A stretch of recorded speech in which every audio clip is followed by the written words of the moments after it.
the Hollywood Billionaire. This video is purely for entertainment and does not infringe on copyrights or laws. The rights to the novel and image belong to the original author. We do not claim ownership.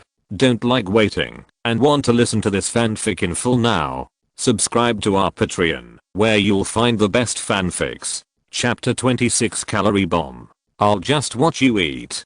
Facing the table full of calorie bombs, Zhao Yaozhen swallowed her saliva and uttered a sentence with difficulty. The four walls are decorated with dark brown solid wood that has not changed since the 1950s. The surroundings are full of Long Island accents. The menu placed on the preparation table is a simple black and white text arrangement. The daily steak prices are directly written by the waiter. Looking out the window, the Williamsburg Savings Bank is nearby, and the Williamsburg Bridge connecting the Lower East Side and Brooklyn is in the distance. The hurried waiters, noisy conversations, satisfied laughter, and of course, there is a large plate of top-grade beef front sirloin ribs in front of them. Porterhouse steak, which is sizzling and oozing gravy. This is the trunk of New York, the essence of Brooklyn, the treasure of Williamsburg, and the pinnacle of German cuisine.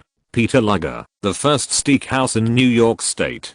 Founded in 1887 by German-American Peter Luger, his nephew Carl Luger served as the chef. The steakhouse has a history of 137 years. After World War II, with the defeat of Germany, Williamsburg gradually declined from a German community to a Hasidic Jewish area.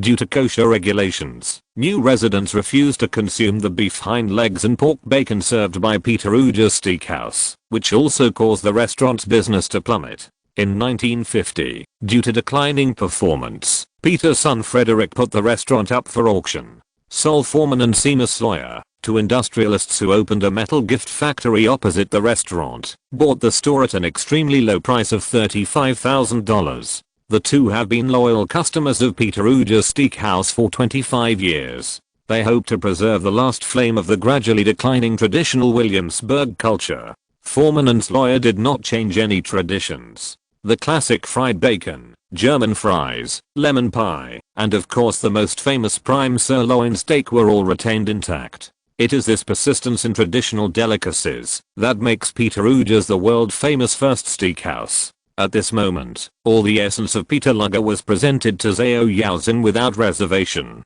A small butter plate was placed at the bottom, arching the plate full of sirloin. All the rich juices oozing out of the meat flowed in one direction, bubbling and making a pleasant boiling sound. All steak lovers know that in a restaurant that really knows how to make steak, if the plate is not so hot that it has to be wrapped with a napkin to barely hold it, it is definitely not the best flavor. Ladies first. The bearded male waiter who looked more like a butcher than a waiter asked. I don't need it. The biggest piece. The two spoke at the same time. You can't let me finish it all by myself, right? Looking at Zhao Yaozhen's wide eyes, Han Yi spread his hands. Just try it, I promise. This will be the most delicious meat you have ever eaten.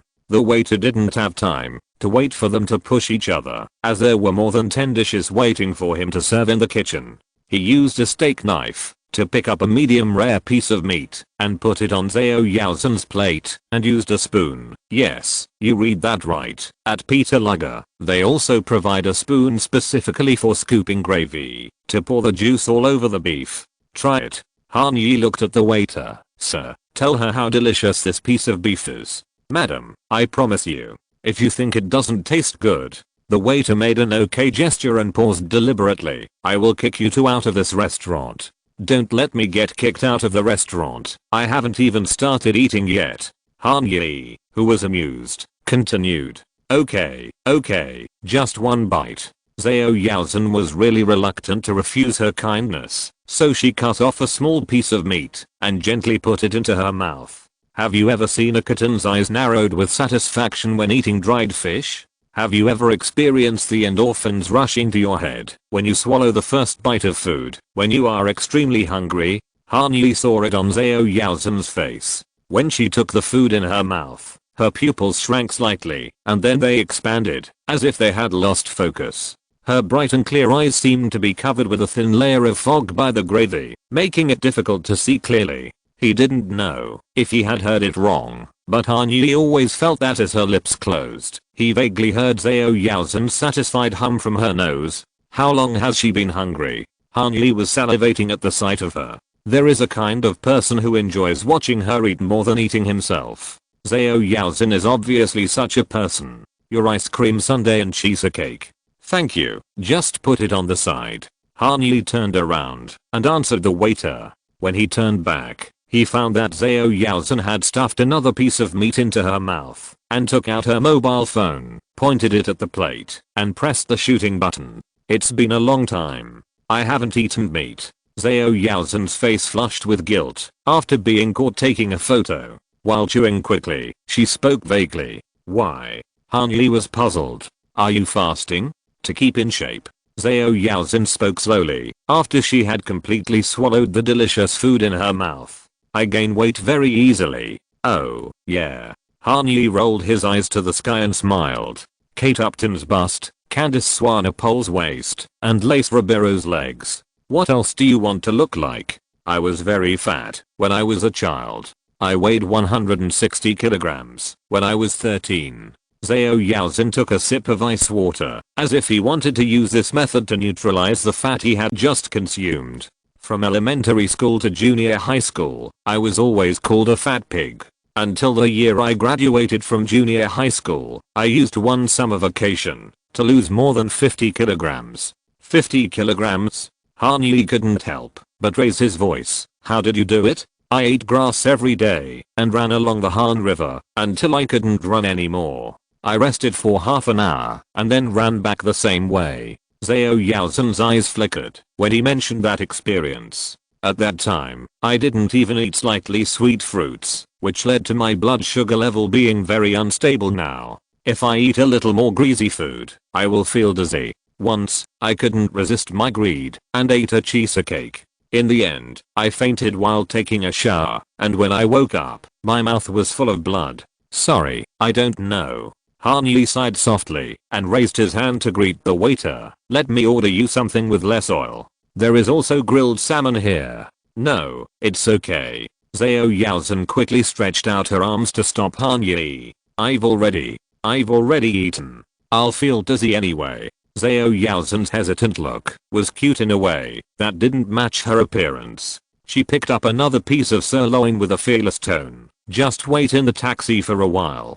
Don't worry, if you need anything, I'm here. Looking at Zhao Yaozhen, who was so greedy, Han Yi couldn't help laughing. Under the other's reproachful gaze, he also used a fork to select a piece of juicy meat and held it in front of Zhao Yaozhen. Cheers. Cheers. Zhao Yaozhen's embarrassment of being discovered for her amazing appetite was instantly overwhelmed by the call of the delicious factor. She also raised the piece of meat in her hand and clinked it with Han Yi, and the two of them put the steak into their mouths at the same time. Whoa. Food moan, and the fudgism that followed can well describe the performance of the two people now. The Korean girl in front of him has completely fallen into the trap of high-calorie satisfaction. The unusually tender, but still chewy muscle fibers can squeeze out a little more flavorful gravy with every pull in the mouth. This is too satisfying. Try this again. Zhao Yaozhen, who insisted on abstaining from food even at the Michelin 3-star level, was actually inspired by him to show this side of her. This made Han Yi, who claims to be a gourmet, feel a sense of accomplishment. He took advantage of the victory and scooped a huge spoonful of fresh cream from the bowl of dessert seasoning, smashed it all over the cheesecake, and handed it to Zhao Yaozhen. This is a bit too presumptuous, right? Zhao Yaozhen looked at the fresh cream cheesecake in front of him in disbelief, and then looked up at Han Yi. Everyone here eats it this way. Han Yi pointed his thumb back and pointed to the diners in the restaurant, who were scrambling to stuff lemon pie, walnut pie and chocolate sundae into their mouths. Zhao, have a spoonful. Like a weasel enthusiastically greeting the new year, Han Yi lowered his voice and said in Chinese. Zhao Yaozhen's starry eyes betrayed her long ago. The girl couldn't wait to pick up the clean silver spoon placed beside her and put the perfect combination of cream and cake into her mouth. What is this taste? To her surprise, the taste was indescribable, as if someone had punched her chest with a boxing glove covered with insulin, and her mouth, throat, and esophagus were all greasy and stuffy. This level of sweets is not a pleasure, but a torture. If I'm not mistaken, you haven't eaten sweets in the United States, right? Han Yi looked at her and laughed. This is a compulsory course for every Asian in the United States.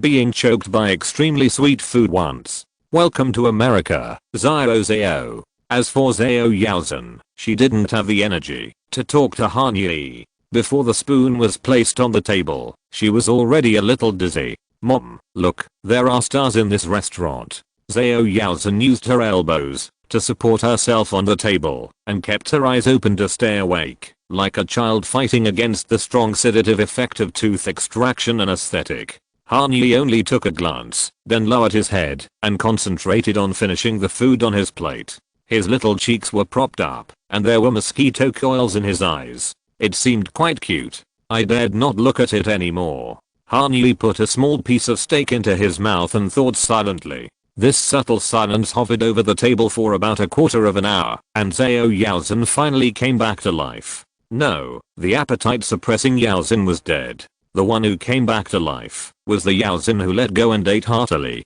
Zhao Yaozhen finished most of the huge double sirloin set by himself, and even under Han Yi's guidance, he picked up the T-bone with his bare hands and ate all the essence attached to it. Is this place not bad?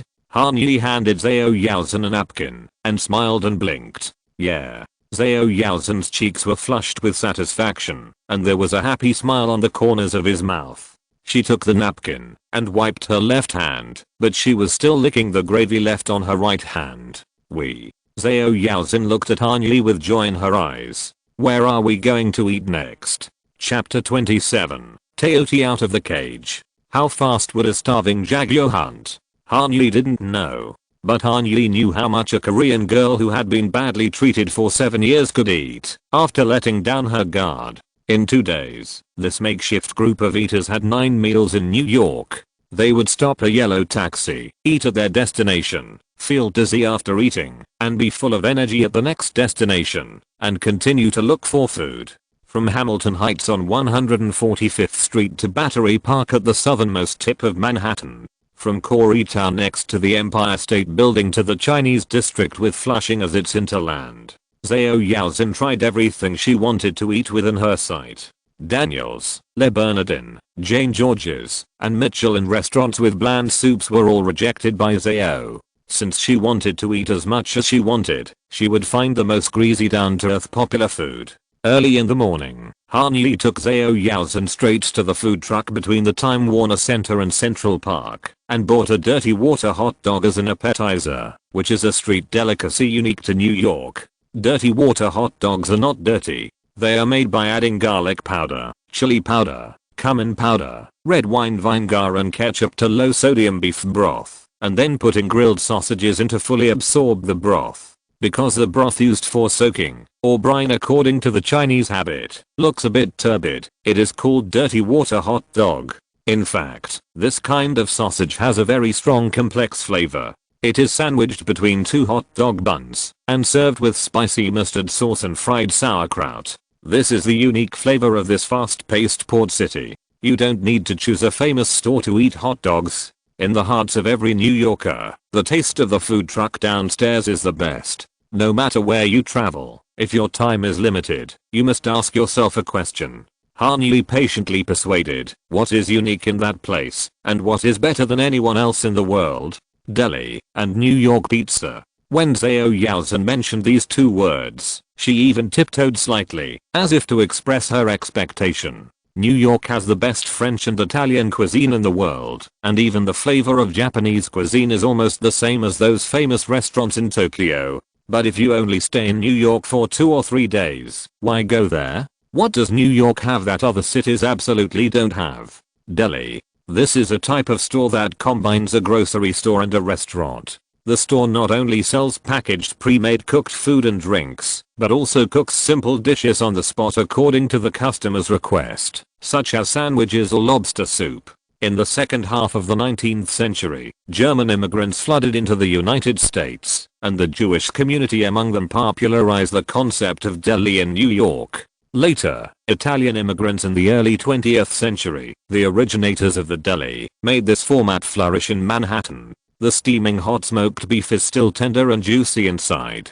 cut into 8 slices and pile them on rye bread like a hill. Then put a spoonful of sauerkraut covered with mozzarella cheese on top and cover with another slice of rye bread. This is the secret of katzes, the world's first Jewish delicatessen, which has been in business for 130 years and is still popular. Take a bite and you will taste the most primitive and fierce taste of the food. It is sour, sweet, salty and fresh, without any cover, and it will pounce on you without any hesitation. There is no elegance of molecular cuisine here, only the essential pursuit of satisfying both the taste buds and the stomach. Han Yi found that the Korean girl who was traveling with him had a cute habit that she might not even realize. That is, every time she eats her favorite food, in addition to squinting her eyes slightly like a kitten, she will also shake her body from side to side involuntarily. Han Yi called this food swing. Zhao Yaozen's food swaying not only appeared after the first bite of the smoked beef sandwich, but also the Joe's cheese and pepperoni pizza with oil dripping down her arm, and the Halal Guy's Greek barbecue rice made with secret Egyptian white sauce, which made her shake uncontrollably. Of course, 2 Asian stomachs will never eat only Western food. As the most tolerant and open metropolis in the world, here you can find all the cooking styles you can think of. Zhao Yaozen had a big barbecue meal with Jiang Hudong in New York, and tried the tofu pot of BCD under the strong recommendation of Han Yi, and finally walked back to the downstairs of the Time Warner Center to get a bowl of Momofuku ramen. Not only that, they also didn't miss the flavors from Han Yi's hometown, the best Sichuan restaurant in New York's East Village, Mala Duncan. Even in the early morning of the next day, the two of them rushed to Flushing and made a meal of Bashuleo's AO hot pot. So what did you eat when you traveled to Chengdu? Han Yi added a spoonful of mapo tofu to Zhao Yaozen's bowl. The resentment and pain in his tone made anyone cry. Salad. Zhao Yaozen's lips were red from the spiciness, showing a fuller and plumper arc than in the natural state. Eating tasteless fat-reducing meals for a long time has made her tolerance for spicy food infinitely close to zero. How can Yaozen, who is spicy even when eating kimchi in her own country, resist the millard peppers and chili peppers in Sichuan and Chongqing? But even so, she was almost fainted by the spiciness and didn't want to stop. I was afraid of getting fat at the time, so I just went to see the pandas. I have heard of Sichuan cuisine, but I didn't expect it to be so delicious. Yaozen rewarded herself with a piece of boiled beef fillet, which hissed from the scalding. This is too delicious. The dining space in Mala East Village is very small. In fact, restaurants that can afford to rent large properties in Manhattan would not charge this price. At a slightly cramped side table, Han Yi looked at the girl sitting opposite him. No matter how hard he tried, he couldn't imagine what this perfect porcelain doll would look like if she gained 50 pounds. I didn't expect it. Han Yi shook his head with emotion. What did you not expect? Zhao Yaozen raised her head, with a few drops of red oil on her chin. I always thought that, even if you like food, you like those exquisite things. Han Yi opened a can of herbal tea for her. If she didn't drink some to relieve the spiciness, the girl would be in heaven. I didn't expect that you actually have a special liking for common food. What common food? Food is food. Zhao Yaozen put down his chopsticks and explained seriously. She was willing to tell this temporary partner about her pent-up thoughts. Just like music that only a few people like, will not become the nutrients that nourish the entire society. Those melodies that you take for granted are the catalysts that shape and change a country. Aren't jazz, rock, and electronic music all from the niche to the mainstream? The things that most people like are the best things. As if to prove her point, Zhao Yaozen picked up a piece of fish-flavored pork shreds for Han Yi without hesitation. History is written by the people, and so are food reviews. Let the Michelin Guide and Pitchfork go to hell. Very ambitious, Yaozen. Han Yi handed her another tissue seriously. Wipe your mouth, it's about to drip. Zhao Yaozen, who blushed and wiped her face in a panic. Didn't she look like a member of the upper class in South Korea? From preferences to thoughts, this prosecutor's daughter is so incompatible with the society and class she lives in. In her heart, the little fat girl who ran in the fields in the suburbs of Namwan City and loved the mountains and rivers with all her heart still lived. Although his stomach was bloated and aching, Han Yi barely moved his chopsticks for the last few meals, but he still gritted his teeth and accompanied her to the end. After all, he personally released this glutton from the cage. Zhao Yaozhen, who had devoured most of the food, was also very insistent on her treating him. Don't worry, Han Yi didn't eat for free. He paid for all the other travel expenses for the past 2 days. This was a very logical AA system that made both parties feel nothing strange. In New York, it would be a waste to enjoy only one dimension of food. Feed the pigeons in front of the Bethesda fountain in Central Park. Go to the Museum of Modern Art on 53rd Street to see Van Gogh, Picasso and Warhol. Go to the Highline Park in Chelsea and stroll along the ecological trail, converted from an abandoned railway. Han Yi and Zhao Yaozhen's tour route is the inertia that has settled after visiting New York many times. Avoiding the tourist-frequented Times Square, Wall Street and Grand Central Station, they were truly immersed in the real pulse and breath of Manhattan.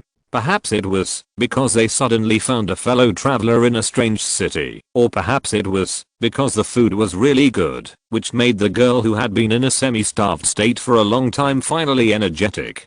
Compared with the first 2 times Han Yi met her, Zhao Yaozhen didn't know how much more talkative she was. From the history of New York to the future of Asia Pacific, Han Yi never dropped the topic he raised. No matter what the event, Zhao Yaozhen can always put forward opinions with strong personal colors and extremely rich arguments. It is not a rote reading, but a display of values refined after long-term reading and thinking. Sure enough, she is a top student who can rank among the top students in Daewon Foreign Language College. Why are there so many top students around me? Thinking of another top student who is now in Taiwan and is in a mess because of family disputes, Han Yi feels a little ashamed. Apart from those small talk about all kinds of things, what Han Yi and Zhao Yaozhen talked about the most is their common love, music. The most visited places are the Big Apple attractions that are famous for music. The favorite coffee shops of Patti Smith and Bob Dylan. The Apollo Theater where Michael Jackson and James Brown became famous. Of course, there is also the neon-lit Broadway. 13 times. I have come to New York to play 13 times. At 10:35 p.m. on March 19th, the popular musical The Book of Mormon performed every Tuesday to Sunday at the Eugene O'Neill Theater had just finished its prime 8 o'clock performance. The still laughing crowd enthusiastically discussed the absurd and bizarre plot and hilarious performances, pouring into 49th Street like a tide, spreading to the east and west. Han Yi and Zhao Yaozhen walked at the end of the team. The former raised his hands in front of his eyes and made a gesture representing 13. I've seen every musical that's been released, except for the Book of Mormon. Yeah, including Hamilton. Zhao Yaozhen was still immersed in the humorous story of missionaries fighting African warlords, with a relaxed smile on her lips. Han Yi, who was walking here, suddenly decided to drag her to the ticket office to grab 2 somewhat remote standby tickets.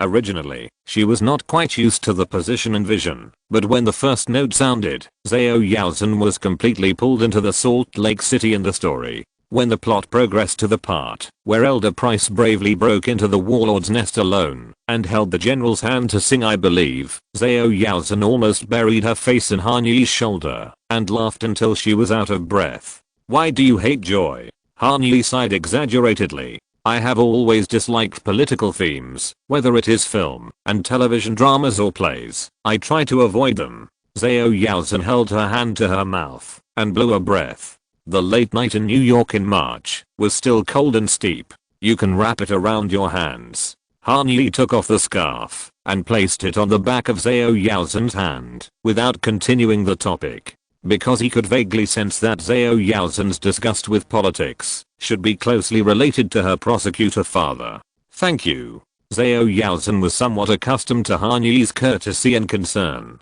She generously took the scarf and covered her cold hands. Besides, I always come alone. It seems pitiful to watch a comedy alone. Why do you always travel alone? Because I feel this is a very personal thing. Zhao Yaozhen thought about it seriously and answered. You mean traveling? Yes, in my opinion, the meaning of traveling is to leave the familiar environment, go to a completely unfamiliar place, and become yourself that you cannot be in normal times. If you are with people you know, what's the point? This is the first time I've heard of this theory. Han Yi tilted his head and thought, then what would you do if you travel alone? Observe. The two stood at the intersection of 49th Street and 7th Avenue. 4 streets away was the undisputed core area of Manhattan, Times Square, which has the highest density of LED screens in the world. Just like the scene in the MV, Hanyi and Zhao Yaozhen stood still, as if time had stopped, while the pedestrians passing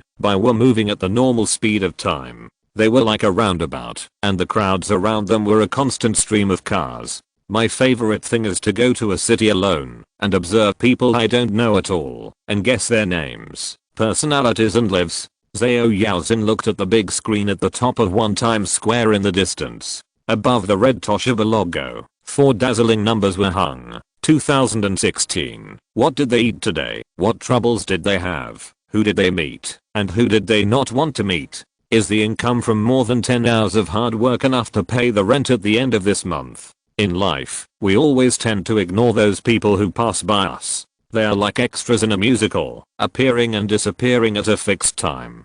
To us, their importance may not be as important as a stone on the street that almost tripped us. But now, when you calm down and observe them, you will find that there are so many people in this world, so many emotions, and so many ups and downs of dramas are being performed at the same time. It's strange that this kind of alternative company can make me feel less lonely. Sometimes you don't look like a Leo at all. Han Yi looked at Zhao Yaozhen for a long time before slowly answering. How do you know I'm a Leo? Zhao Yaozhen raised her eyebrows in surprise, quickly searching for the conversation between the two in her mind. She ate too much these 2 days and felt dizzy too many times, so she couldn't remember what she said. I guess that you must be a Leo because of the way you threw the photo in Jinduan's face. Han Yi shrugged, but now I feel that you are quite similar to me most of the time. What's your zodiac sign? Scorpio. My moon is Scorpio. Zhao Yaozhen narrowed her eyes and made a rare joke. No wonder you encouraged me to eat that cheesecake. Everything makes sense. This is not the right attitude to have towards someone who just invited you to see a musical. Han Yi coughed awkwardly and followed Zhao Yaozhen's footsteps in the opposite direction of Times Square. A few blocks away is the Mandarin Oriental. Instead of being stuck in traffic, it is faster to walk. 2 days ago, Zhao Yaozhen was so dizzy from the impulsive prank. It was the first time she had come into contact with high sugar and high calorie food in a long time. On the way back in the taxi, the kind Pakistani driver thought Zhao Yaozhen had a heart attack and confirmed several times whether he needed to change the itinerary and send her to the New York Presbyterian Hospital in downtown. Sorry, that was not an appropriate move. I was kidding. After all, I was the one who raised the spoon. Zhao Yaozhen waved her hand, not caring at all. You said I said enough. What about you? Why did you come to New York alone? I was originally here to do business, but unfortunately the plan changed. Interview? I guess so. Han Yi nodded. I interviewed others, and that was also an interview. After graduation, are you going to work in New York? Zhao Yaozhen's enthusiasm was obviously higher when talking about any topic related to music.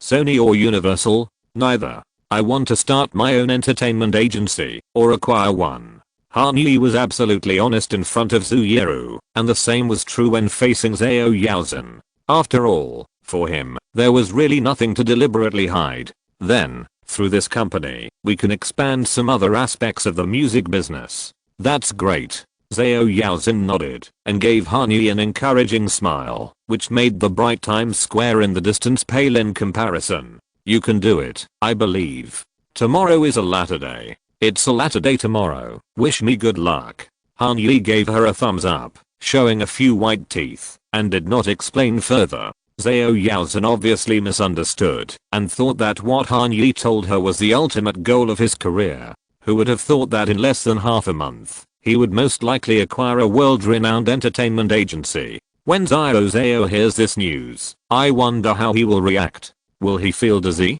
If you're listening to this novel on a channel other than Fanfic World, it means they downloaded and uploaded it without effort. We cordially invite you to visit our channel, Mundo Fanfic Novelos. There you'll find the original version of this story and you can explore many other novels of various genres. We're waiting for you to immerse yourself in a world of incredible novels. Chapter 28 Acquisition Progress. Mr. Han, good news.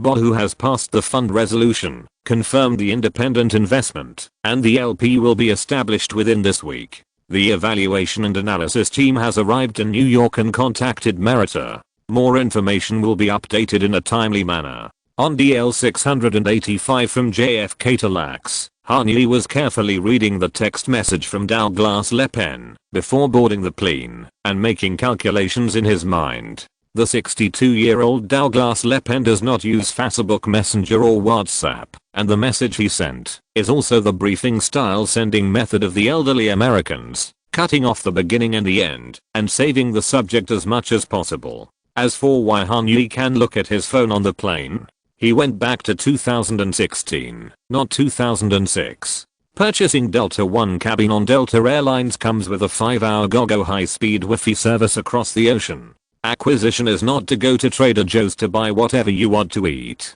Go home and follow the instructions on the pre-prepared meal box, and you can prepare the meal in a few minutes. Generally speaking, from developing an acquisition strategy to finding potential target companies, to target valuation, due diligence, and finally to developing a financing plan, a complete M&A requires at least 10 steps, which takes months to years. In the previous life, the Disney 20th Century Fox acquisition case with a total price of $71.3 billion began initial contact in the summer of 2017, and the entire process was not completed until March 2019.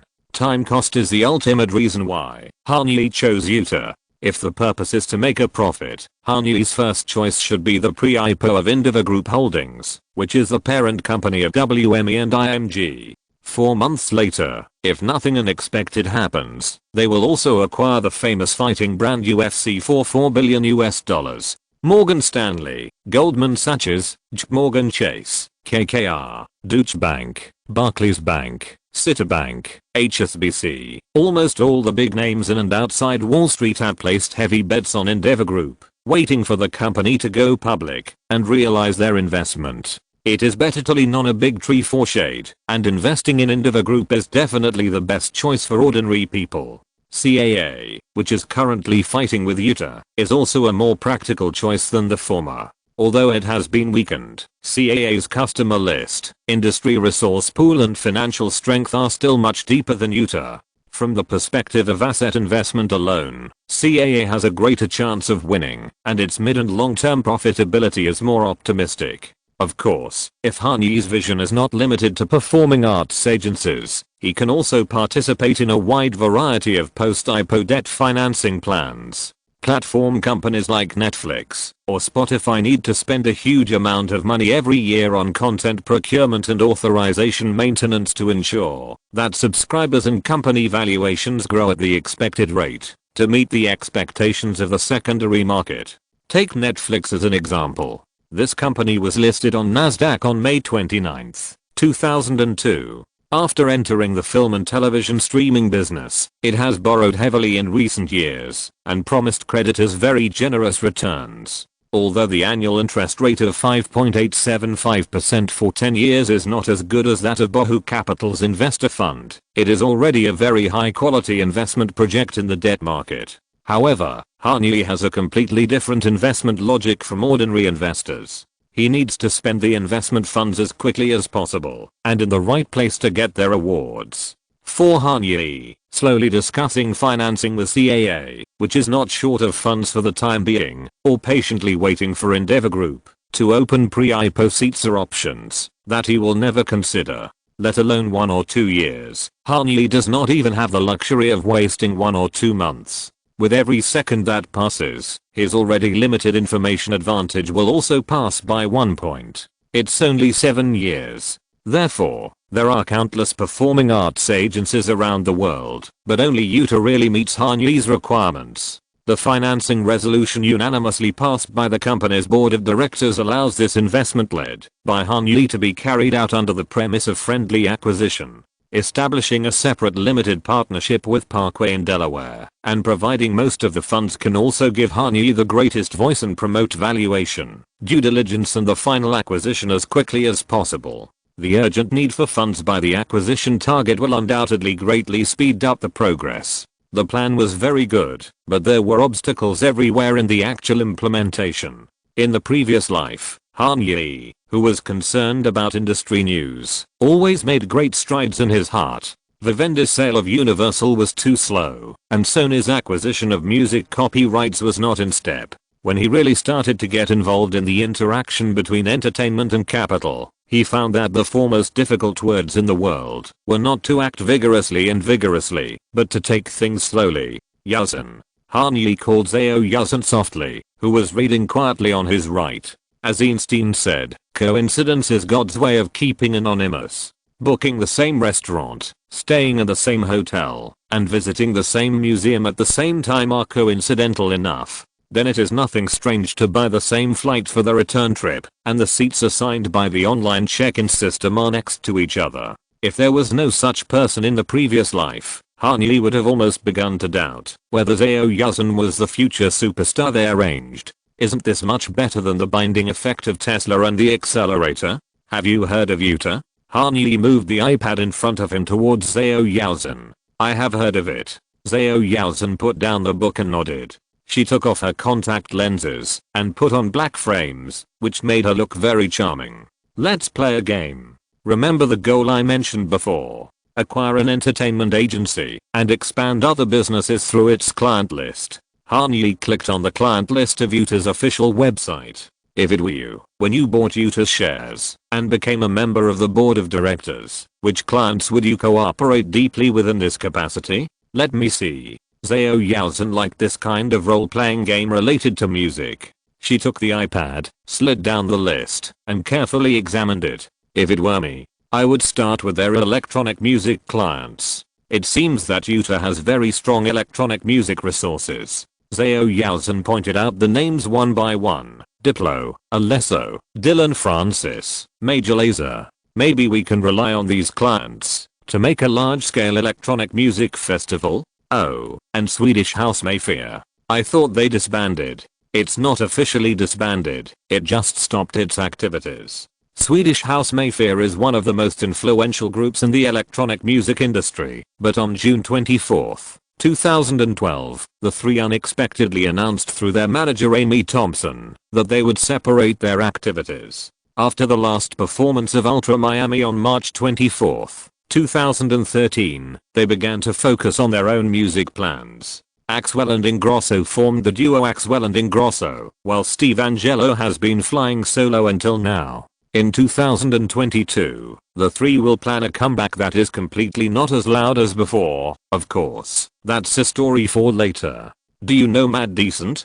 Zhao Yuzhen suddenly asked, scanning the names of several electronic music artists. What do you think? Han Yi turned on the screen, opened Spotify, and gently shook it in front of Zhao Yuzhen.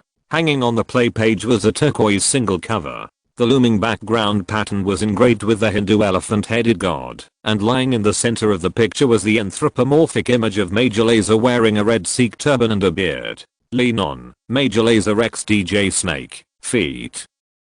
So far in 2016, the most popular electronic music single, no doubt about it. Mad Decent is now in the limelight. If it were me, I would help this label expand the brand of the events section, and even participate in the specific operation of its live performance section. You mean Block Party, right? Looking at the other party, the smile in Han Yi's eyes became more and more intense. I don't remember what their touring music festival brand is called, but it's something like this. Zhao Yuzhen gave an affirmative answer. The key point is to use the popularity of Lean On to focus on promoting Diplo and Major Lazer, as well as touring performances that can drive Utah's other electronic music clients, and try to schedule their performances directly to next year. Anything else? Utah also has a great influence in hip-hop music, with Lil Wayne, Iggy Azalea, Post Malone, DJ Khaled. I think there may be some room for imagination in terms of collaborative singles. We the Best Music, another one. Han Yi looked at the passengers on both sides, moved closer to Zhao Yuzhen, lowered his voice, and imitated DJ Khaled's signature tag in a sneaky and exaggerated manner. It's this kind of single collaboration, right? It sounds stupid, but it's effective. Zhao Yuzhen covered her mouth lightly. Han Yi couldn't see her smile, but he could vaguely glimpse the existence of dimples through her fingers. This kind of hodgepodge single collaboration, just like the Avengers, will always attract different types of fans to listen to the same song. If we can get Utah's important music clients together and have them collaborate with DJ Khaled on a pop rap, hip hop single, coupled with strong publicity, it should be a project with good commercial performance. By then, we can also raise the price for the cooperating guests by taking advantage of the popularity of this song and arrange a summer tour for each person. That sounds really great. Han Yi laughed in his heart. Zhao Yaozhen must not know that she has perfectly described DJ Khaled's popular summer pop song Next Year. The reason why Utah signed an entertainment agency agreement with DJ Khaled at the beginning of this year was that they saw his assembly line style caching routine. In addition, legendary bands such as Guns N' Roses and Pink Floyd cannot be ignored. If we can become the organizer of their world tour, even if we don't release new works, the income will be very considerable. Middle-aged and elderly music fans always have the strongest spending power. Han Yi nodded slightly and made additional explanations. That's right. Among all the fans who consume live music, the audience aged 41 to 59 has the highest average income and the strongest stickiness. Zhao Yaozhen pointed to the flight map in front of him. At this time, their flight was flying over the state border between Nevada and California. After crossing this line, they had less than 45 minutes left to land. Contact Live Nation or eGlive. First hold 100 concerts in every important or unimportant city in the area we see, the United States and Canada, and then go to the capitals of various European countries to hold a 1 or 2 day world tour. This will be enough for Utah to make a lot of money in the next 2 or 3 years. As long as Slash or David Gilmour can be persuaded to embark on the tour again, the company's financial report will definitely look very good. Great plan. I have to say, you are really talented in this area, Yaozhen. Han Yi gave Zhao Yaozhen an approving look. The latter is not a music-related major and has never been systematically exposed to industry knowledge in this area. It is already a great thing that she can quickly capture the most valuable music customers under Utah and make some creative and even imaginative extensions that can echo future development. If she is allowed to immerse herself in the circle for a while, her ability must not be underestimated. Are you going to work for Utah? Without directly responding to Han Yi's compliments, the Korean girl just asked back with a little curiosity. You can say that. I feel it's a good starting platform. Zhao Yaozhen raised her chin slightly, imagining with some hope, her eyes bright, as if she was telling her own plan. Through the position of performing arts agent, you can get in touch with opportunities in different fields of Hollywood. Maybe the future does not necessarily have to be limited to the music industry. That's exactly what I think. Han Yi smiled and changed the subject without a trace. By the way, when you get to Los Angeles later, where are you going back to? UCLA. Zhao Yaozhen replied, my apartment is near the school. Hey, then we are just on the way. Han Yi invited, I can take you back. I live not far from you. Private security Feiyamu Dervish was waiting for the boss to land in the number 2 parking garage of Los Angeles International Airport. Even with Han Yi's permission, Feiyamu did not choose the Ferrari or McLaren in the garage, but drove his own Chevrolet Pathfinder.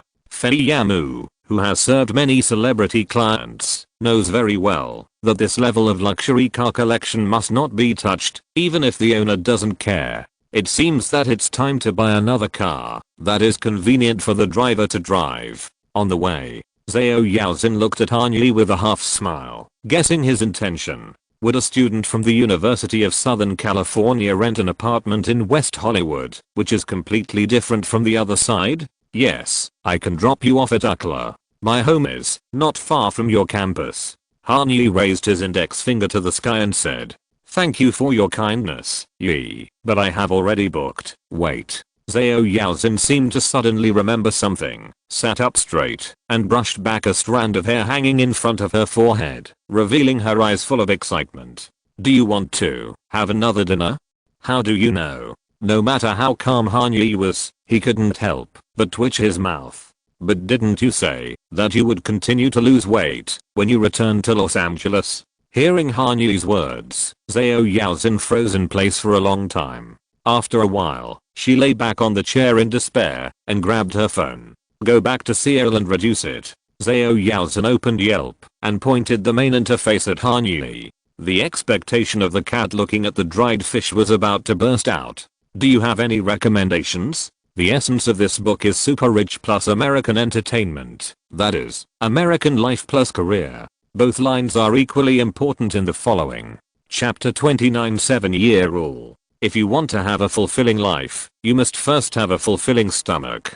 Han Yi really couldn't refuse Zhao Yaozhen's hopeful eyes. Not taking her to eat another meal of Los Angeles food would be like driving out stray cats hiding under the eaves on a rainy day. It would make people feel guilty. Feiyamu Dervish picked up the two at 5:16 and headed to Sata in West Hollywood. This neighborhood has another very vivid name, Little Osaka. The most famous restaurant here is Tsujita LA, which is famous for serving Japanese dipping noodles. Han Yi doesn't like the clear-cut relationship between superiors and subordinates. As long as he can ensure professionalism and work efficiency, he doesn't mind getting along with his employees as friends. Therefore, Feiyamu refused again and again, but finally couldn't resist, and joined Han Yi and Zhao Yaozhen for dinner. With the painful experience of Maladankan and Chongqing Leo Zhao Yaozhen, who had learned her lesson, did not accept Han Yi's suggestion to add a large spoonful of spicy tsukemono to her noodle soup.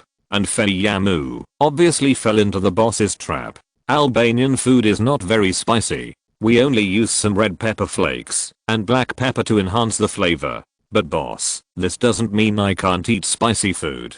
Pour all the remaining spicy dishes in the seasoning jar into the bowl at once. And Feiyamu said in English with a strong accent while stirring, when eating stuffed red peppers, I also pour extra hot sauce on it. The pride of this balkan tough guy was shattered as soon as the first mouthful of soup entered his stomach.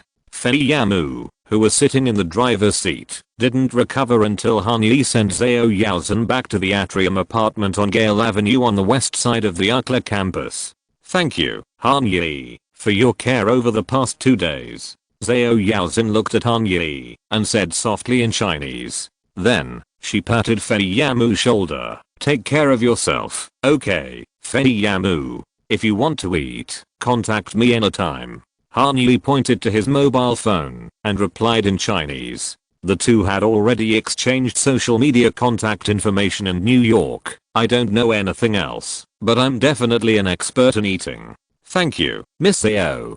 Feiyamu finished another bottle of Dasani mineral water. He turned his head, and his swollen lips pulled upwards with great effort, revealing a smile that was a mixture of friendliness and pain. See you next time. Next time. Zhao Yaozhen had always thought that Feiyamu was just the driver of the airport shuttle that Han Yi had booked. The girl naturally didn't ask in detail, and Han Yi didn't say much. Hearing this strange farewell, she just tilted her head in confusion, and then threw away the question mark that didn't need to be taken to heart, and turned to get out of the car. Take care. You too. Zhao Yaozhen waved and watched the Chevrolet continue to drive north. Really going up the mountain? Are you going to do the whole show? Looking at the car shadow that gradually shrank into a red dot, Zhao Yaozhen gently bit her lower lip and subconsciously moved the hair behind her ears.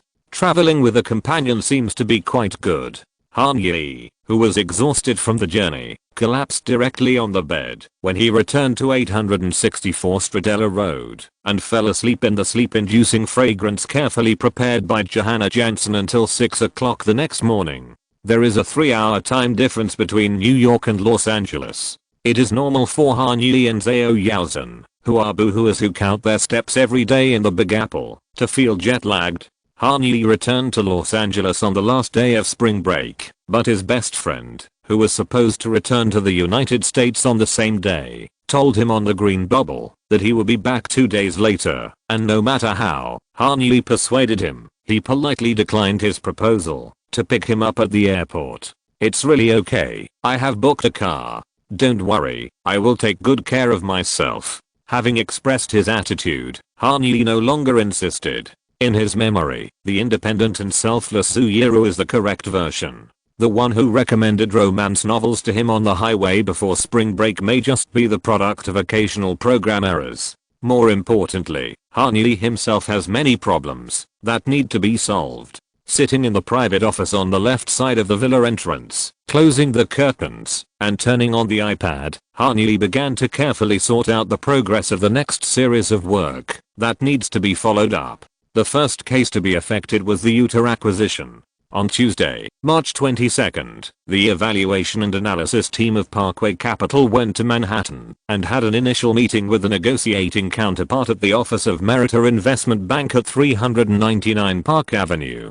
The situation was optimistic. As mentioned before, every independent boutique investment bank has its own foundation. Merita's most boastful strength is asset restructuring, including the Dubai government's $26 billion debt in 2009. Merita has provided restructuring solutions for more than 400 projects with a total value of more than $1 trillion, ranking first in the global restructuring market. Merita's second strength is the merger and acquisition consulting services entrusted to them by Utah this time.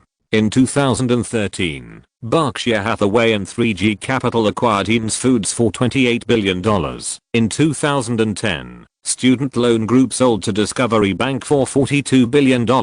In 2008, Anheuser-Busch, the parent company of Budweiser, merged with Belgium's InBev for $61.2 billion, and in 2007, Blackstone Group privatized Hilton Hotels Corporation for $26.5 billion. These major cases in the history of the capital market all had Merita active behind the scenes. In fact, most of Merita's net profit of nearly $500 million in fiscal 2015 was from consulting services. The difficulty of mergers and acquisitions depends not only on the financial strength and cooperation intentions of the two rival companies, but also on the status of the consultants they hired. In 2015, Merita's quarterly revenue in Q1 and Q2 fell sharply year on year. The net profit recorded in Q1 of 2015 was $99 million, which was only 86% of the same period in 2014. This had a serious impact on Merita's performance in the secondary market. After the release of the 2015 Q2 quarterly report, the stock price continued to fall and even fell below the issue price last month. The best way to recover the revenue decline is, of course, to promote the M&A projects being consulted as quickly as possible. Generally speaking, investment banks with relatively healthy financial conditions and no worries about the company's operations will tend to extend the timeline of mergers and acquisitions because they will charge a custody fee on a monthly basis. Some more straightforward investment banks directly call it a monthly consulting fee. Usually, consulting companies that provide merger and acquisition consulting services can get at least $50,000 to $250,000 in consulting fees. But this is not where consulting really makes money. The core revenue point of consulting services lies in the success fee after the business is concluded. For financing projects less than $1 million, consultants generally charge 7-10% of the financing amount as a success fee. When the amount reaches the range of $30 to $50 million, the commission point value will be reduced to 2-5%. If the project exceeds $50 million, it is difficult for the two parties to reach an agreement on the commission point value. At this time, the consulting agreement will stipulate a fixed amount of success fee, usually between $2 million and $3 million. Of course, the reward for completing a large-scale transaction will be more. Monthly consulting fees are counted as deferred income in the financial statements and will be recorded as liabilities before the service is completed.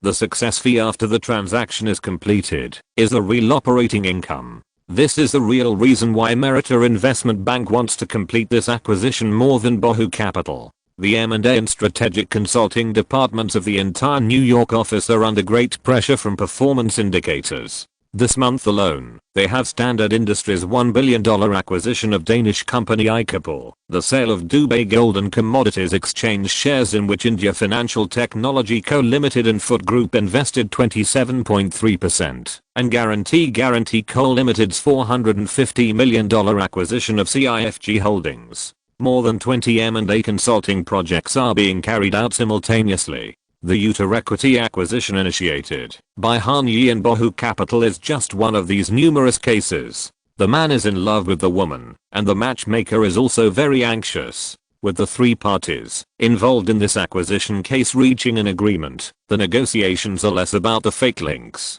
In the letter of intent submitted by Merita Investment Bank, Utah is willing to exchange 40% of its equity for $250 million in financing. If the seller's proposal is followed, Utah's total valuation will reach $625 million. Is Utah worth so much money? The answer is obviously no. It is very difficult to calculate the correct valuation of a company. Depending on the position, willingness, and experience, each party may calculate completely different numbers for the same financial statement.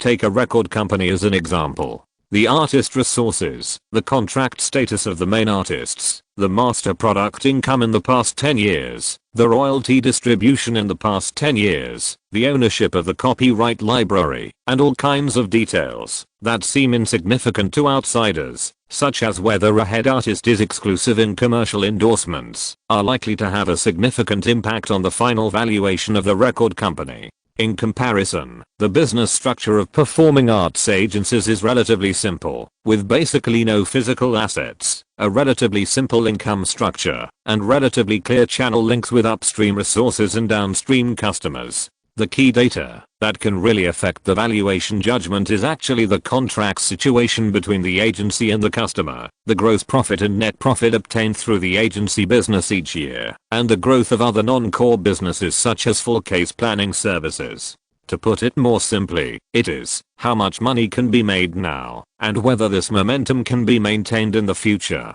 And such a future cannot be imagined without restrictions. In the final analysis, it is because in 1937, the California government promulgated Section 2855 of the labor law, which stipulates that the execution period of personal service employment contracts shall not exceed 7 years. This is called the 7-year rule by practitioners in the entertainment industry. This regulation has played a decisive role in limiting the valuation of performing arts agencies in the future. At present, the performance agency agreements signed between performing arts agencies and artist clients are between 1 and 5 years in length. If an artist is a member of the Actors Equity Association or the American Federation of Television and Radio Artists, the initial contract signed by the performing arts agency with these artists cannot even exceed a 1-year term. Record companies and music publishers can cleverly avoid the 7-year rule by requiring the number of tracks. In fact, since the famous record contract lawsuit of Olivia Newton-John, record companies basically do not sign a year-long contract with artists, but directly sign the number of albums to be delivered.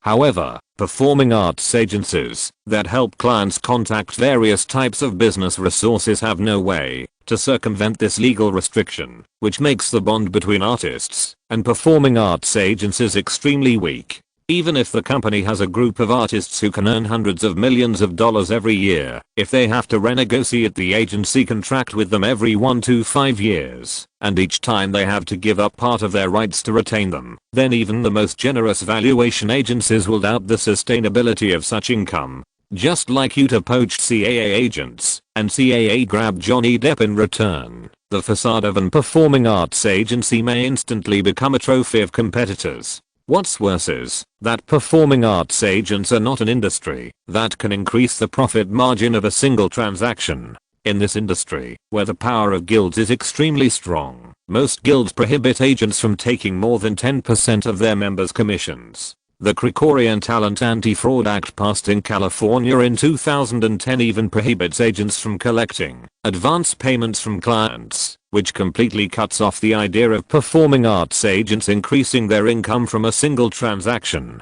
No matter how big the contract is for the artist, no matter how much effort the performing arts agent puts in, their commission is fixed at 10%, which is why performing arts agents are called 10%ers in the industry. They have weak control over their assets and the possibility of a large number of changes in their customer lists. Unless they expand their scale, the imagination space for income and profit is also very limited. These factors determine the strong demand for performing arts agencies to expand financing, which is also the Achilles heel that prevents them from obtaining high valuations. Utah had a gross profit of $325 million and a net profit of $50 million last year, and it has more than 1,000 employees. It is not an exaggeration to call it a labor-intensive industry. On the other hand, the music publishing group Sony/ATV has less than 1,000 employees, but its gross profit in 2015 exceeded $600 million, and its net profit was as high as $256 million,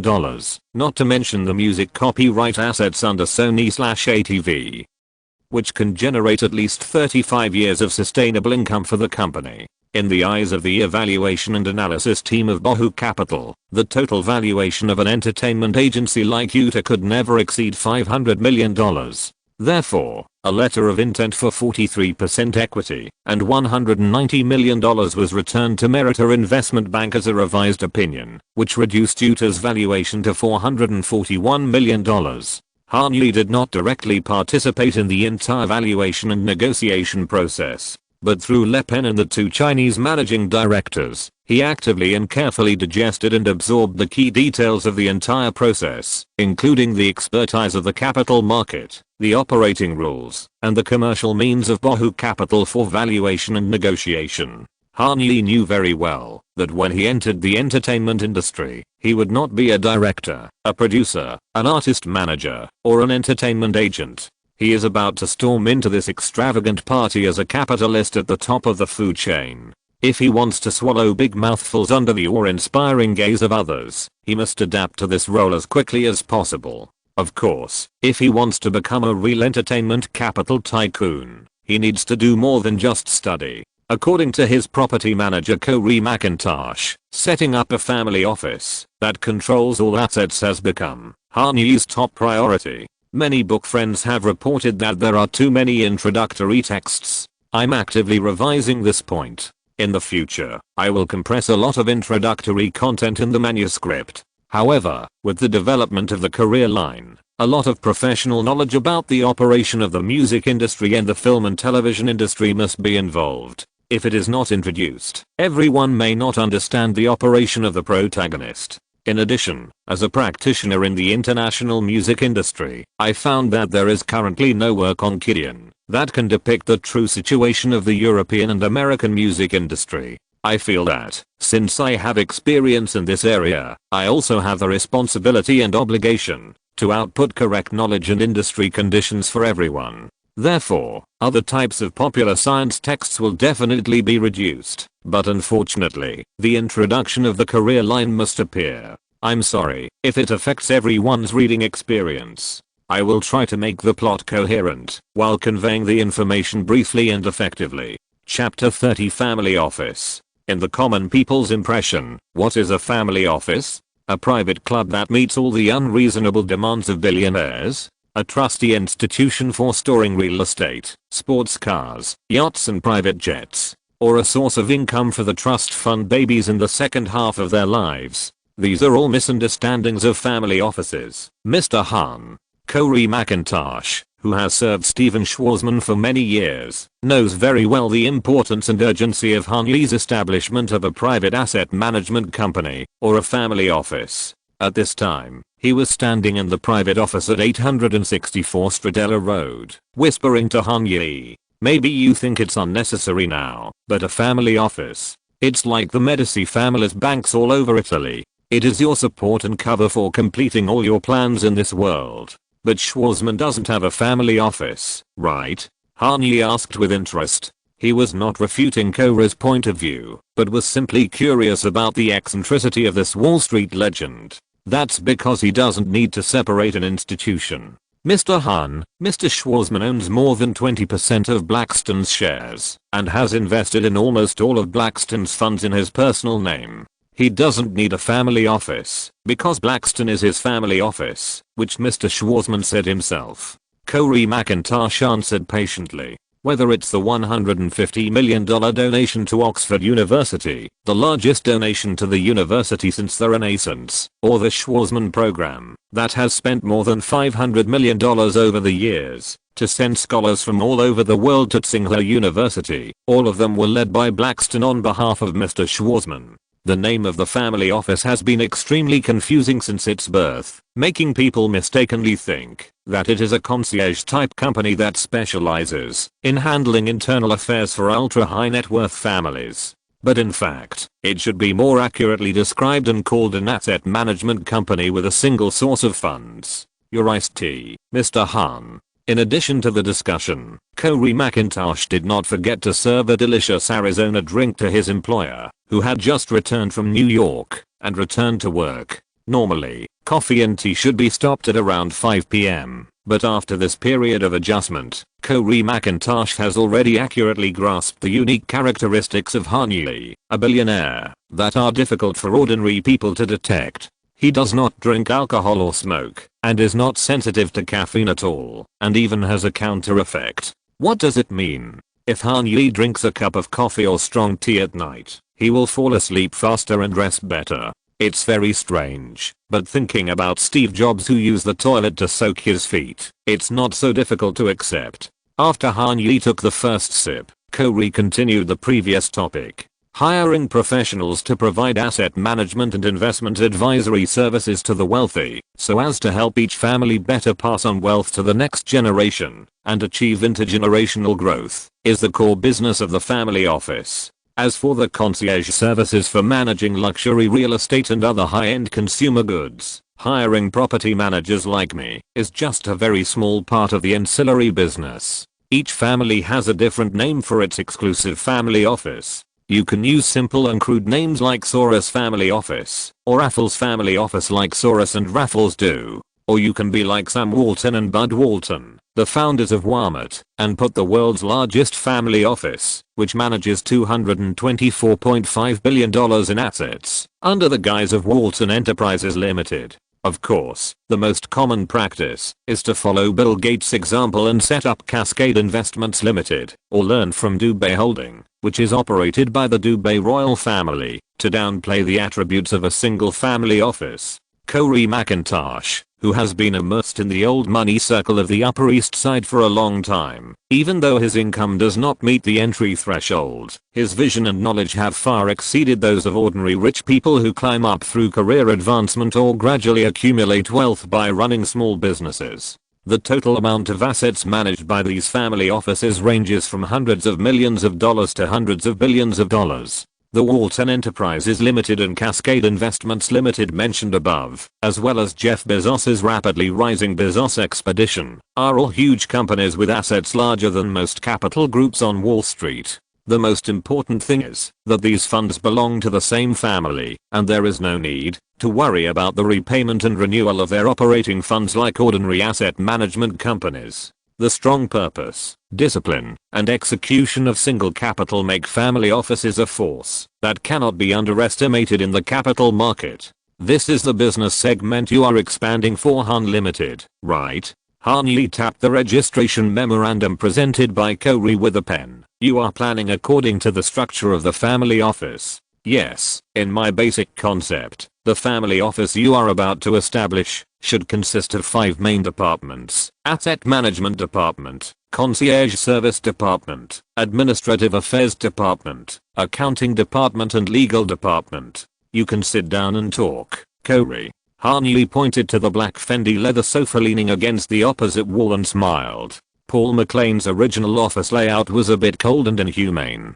Hanley put some furniture and a small refrigerator in it, which added a bit of homely atmosphere and human touch. Of course, the main reason was to make it convenient to get Coke at any time. Thank you, Mr. Han. Corey McIntosh sat on the sofa and carefully smoothed out the wrinkles on his suit caused by his movements. The concierge department hires people like me who provide private life services for you and future family members. Whether it is the current 864 Stradella Road or the yachts and airplanes that may be added in the future, which are assets for personal life and entertainment, they are all maintained and managed by the concierge service department. The real asset management department will be responsible for managing the investments you have made and providing assistance in bank relationships, institutional relationships, corporate relationships and investment strategies. The Administrative Affairs Department is easy to understand. It is mainly responsible for the back-end management of the family office, the review of personnel appointments, the formulation of salary standards and other trivial matters. From a long-term perspective, the asset management department may be the core business department of Han Limited in the future, but at present, all the funds you can allocate have been placed. The diversification of investment projects has not yet reached the point where a special department needs to be established. Understood. It's not too late to fill the staff later. There are more important positions that need to be recruited first. Han Yi fully agrees with Corey McIntosh's point of view. He predicts that at least after successfully acquiring Utah's shares and receiving the next reward, he will need to recruit an experienced head of the asset department to be responsible for the establishment and improvement of the entire department. At present, Han Yi is preparing to fill in the personnel of the accounting department and the legal department first. To be more specific, it is the business manager and lawyer. Even without Corey McIntosh's proposal, the work of finding a business manager and a lawyer is at the forefront of Han Yi's to-do list. After all, whether you are an artist, an entrepreneur, or a rich man like Han Yi who is preparing to set up a family office, the most important thing in any country in the world is two things: balance of income and expenditure and compliance with regulations.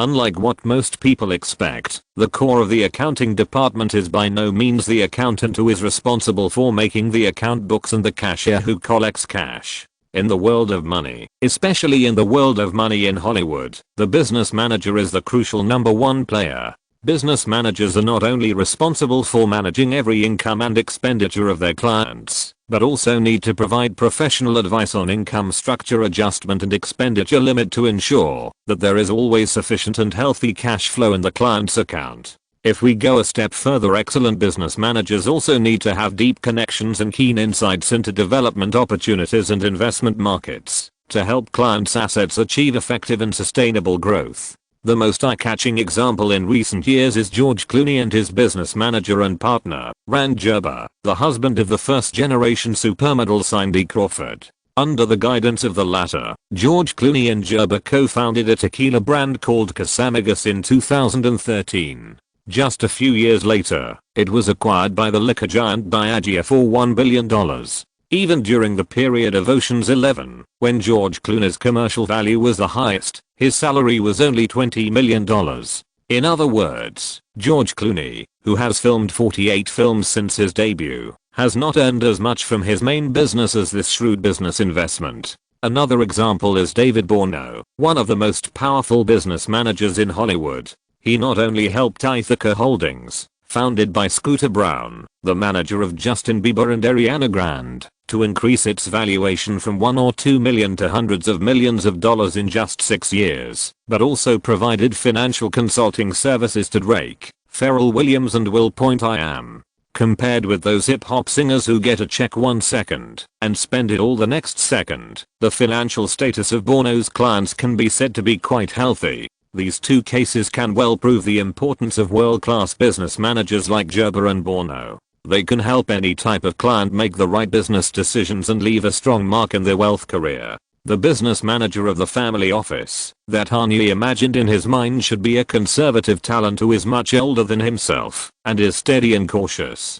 He does not need others to guide him on investment directions and industrial opportunities. This is his biggest advantage with a 7-year forward-looking vision. What Han Yi really needs urgently is someone who can immediately brake and avoid financial risks and financial crises when he is spurring his horse. After all, even if there is a generous reward, a failed investment or a radical adventure may make his wealth return to zero in an instant. Playing the safe card is not Han Yi's strong point, nor is it his mission.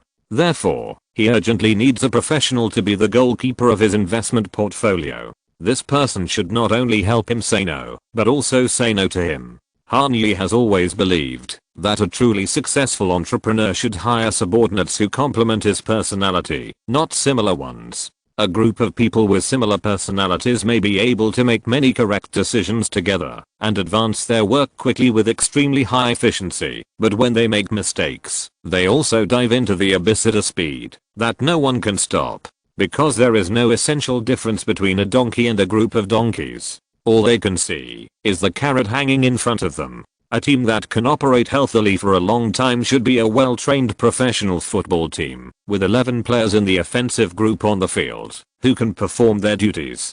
There is the quarterback who is the brain on the field and directs the offensive operation. There are offensive linemen who do their best to provide barrier protection in front of the quarterback. There are running backs who unexpectedly tear open the opponent's defense when the quarterback cannot pass the ball smoothly. And of course, there are wide receivers who dodge and maneuver in the deep area of the opponent's defense to create a first line killing opportunity. The quarterback and the offensive lineman are there. With Han-Yi already throwing a Hail Mary to the far end, what he needs most now is Jerry Rice who leaps hard in the touchdown zone.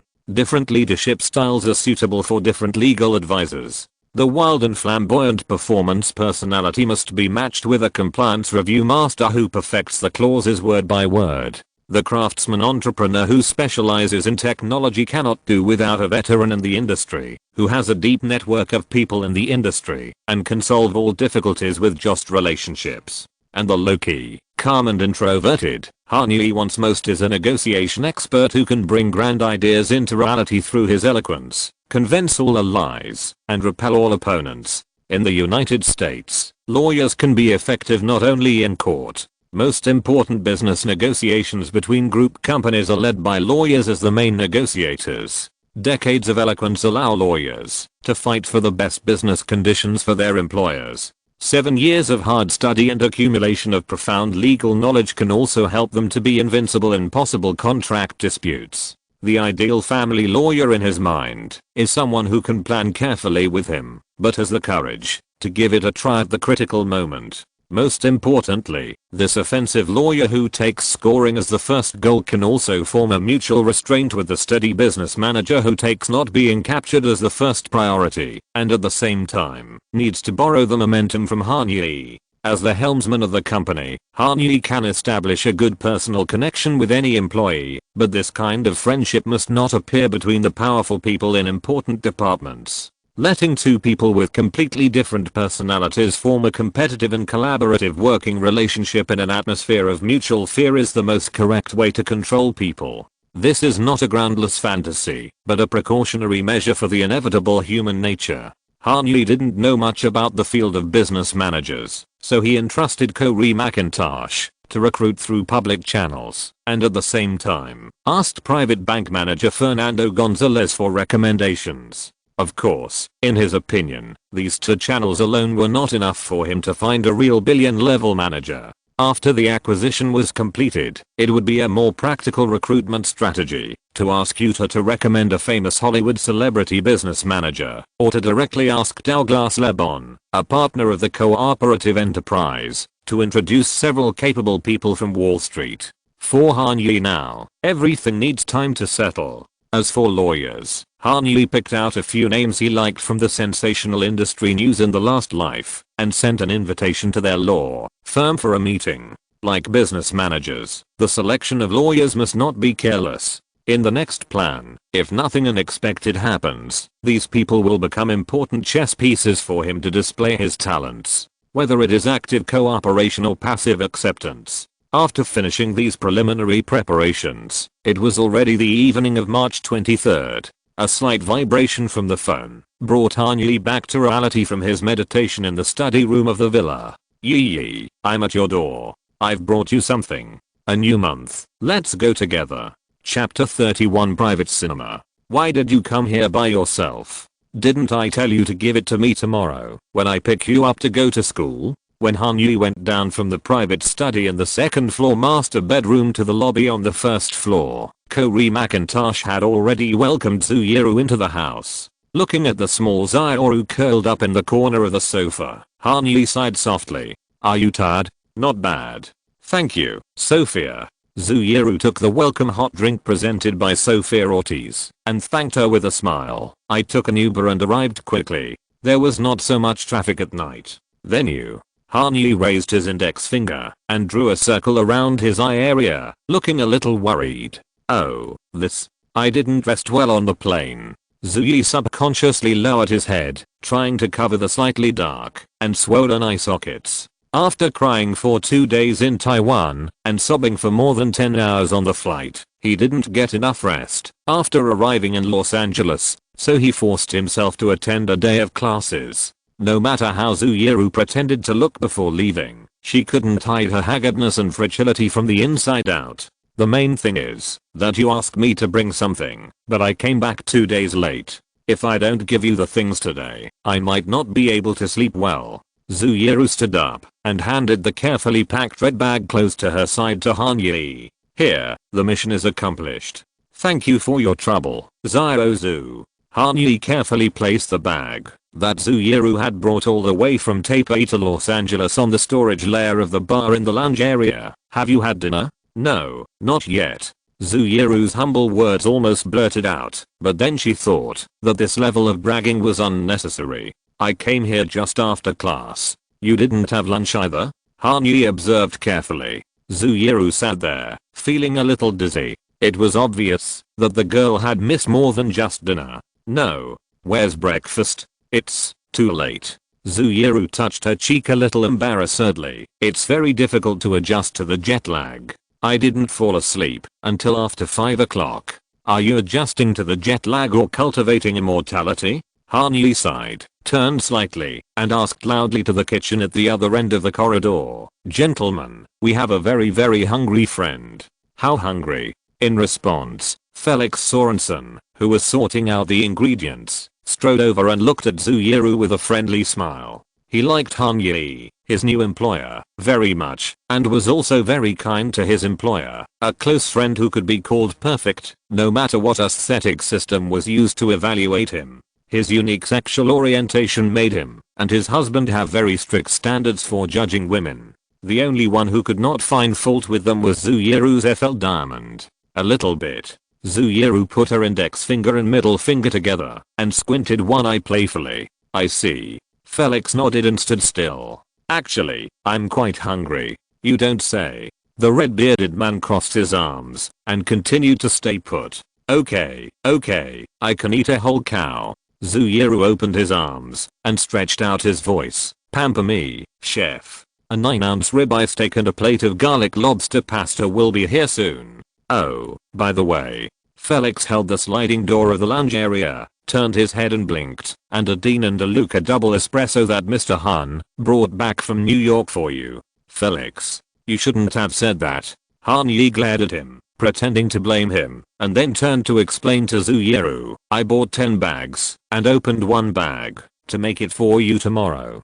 Teddy Roosevelt couldn't drink that much. Zooyeru shook her head, her face full of grief and resentment as she condemned Han-Yi's extravagance. But the eyes that gradually began to light up again were like espresso mixed with coffee mate, which finally showed a hint of sweetness after tasting bitterness for a week. After dinner, let's stay here today, Han-Yi suggested. Don't go back and forth. Stay here? It's not very realistic.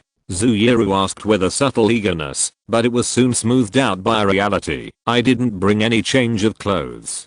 Johanna, I remember we prepared pajamas, right? Han-Yi called out to Johanna, who was changing the essential oil in the indoor fragrance machine, switched to English, and asked with a smile. We have prepared various sizes and styles of Olivia von Hall for our guests. The topic came to Johanna Jansen's professional field. She puffed out her chest and said confidently, do you need a small or extra small size, Miss Zhu? I wear an extra small size. Zooyeru thought about it, still a little embarrassed in her tone. But I didn't bring any makeup removers. Biotherm and CLI, all in the 11 bathrooms, including makeup remover cotton pads. Johanna answered every question with a victorious smile. If there are no brands you usually use, the Sephora at the foot of the mountain is still open. I can go there. Thank you, Johanna. That's enough. Zooyeru nodded quickly in response. She didn't have the kind of torturous eldest lady style. But, I know what you're thinking, Ms. Zhu, but I'm a professional. This time, Johanna didn't even let Zooyeru speak out the question. She winked slyly and gestured a number with her hands. 7 bedrooms, including Mr. Han's bedroom, will be cleaned every day. I guarantee that every inch of the sheets will be spotless. The girl from Taiwan, who wanted to struggle for the last time, had no excuse at all. Yee. Zooyeru narrowed her eyes slightly. You have planned it a long time ago. It's unfair, Mr. Bao. Han-Yi raised his hand with an innocent look. These preparations were indeed not his instructions. As a qualified property manager, Corey McIntosh had already thought of all the situations that would happen in the mansion and made preparations in advance. Even the Sleeman projection system in the private cinema was maintained monthly the day after moving in to ensure the smooth operation of the control computer and access to the high-speed network. No matter how expensive the property prices or how luxurious the appearances, in this digital age, every family's viewing process is similar. Lie down, turn on Netflix, and look for a movie that will kill the next 2 hours, praying that there will be no buffering sign. After dinner, Zuyuru washed up and changed into pajamas and became the first customer of the private cinema at 864 Stradella Road. "This sofa is great." Zuyuru leaned back and buried herself completely in the warm embrace of the grey extended sofa. Her feet were also gently lifted by the frieze carpet, and the whole person seemed to be floating in the clouds. Watching movies at home is the most normal entertainment activity, but it is the first time for Zuyuru to enjoy quiet time in a private cinema of this level. "Here, you choose." Han Yi, who was sitting on the right, handed the remote control and a large bucket of popcorn to the other party. The popcorn is naturally caramel flavored. The so-called popcorn in the United States is salty with salt, cooking oil and butter. Only when it is specified as caramel corn is it the sweet snack drizzled with caramel syrup that Chinese people are accustomed to. You've seen this, haven't you? In the first half of 2016, Netflix had already created a storm of streaming media enclosure and self-production in the Hollywood film and television industry with phenomenal hit dramas such as BoJack Horseman, House of Cards, and Orange is the New Black. However, from the perspective of the overall content library, Netflix had not yet placed all its chips on exclusive content at this time, and large-scale debt raising did not officially begin until the second half of 2016. And producing 2,769 hours of original video content a year, and opening the homepage with a full screen of red and letter logos representing exclusives. This kind of grand occasion will not appear until 2019. Therefore, it didn't take long for Zuyuru to scroll down to see a black and white Fergie. In the picture, she was sitting on a single chair on the beach, facing the obsessed boys, and tossing her wavy golden hair. Directed by Rob Marshall, starring Daniel Day-Lewis, Judi Dench, Nicole Kidman, Sophia Loren, Penelope Cruz, Mary and Gloria, Fergie. The genre is musical, drama and romantic film, PG-13, released in 2009. Yes, 9. I like it very much. Han Yi was adjusting the position of 2 cups of barley tea on the coffee table. Sophia was very careful. In order to let the two of them rest better, the late night movie watching beverage would naturally not be caffeinated strong tea or cola. "I just remember you told me." With just a glance, Han Yi could recognize this treasure that he had watched dozens of times. This musical film, jointly produced by Weinstein Films and Relativity Films, cost $80 million to produce and $35 million to promote and distribute. Weinstein Films, which invested $95 million, shared the overseas distribution rights of the film, while Relativity Films, which only accounted for $20 million in investment, retained all other rights. Led by an Oscar winner and supported by many drama queens. 9. A Topical Work is the first financing cooperation between the two companies. Harvey Weinstein and his company promised a lot, but few of them were finally fulfilled.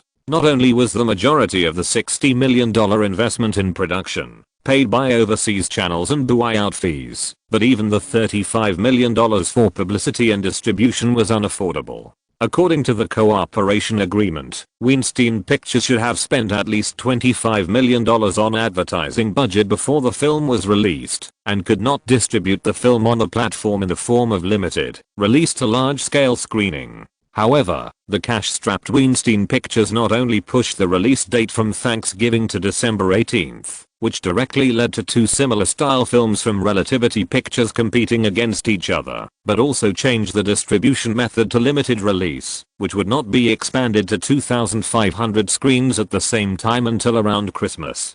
This decision not only led to the two companies going to court, but also turned the film into a commercial disaster. A movie with a total investment of $115 million, the The combined box office at home and abroad is only $54 million, which not only deepened the financial crisis of Weinstein Pictures, but also made all the investment of Relativity Pictures go down the drain. During the release period, the strongest publicity for Nine was the soft advertisements implanted in ABC daytime soap operas such as All My Children, One Life and General Hospital. The absurdity of Weinstein Pictures publicity and promotion can be seen. The budget was not much, and the limited funds were actually invested in the cross-media marketing cooperation reached with Disney/ABC. I don't know how much of the promotion budget that should have been converted into the audience group was secretly digested by the senior executives of both parties in this deal. Of course, the quality of the movie itself is also not outstanding. Deliberately imitating Italian literary films makes the narrative structure and rhythm of Nine very obscure and difficult to understand. But under the deep appearance, the core theme is full of thoughts about human nature, art and midlife crisis, but they are all just superficial. Philadelphia Inquirer film critic Carrie Ritchie summed up the essence of the film well. It is rare that so many Oscar winners have tried so hard, but still only received a dismal return. This was also the first time that Han Yi deeply realized how much impact a bad investment and promotion strategy could have on an originally excellent film. He also deduced countless times in his mind what changes he would make if he were in charge. Kicking Weinstein in the ass would definitely be the first thing Han Yi would choose to do. But in any case, this movie is still at the top of Han Yi's list of favorite movies, not just because of its exquisite and gorgeous stage effects and the arrangement and instrumentation that are not inferior to classic Broadway musicals. The most critical factor is that this is the biggest Waterloo of Daniel Day-Lewis' career. It is an absolute meter movie in a meter movie. The plot of the film is how Italian director Guido Contini, played by Daniel, faces his chaotic personal life and his career that is accelerating to its demise 10 days before the shooting of his new film Italy. In the plot, Guido has 7 muses with whom he has an intimate relationship both spiritually and physically. When thinking of the obscure life experience of producer Harvey Weinstein and his upcoming ultimate fate, the absurdity and fit of reality and drama make the powerful appeal and vitality of Nine transcend the plot. After listening to Han Yi's simple description of his views, Zhu Yiru quickly immersed herself in the world of Guido Contini.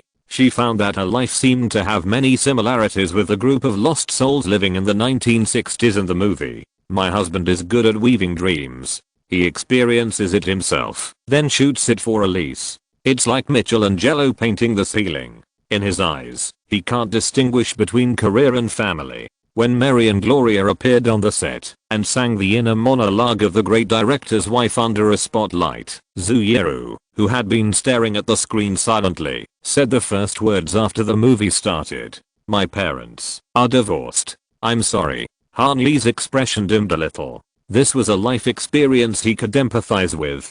"Do you need to turn it off? If you want to chat, no problem, just leave it alone."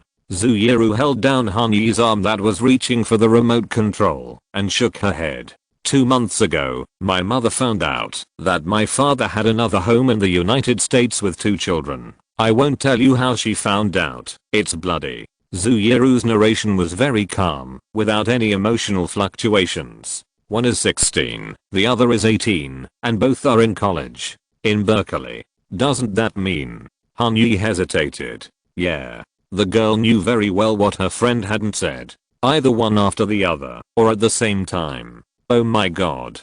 Han Yi clamped his hands on the bridge of his nose, and took a deep breath. After a long while, he finally asked, "You? Don't worry, we are not that weak. My mom and I are not." Strangely, Zhu Yiru knew every question Han Yi had without him having to finish. "My dad is also very straightforward. He left all the property on the island to us. How about auntie, is she okay?" Han Yi asked softly. "She should be fine. She may still be a little sad, but I can't tell." When the topic was brought up, the sadness in Zhu Yiru's eyes suddenly turned into mockery. It was unclear whether it was to herself or others. "Do you know what the last words she said to me were when I hugged her before I got on the plane?" "What?" Zhu Yiru supported herself on the sofa with both hands, sat up, faced Han Yi, and said word by word, "Men are unreliable. No matter how honest they look, they will stink in the end."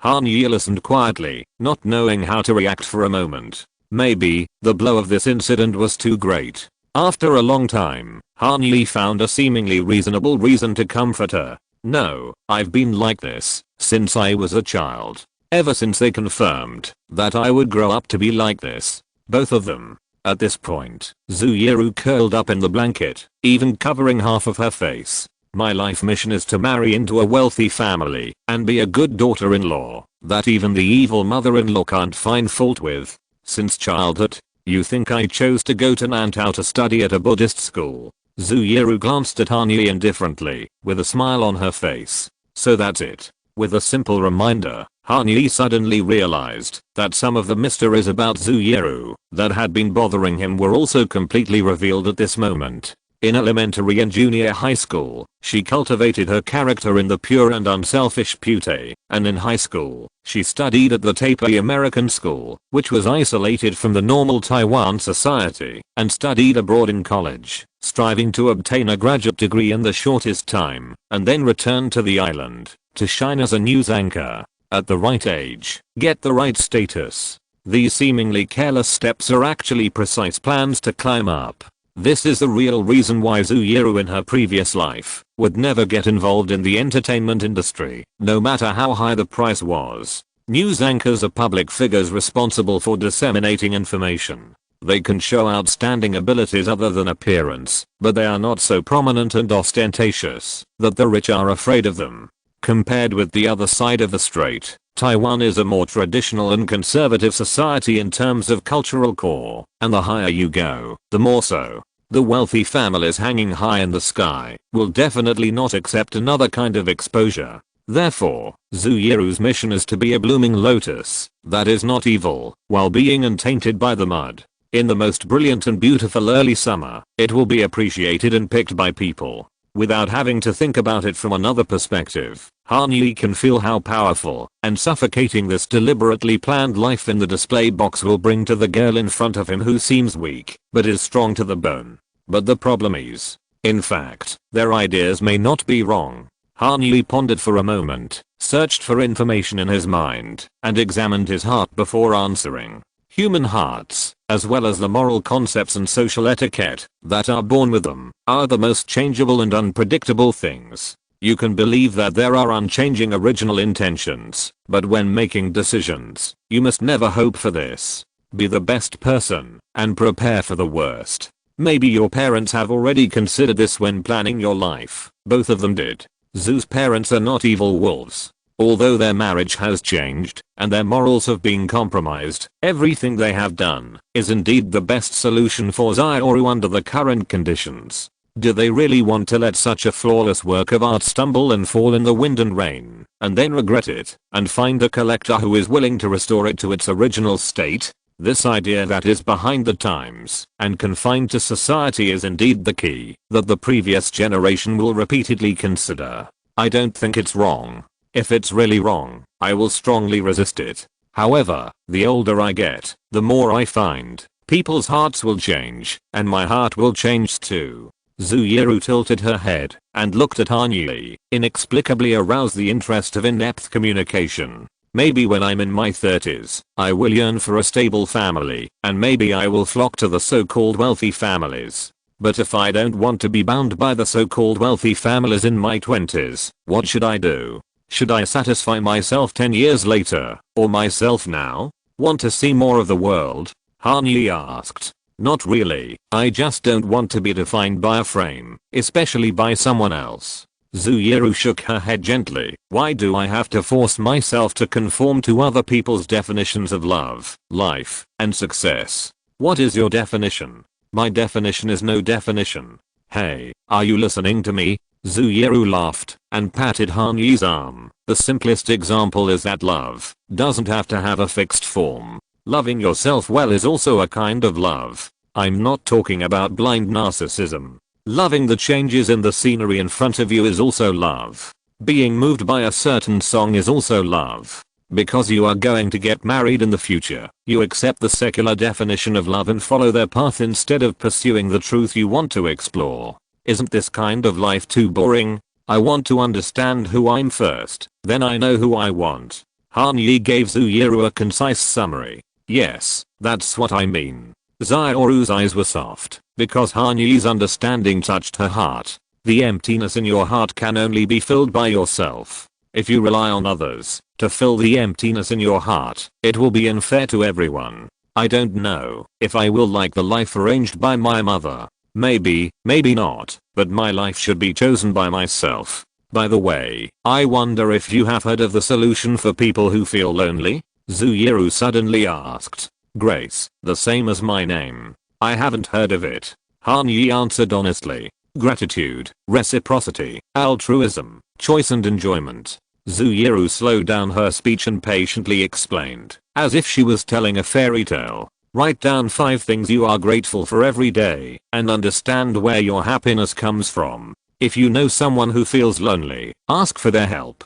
This will not only help yourself, but also give them a sense of value and belonging. Altruism, participate in careers beyond the individual, help others, share knowledge, and expand yourself. In addition, when doing these things, always remind yourself that mentality is a choice. You can choose your own life, and of course you can choose your own feelings. The last and most straightforward advice is to do your best and enjoy the fun and life you have. I think that only when I achieve these 5 points will I be ready to be a perfect person and lover, right? Only by achieving grace can you continuously bring happiness and satisfaction to others, and at the same time you will get the same emotions because of giving. I don't think so. Hearing Zuyuru's words, Han Yi rarely sang a different tune. Who says that love, career, and life must be perfect before taking the first step? My life motto is the same as my name, Han. How do you say it? Zuyuru asked with interest. Honesty, admiration, noteworthy. Be honest, not only to others, but also to yourself. Have the courage to admit what you appreciate and pursue it boldly. Only in this way can you do interesting, impressive and unusual things. Don't ask for everything to go well, just ask for every attempt to have a response. Interesting. Zuyuru nodded seriously. Is this why your last name is Han? Are you sleepy? Han Yi rolled his eyes at her unhappily. I can give myself the last name. I'm kidding. Zuyuru pouted and rolled her eyelids. Although what you said does make sense, but after chewing on Han Yi's words over and over again, Zuyuru seemed to remember something interesting and suddenly laughed. She hugged her knees to her chest, and the cuteness, innocence, complexity, and fatigue in her eyes were fighting. I've never even held someone's hand since I was a child. Isn't it too early to think about this now? Never mind, let everything take its course. Han Yi opened his mouth, but before he could say anything, Zuyuru turned sideways, changed to a comfortable position, and lay on the sofa. Don't lie to me, Yi. Zuyuru's tone was soft, almost whispering. This movie is really ugly. After saying that, the exhausted girl fell asleep in an instant. On the screen, Guido Contini and his mistress, Carla Rabanin, played by Penelope Lopez, were hugging each other in bed and talking to each other. At the same time, in Guido's fantasy world, his mother, Mama Contini, played by Sophia Loren, was singing in a low voice to relieve Guido's guilt, confusion and sorrow. The moon is high in the night sky, spreading myriad blessings. My heart is full of worries, only the deep feelings of parting, my dear child. I hope you will benefit from it for the rest of your life. New recommendations have begun. The second round of Park needs the support of all readers. Today's update is presented 9 hours in advance 7,000 words. I hope you like it.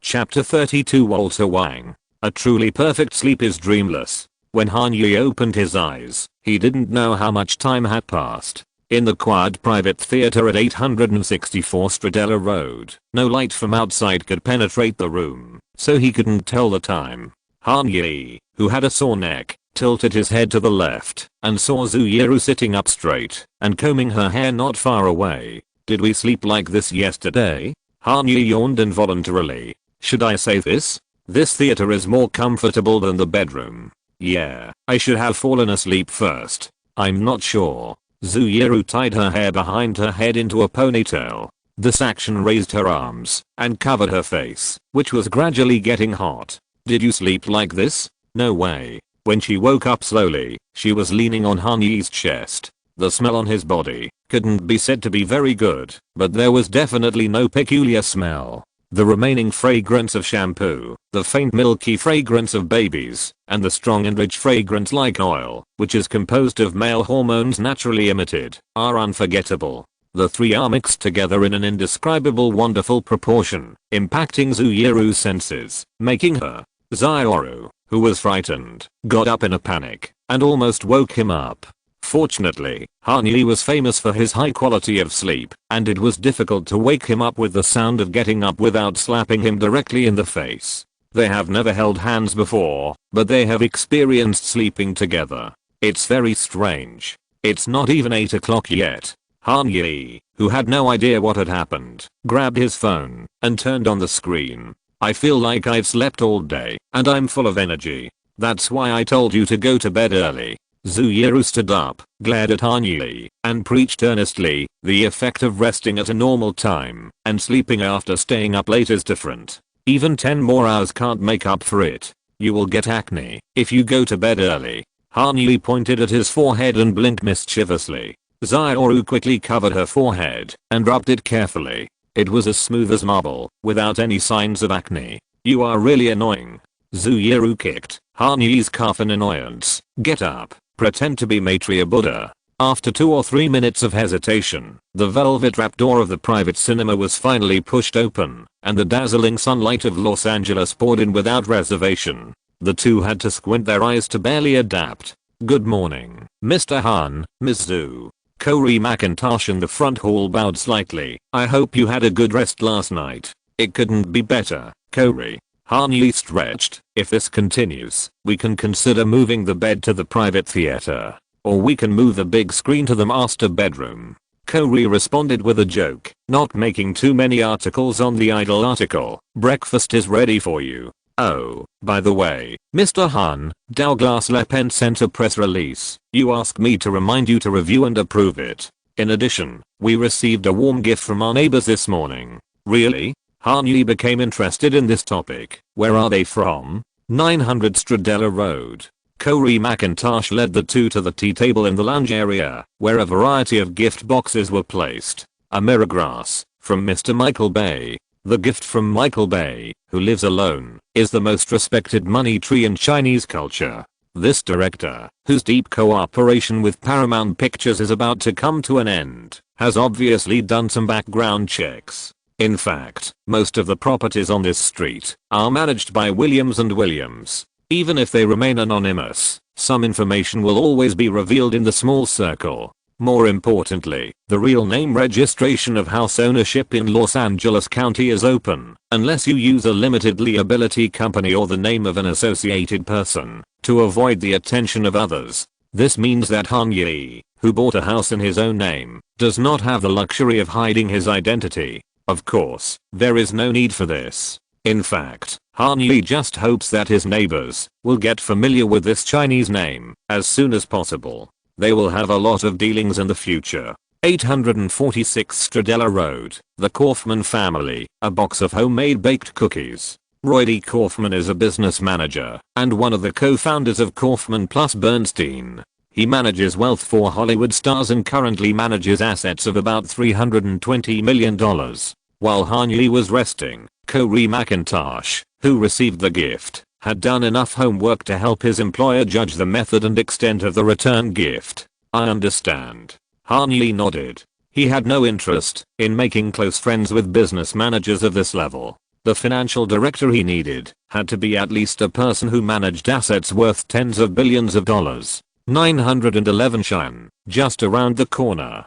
The owner is also a Chinese entrepreneur. He is not in Los Angeles at the moment. The property manager sent a welcome letter and a piece of porcelain. 833 Stradella Road, Trevor Noah, sent a set of scented gift boxes said to be from South Africa. The host of The Daily Show, Zuyuru, asked in surprise. Yes, Miss Zhu, he personally sent the gift when he was jogging last night. He is a very friendly person. Corey smiled. He enjoyed the feeling of returning to the top social circle, and this was one of the driving forces for him to become a luxury real estate property manager. There is also the owner of number 824, Nicolas Cage's manager Jared Harrington. Number 755 owner, Mark Cerami, co-founder of Priority Records, the predecessor of Definition Jam. Even Ms. Jennifer Aniston from number 900 Errol sent a bouquet of flowers and a handwritten welcome letter. Jennifer Aniston. When this name echoed in the mansion, Suyeru was still in shock. Although she had long known that this was a neighborhood belonging to billionaires and Hollywood's top stars, when the handwritten letter with the ink still wet was placed in front of her, when the name that would have only appeared in newspapers and magazines became a footnote in daily conversation, this unreal dream-like feeling emerged for the first time. Is this the world that Hanyi will enter in the future?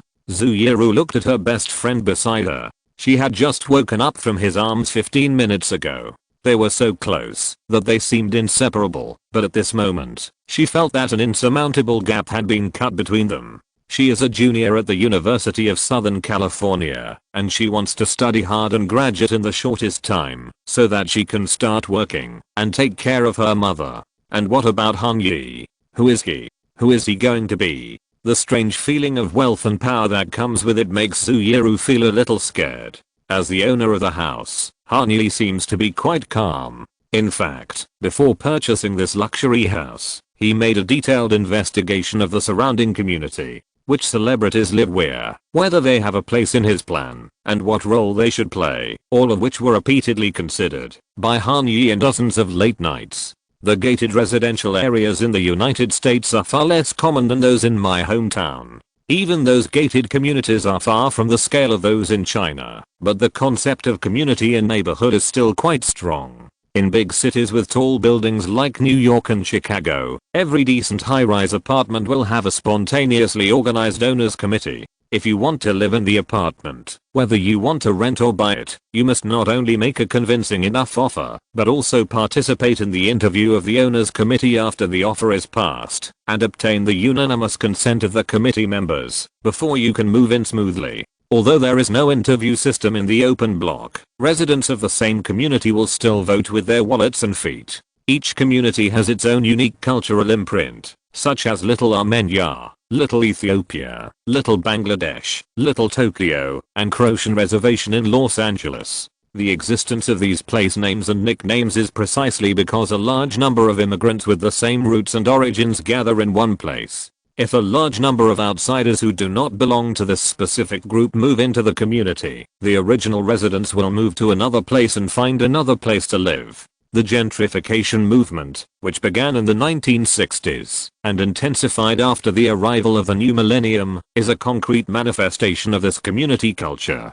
Take Oakland as an example. This city that belongs to African Americans is now occupied by a large number of middle-class white people. The original residents have to move to farther places and continue to live in the form of settlements. The United States is formed by such communities that do not blend in with each other and coexist with difficulty in contradictions and conflicts. Beverly Hills, especially Bel-Air, naturally has its own community culture. However, unlike ordinary communities, there is no need for an owners committee here, and members do not need to vote with their feet. As long as you can buy here, it means that you have passed the test. The standard of Bel-Air is not race, culture, or nationality. There is only one assessment condition: wealth. And this is exactly the resource that Hanyi will never lack. The transaction price of $39.5 million is a jaw-dropping number even in Bel-Air. It is no exaggeration to say that the transaction of 864 Stradella Road will definitely occupy a place in the top 5 of the Beverly Hills real estate transaction price rankings in 2016. Take the road where Han's house is located as an example. The transaction price of most properties is below $10 million. It is not uncommon for properties with a relatively small area to be listed at $2 or $3 million. There are only 2 or 3 top luxury houses that can exceed $20 million. Even the most accomplished Hollywood stars cannot afford the sky-high price of $39.5 million.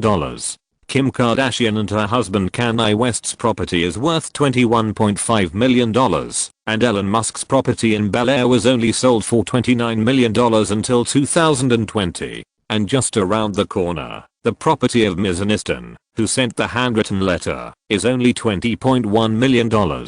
In fact, some clues can be seen from the opponents who bid with Hanyi at the time. Those who are qualified and confident to go back and forth with Han Yi in the $30 million range are all heads of large capital management groups such as Howard Shaw. Therefore, when this mysterious Chinese tycoon came to Bel-Air, it was natural for neighbors to send warm gifts to express goodwill and welcome. These millionaires or even billionaires certainly will not visit with red wine and baked pies like ordinary people, but the necessary etiquette must not be missed. In the United States, gift-giving culture is not based on expensive things. Even between close friends, it is normal to give a gift card worth tens or hundreds of dollars on a birthday. Even in the wealthy community of Bel-Air, home-warming gifts are just exquisite small items of life. I will give you a list of gifts later. Every gift is recorded in the book, including the specific information of the gift giver. Thank you very much, Corey. I have a question. In addition to the owner of number 911 in Xi'an, are there any other people of Chinese descent? Han Yi glanced at the various gifts on the tea table, but did not find the family he cared about the most. Yes, Mr. Han.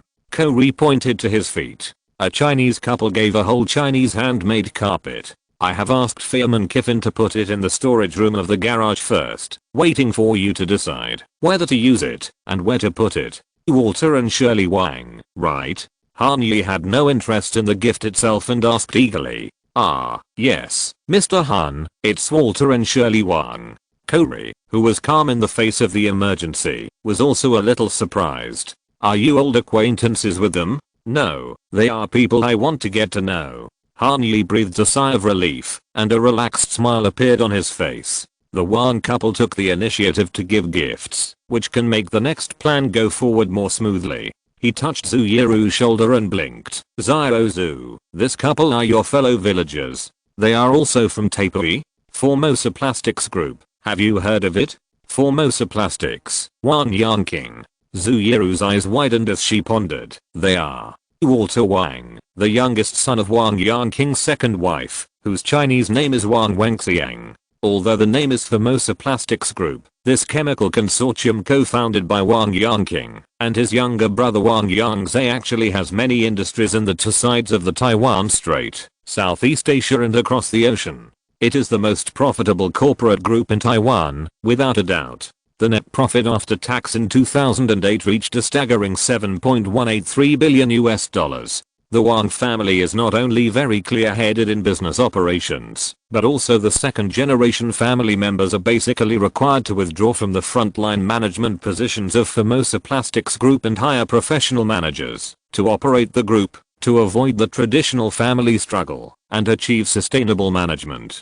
In addition, Wang Yanqing and Wang Yangzhe understood the importance of branching out very early and cultivated a large number of assets in each region where the group is located. Take Wang Yanqing as an example. After his death, the estate he declared in Formosa was only $1.7 billion. Hong Kong accounted for $4 billion, and North America had at least $16 billion. A family of this level will never be confined to one city or one place. Every offspring that is painstakingly cultivated has their own unique mission. The first wife Wang Jiuyulan had no heirs, and the eldest son of the second wife Yang Jiao, Wang Wenliang, founded the Hongren Group and bet heavily on the booming commercial market in the mainland. The Trust Mart supermarket that once dominated the world is one of its industries. The second son Wang Yan stayed in the island and ran Prestige International, which is the largest film distributor in the island. The eldest daughter, Wang Zuling, co-founded the popular computer group with her husband. Her son, Jian Menai, is also an extraordinary person. KKBOX, a music streaming media built by his parents, is the largest music playback platform in Southeast Asia. The second daughter, Wang Zuhong, has the most prosperous career. She is known as the richest woman in Taiwan and is the co-founder of the famous HTC. The classic sentence HTC is a brand for Chinese people. We must create a world-class international brand for Chinese people was said by her.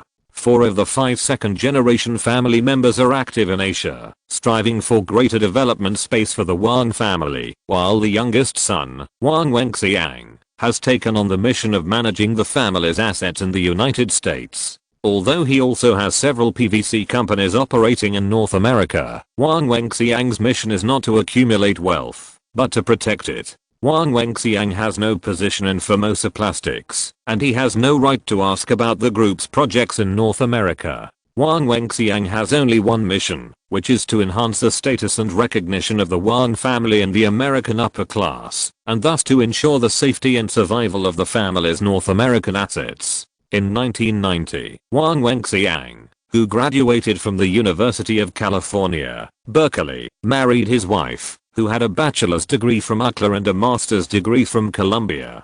3 months later, he went to the United States to develop at the behest of his father. Since then, Wang Wenxiang has been active in the charity and international organizations, and has won a series of important seats as a descendant of a famous family. He is an important member of the Committee of 100, an elite Chinese organization in North America founded by I.M. Pei, and the main organizer of the World Economic Forum in North America. He also serves as a director of the Los Angeles Police Foundation, the R&D Diamond Aid Center, the U.S. Drug Enforcement Administration Education Fund, the China Overseas Exchange Association, and even the board of directors of the Bo Forum. Wang Wenxiang, who has been deeply involved in the Western world, has long become a great philanthropist. Walter Wang, becoming one of the core hubs of business and social exchanges between the two worlds of China and the West. Speaking of Chinese people developing in Los Angeles, Walter Wang and Shirley Wang modestly claim to be second, so who should take the first place will be a matter of endless debate. The simplest proof is that the couple served as trustees of the United States Olympic Committee at the same time. In the long list, there are only 3 Chinese surnames, Them and Yang Yaoming. As for the Los Angeles Olympic Organizing Committee, which is actively operating the 2028 Summer Olympics, the two are even more crucial board members. This is the wealthy family that Zhu's parents dreamed of. Even Zhu Yiru, whose reputation reached the peak of Taiwan in the previous life, had no intersection with these Chinese tycoons hanging high in the sky. And now, they have become a key step in Han Yi's plan. If Han Yi wants to make a name for himself in the United States, where people of different races live together, in Beverly, where celebrities gather, and in Hollywood, where dragons and tigers are entrenched, he must not rely solely on the power of money. The party tickets he needs can only be issued by predecessors of the same roots. The so-called racial discrimination and stereotypes are sociological concepts invented by humans after entering the modern era, but finding the same ethnic group in an unfamiliar environment and forming a joint force for common development as the survival instinct given to humans by millions of years of evolution. After all, if people who are not of our race can be trusted wholeheartedly, we should still see Neanderthals and Denisovans now, right? In a country with a single ethnic group, the phenomenon of grouping will appear among people of different subcultures. In the dark forest of the United States, where all people are immigrants, aggregation based on countries or even civilizations has become the norm. Tyler Perry only shoots stories about black people, and Michael Bay chose Shia LaBeouf, who looks Jewish from the beginning to the end, for the Transformers series. The rise of K-pop in North America is also the result of the rapid growth of Asian capital and Asian discourse power. What Han Yi needs is such a power collective that can accept him as a new force. He does not need practical help. In fact, with the blessing of advanced information, he does not even need business opportunities and relationship referrals. It is enough to let the outside world feel that he belongs to an elite group with deep roots and rapidly rising power, so that the opponents who are about to confront him will be afraid. Of course, at the critical moment, there can be a justice of the peace like Walter Wang to mediate, and maybe the opponent can also become a partner. In the business world, interests are the greatest, and there are not so many life and death struggles. With a few words, the old enemy can become an ally. So, the gift you asked me to bring is for them? Zhu Yiru suddenly remembered Han Yi's repeated instructions before he returned to Taiwan. After knowing each other for so long, this is the first time that the other party asked for help to bring a gift. It was a bit strange at first, but now it all makes sense. Yes, so you have made a great contribution, Xiao Zhu. Han Yi nodded with a smile. Ever since he saw 2 familiar surnames when searching for neighbors and investigated their backgrounds, Han Yi has been planning how to intersect with them. Now, everything is moving in the direction he expected, and he is of course in a good mood. Corey, please sort out the gift list and send appropriate gifts to the friends on the list. As for the Wang family, please send the bag of things in the bar cabinet. They will like it. Thank you Shenyan Kian for the reward. I'm moved to add more for him. Chapter 33 Charity Dinner. The return gift that Zuyeru carefully escorted really worked. Corey McIntosh delivered the gift to Wang's mansion at noon that day, and in the evening, an invitation letter was presented to Han Yi's desk.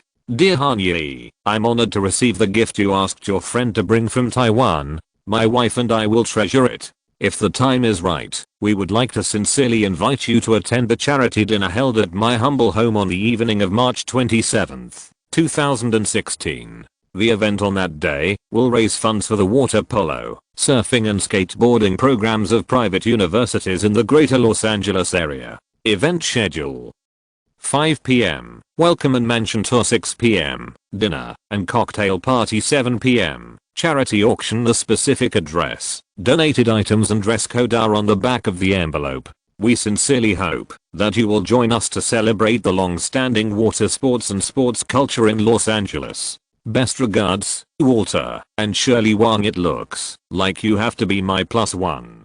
In the COMM 395M class, Han Yi carefully stuffed the invitation letter into Zuyeru's notebook. Oh. Zuyeru glanced at him sideways, with a sweet smile of joy on her lips, and replied in a low voice, "What's wrong?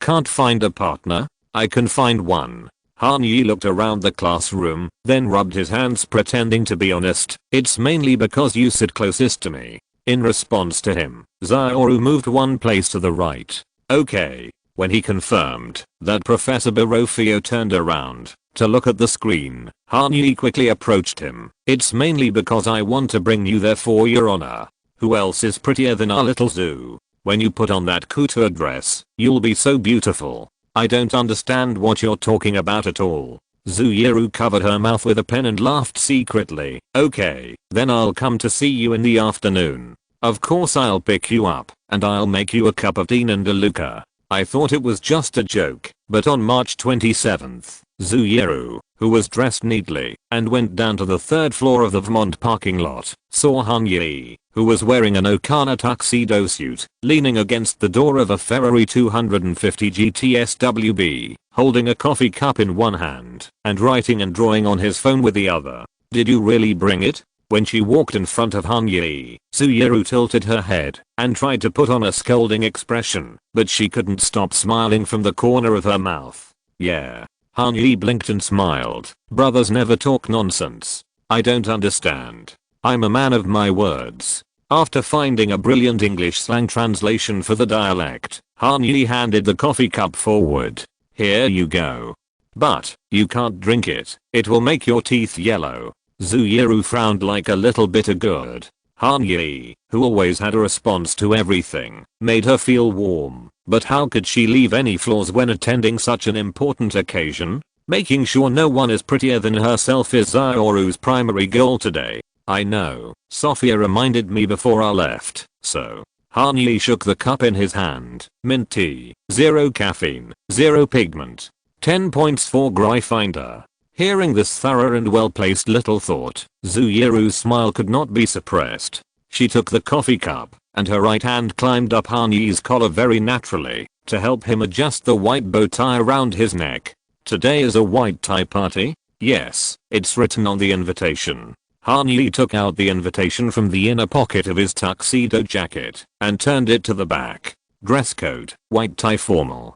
Ladies should wear full evening wear and optional long gloves. Gentlemen should wear tuxedos with single striped satin suit pants and white peak wing collared shirts. White bow ties, shirt studs and cufflinks are required." "Ah, cufflinks, that's it. Corey prepared them for me. I took them off because they were in the way and forgot to put them back on." Han Yi touched his empty cuffs, feeling a little annoyed. "I bought them for you." Zuyeru took out a pair of red and yellow USC school emblem cufflinks from her handbag and carefully put them on for him. The girl didn't know that this was the highest end white tie party, but she could roughly guess that it was at least a formal dinner. Therefore, the day after receiving Han Yi's invitation, she went to the school bookstore to pick out a pair of cufflinks for him. I think this will suit you better and show your status. What if there are alumni here? Putting the left cuff together tightly, Zooyeru clapped her hands in satisfaction and looked at Han-yi with a sense of accomplishment and a little pride. She picked everything on him, including the buttons. She helped him find a matching set through WeChat video and spent half an hour preparing the leather shoes and other accessories that could make a set. She even almost missed the deadline for the online quiz. Han-yi was not the only one who put in a lot of thought. Okay, let's go. Cheer up. Today is your debut. It's yours too. What debut? The two of them didn't need to explain it clearly, and they knew it clearly in their hearts. After you, milady. Don't be silly, it's not your style. After closing the car door, the Ferrari made a pleasant low roar and began to drive towards the Hollywood Hills. Los Angeles on Sunday afternoons was much more traffic free than on weekdays. Han-yi also deliberately avoided the busiest main roads, heading north from South Vermont Street, then turning left from Sunset Boulevard and driving along the foot of Hollywood Hills. Palm trees were swaying, the sun was shining, and the boy who looked a little immature compared to James Bond was sitting in the driver's seat, with a flawless Vespa beside him. The retro sports car from the golden age was speeding along Sunset Boulevard, which had remained unchanged for decades, facing the brilliant light of the setting sun.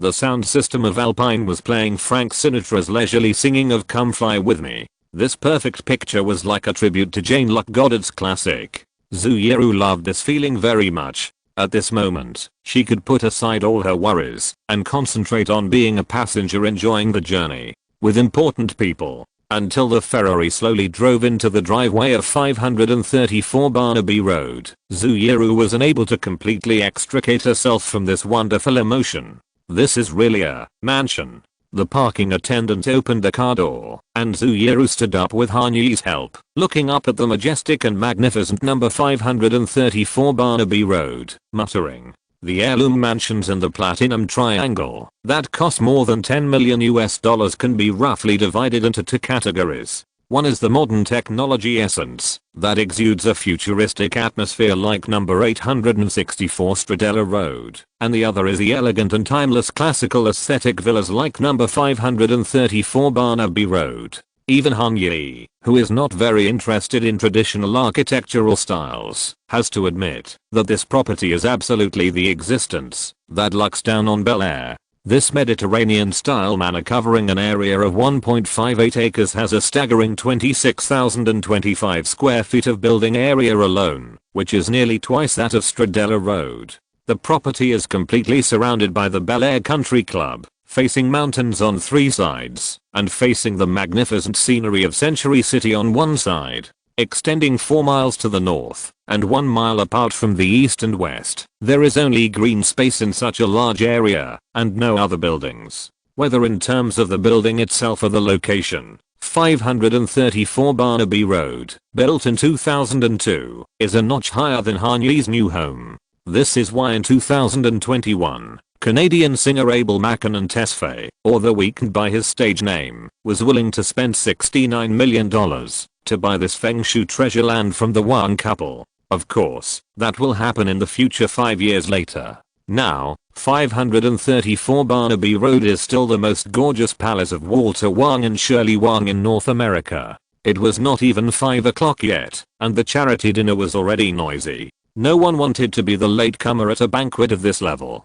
Couples of guests handed their Maybachs, Bentleys and Rolls Royces to the valet, and walked up the milky white granite steps one by one to the sign-in place. "Good afternoon." The person in charge of reception at the check-in counter was naturally not the Wang couple's personal butler. They were all busy in more important positions inside the mansion. The external party planner took on the task of recording the guests' visits. Judging from the texture of the dress of the white girl in front of Han-yi and Zooyeru, the cost of organizing this dinner party was estimated to be enough to pay the down payment for an apartment in the city center. "May I ask what your last names are?" "Han." "Okay, Mr. Han and Ms. Han." The girl leaned over and drew a circle at the end of the second page of the form. For convenience, Han-yi turned sideways and explained to Zooyeru softly, "I don't want to take advantage of you." But Zooyeru seemed to have not heard it, looking straight ahead, smiling slightly, and did not answer. Mr. Wang and Ms. Wang specifically ask Mr. Han and Ms. Han to go to the reception hall after signing in. They are waiting for you there. Let's go. Zhu Yiru passed her slender left hand through Han Yi's raised right arm and gently held him. Go meet the friend you want to make. Remember to hold your chest high and stomach in. Mr. Han. Walter Wang, who was welcoming guests in the lobby, had never seen Han Yi, but the private butler beside him had already whispered to him the identity of the visitor. He quickly glanced at the young man who was half a head taller than him and laughed heartily. I didn't expect you to be so enviably young. I think I can say the same thing, Mr. Wang. Han Yi leaned forward slightly and shook hands with Walter. The latter was naturally not young, and the corners of his eyes had drooped with age, and there were already white hairs on his temples. 50-year-old Wang Wenxiang looked much older than his age and his radiant wife beside him. I guess this is Ms. Han. Shirley Wang wore a warm smile that was unique to Asian Americans. In fact, judging from her deliberately tanned skin and upward eyeliner, the beauty she wanted to show was exactly in line with the safety and conservatism of the mainstream American aesthetic. Oh, what a lovely girl. Did you see that, Walter? Of course, Mr. Han is a very lucky man. Walter agreed with a smile. Ah, she is. Nice to meet you too.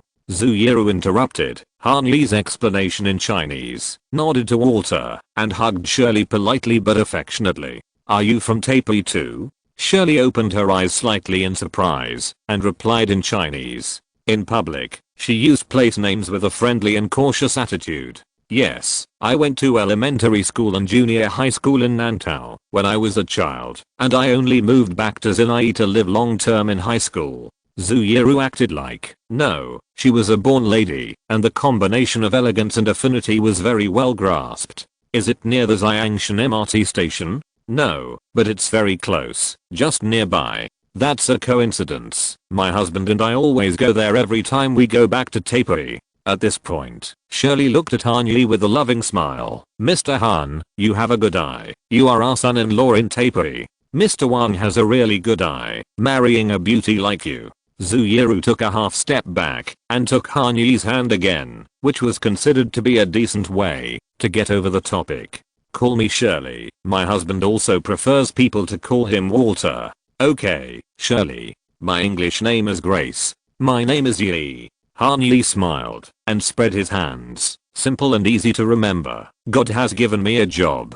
Great, Yi and Grace. It's an honor to meet you by chance. Please take a seat in the back courtyard first and tell us if you need anything, and we will come over later after the reception here. As a Protestant, Walter Wang did not put his hands together, but anyone could see his comfortable humility. Please take care of yourselves first. Of course, Walter. See you later, Shirley. This was a grand charity banquet.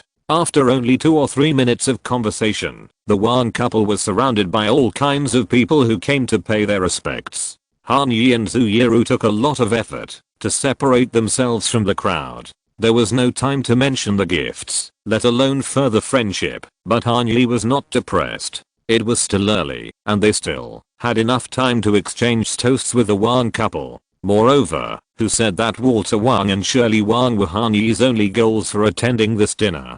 Good afternoon, would you like a drink? The tall and straight swallowtail waiter walked slowly in front of the two and bent down humbly, allowing Han Yi and Zhu Yiru to observe the nearly 20 margarita glasses on the tray from a more comfortable angle. Since the cup is called a margarita cup, it is natural that it will only be used to hold the drink with the same name. Virgin, Classic, and Skinny.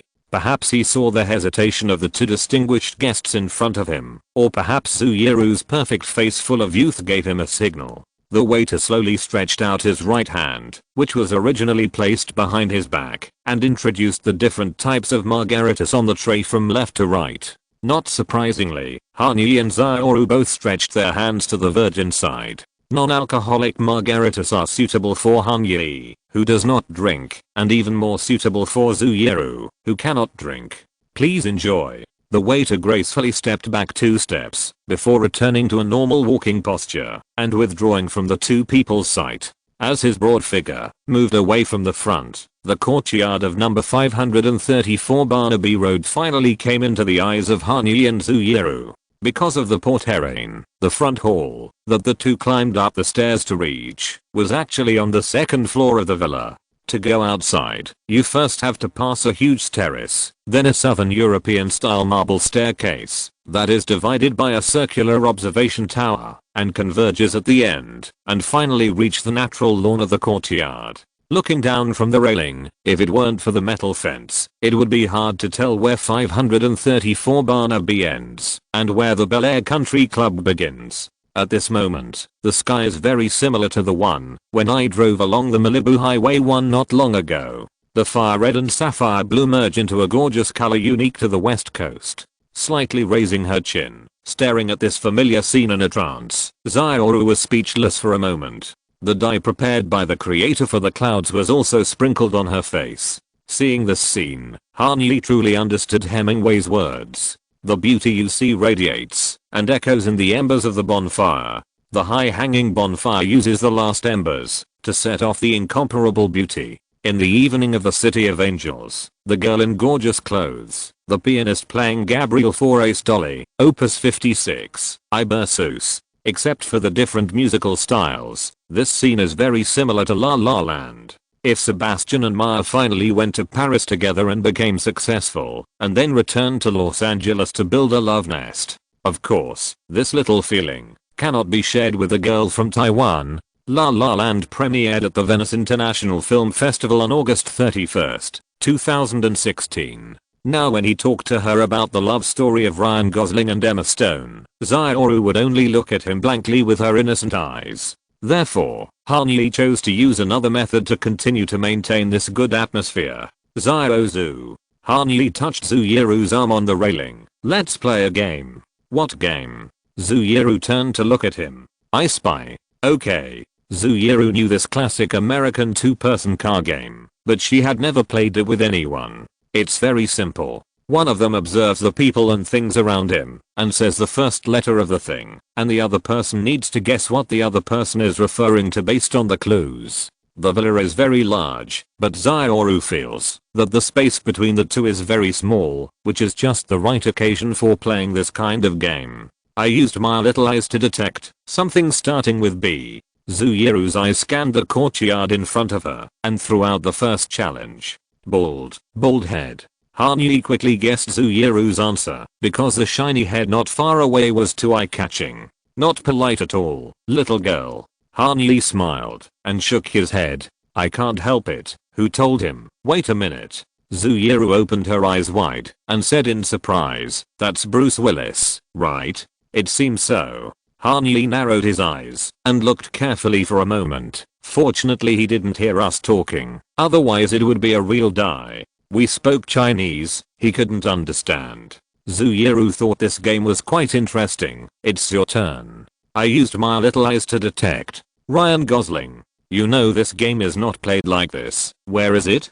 Zuyeru stretched her neck and looked forward to it. Over there, at the pavilion. Hanyi pointed to the distance and laughed dumbly. Just now I was still thinking about his new movie that has not been released yet, but now I can see him in person. How unfathomable are Walter and Shirley Wang's connections in this city. Really handsome. Zuyeru was obviously not concerned about this question. She stood on tiptoe and looked again and again, sighing sincerely. Aren't you tired? Hanyi pulled Zyoro and asked unhappily. No, why are you tired of looking at handsome guys? Zuyeru patted the railing. Do you want to stand up and take a look? I'll support you. Thank you so much. Okay, play seriously. Zuyeru poked Hanyi's back. The other party's jealous performance just now made her heart jump a little bit. I'll give you another chance. You ask me. Okay, I'm sure you won't guess it this time. In the next minute, Hanyi examined the facial features of everyone in the courtyard until he stopped in a corner.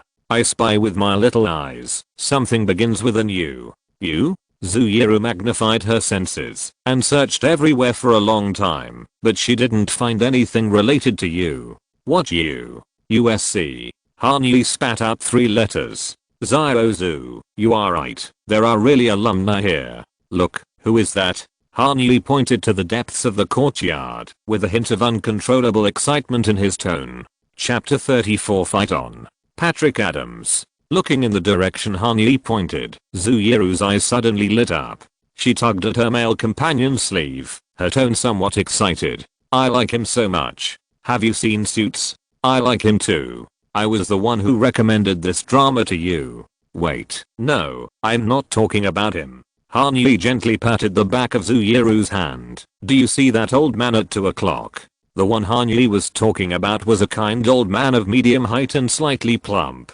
His hairline had receded to the top of his head, and there was very little hair on his face. Even his eyebrows were so light that they could not be seen clearly from a distance. His body was slightly hunched, but it did not affect his calm and composed aura. At this moment, he was holding a glass of sparkling wine and talking to someone in a low voice in the corridor between the courtyard and the reception hall on the first floor. President Nikias? Zhu Yiru recognized at a glance the president of USC, Dr. Chrysostomus Loisus Maximum Nikias, who appeared in black doctoral gowns at the opening ceremony and graduation ceremony every year and frequently appeared on campus. This Greek Cypriot scholar was born in Komi, northern Cyprus in 1952. When he was young, he went to study in the Peloponnese and received a bachelor's degree from the National Technical University of Athens. He then came to the United States and obtained a master's and doctoral degree in electrical engineering at the University at Buffalo, State University of New York. Since 1991, Dr. Nikias has been a professor of electrical engineering at the Viterbi School of Engineering at the University of Southern California, and in 2010, he defeated a number of candidates to become the 11th president of USC. During his tenure as president, USC experienced significant growth and expansion, including the construction of teaching buildings and living facilities such as the Wallace and Enberg Teaching Building and the University Village, and launched several highly regarded academic initiatives and partnerships. In order to improve the school's US News ranking, Dr. Nikias not only led USC to gradually reduce its admission rate from 24% in 2010 to 17% in 2016, but also planned to reduce it to about 11% 3 years later, in line with the Ivy League. Not only that, USC also spent a lot of money to improve the school's academic strength in research, and countless elite professors came to downtown Los Angeles with generous remuneration. The most representative operation was the poaching of 2 neuroscience masters from UCLA in 2013, which directly emptied the entire laboratory of the competitor, causing the latter's academic level in this field to regress by more than 5 years. What has supported USC's big checks in recent years is Dr. Nikias' strong fundraising ability. In fact, his nickname in the market is fundraising principal. In the past 6 years, USC has raised $6 billion in development funds, more than the total amount in the past 60 years. Among them, the donations from the Troy Alumni Network alone reached $2.2 billion. Although there is still a big gap compared to the endowment fund of $17 billion managed by the University of California system. As a private university with a single school, the performance of the University of Southern California is already brilliant enough. In fact, in terms of fundraising, only Harvard in the United States can barely suppress USC in recent years. The University of Southern California has grown from a gold-spending den for rich children in Los Angeles in the 1970s to a world-class prestigious university that elite students from all over the world flock to. President Nikias can be said to have made great contributions. If it were not for the outbreak of the school doctor scandal in 2018 that made him resign, he would have continued to hold the position of president for a long time, because he was deeply trusted by the board of directors. Of course, it is March 27, 2016, and Maximum Nikias is still enjoying the peak of his throne of power, and he is also one of Han Yi's targets.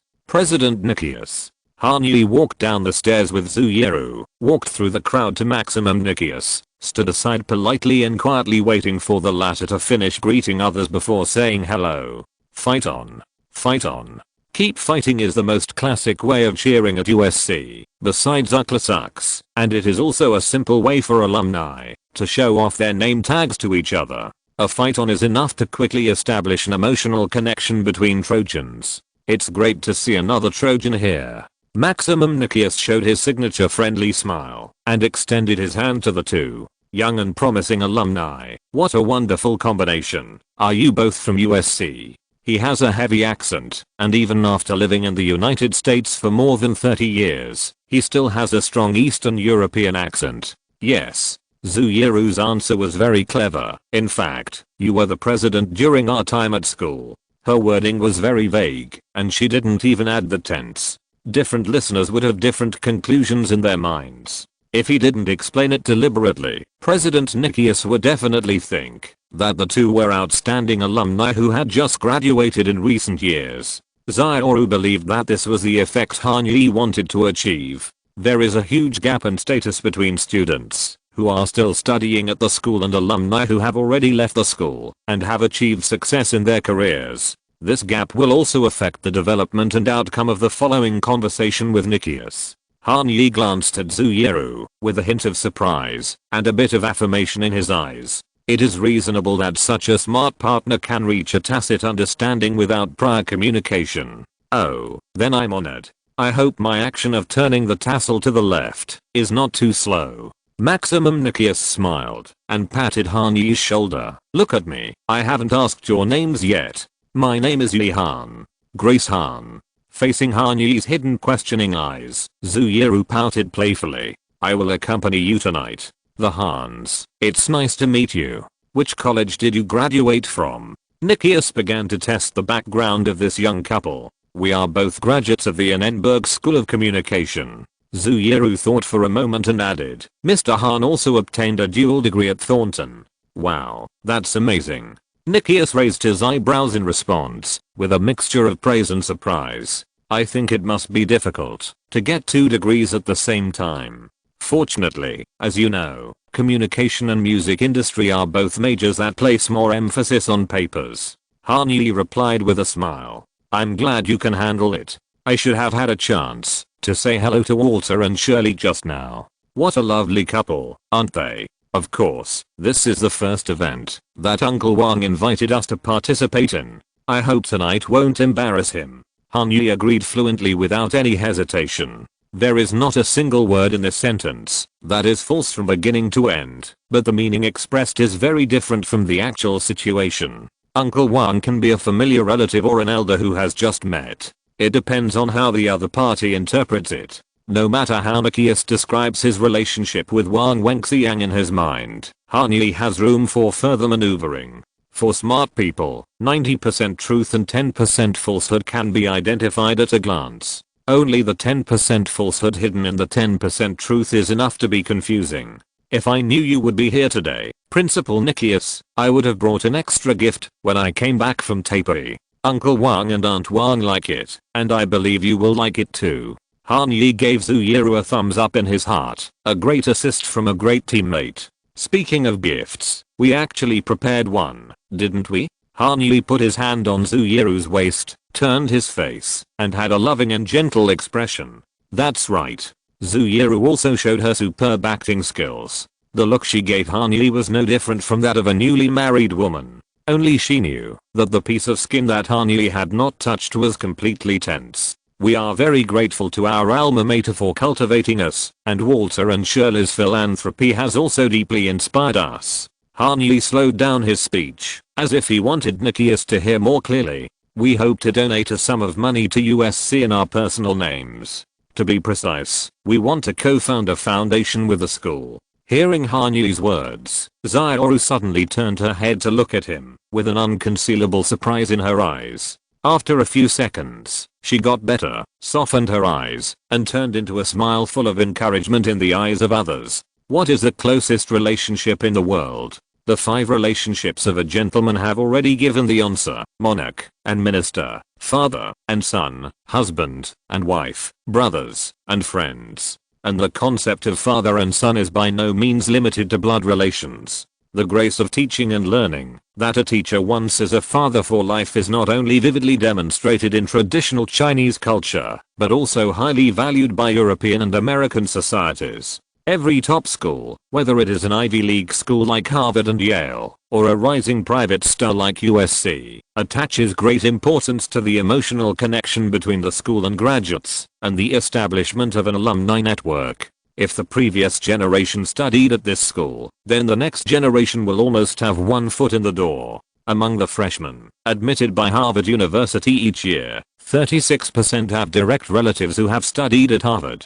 Considering that Harvard's overall admission rate is only 3-4%, it can be said that the probability of this world's top university opening to outsiders is only in the 1% range, and this is already a number that most people are afraid of and dare not submit their applications. If you think Harvard's network of relationships is already very deep, then Princeton's 40.2% legacy students, that is, the admission rate of second-generation students, may change your mind. Although other schools are not as exaggerated as Harvard and Princeton, the indicators are still high. Stanford is 16.2%, Yale is 14%, and Dartmouth, a very close circle of the University of New Hampshire, is 29.7%. In recent years, in order to accelerate development, USC has deliberately lowered the admission rate of second-generation students, but on the current campus, there are still about 20% of undergraduates whose direct relatives have studied at USC. Among transfer students, 1/3 of the parents of the group were Trojans. The school deliberately guides alumni to maintain a sense of community honor and connections with each other, because this can bring immeasurable financial and other assistance for future development. And graduates are naturally very willing to support each other and move forward together in the ever-changing business world. After all, alumni cultivated by the same campus and the same culture must have many similarities in values and ways of doing things. Today, the Trojan family of the University of Southern California is one of the largest and most active alumni networks in the world. The more ordinary of the 437,000 alumni willfully participate in football games and other campus activities every week and cultivate their offspring's sense of belonging to USC from an early age. And the wealthy minority will generously donate and make large donations to help the school develop further. George Lucas, the director of Star Wars who graduated in 1966, donated $175 million to USC in 2006 alone. $75 million was used to build a new film school teaching building, and $100 million was put into the school's endowment fund to make money. In 2011, steel tycoon David Dornsife and his wife donated $200 million to win the naming rights of the entire liberal arts college. Even Steven Spielberg, who was once ruthlessly rejected by the film school and had to go to California State University, Long Beach, donated tens of millions of dollars to build a teaching building and finally received an honorary doctorate from the school, which fulfilled his unfulfilled dream. Donating to prestigious universities in the region and gaining corresponding honorary status and social status has always been one of the best options for wealthy people from other places to gain recognition in Europe and the United States. Now, Hani also wants to join the ranks of generous alumni donations from the University of Southern California. This will not only allow him to get strong support from the entire USC system in his future career development, but also allow him to knock on the door to the top of the ivory tower of wealth in Los Angeles. As a Chinese who is developing on the other side of the ocean, he needs to do his best to gain the recognition of Chinese celebrities in North America. As an alumnus of USC, he can strive for the halo of this century-old institution. Either of the two may not allow him to accumulate enough potential energy. But when the two forces come together, under the catalysis of sufficient cash flow, a chemical reaction that shakes an industry can be produced. Alma mater is not just a place to pay tuition and learn knowledge. The more famous the school is, the more deeply it should be bound for life. Starting point, USC alumni and predecessors of all generations. Watch carefully and learn well. Hani will only teach you this time. We always welcome and appreciate alumni who promote the future development of USC. Maximum Nikias changed his posture and opened his hands slightly to both sides, making himself look more enthusiastic and approachable. Mr. Han, Ms. Han, which academic project of the school are you more interested in, or do you want to make a non-directional donation? I can contact the specific person in charge later to discuss it in detail. Whenever talking about fundraising, President Nikias always bursts out with amazing work enthusiasm, no matter whether it is Sunday today or whether there is a charity dinner here. After all, the Trojans have to continue to fight. We appreciate the school philosophy of the School of Arts, Technology, and Innovation Industries. Yawen and Yang College. Yes. Han Yi nodded and smiled. If possible, we hope to set up a foundation in this college specifically to help people in the innovative industry. Did you guess it was him? If you're listening to this novel on a channel other than Fanfic World, it means they downloaded and uploaded it without effort. We cordially invite you to visit our channel, Mundo Fanfic Novelos. There you'll find the original version of this story and you can explore many other novels of various genres. We're waiting for you to immerse yourself in a world of incredible novels. Chapter 35 Yawen and Yang. The USC Yawen and Yang School of Arts, Technology and Creative Industries, or IIA, is the youngest of USC's 20 schools and the most modern academic one. In 2013, music industry mogul Jimmy Yawen and hip-hop legend Andre Young, also known as Dr. Dre, donated $70 million to establish the school. IIA's curriculum is highly interdisciplinary, integrating element of design, engineering, business and art. The professors and guest lecturers hired are also experts from different fields such as music, film, design, engineering and business, aiming to train students to become the backbone of the innovative industry.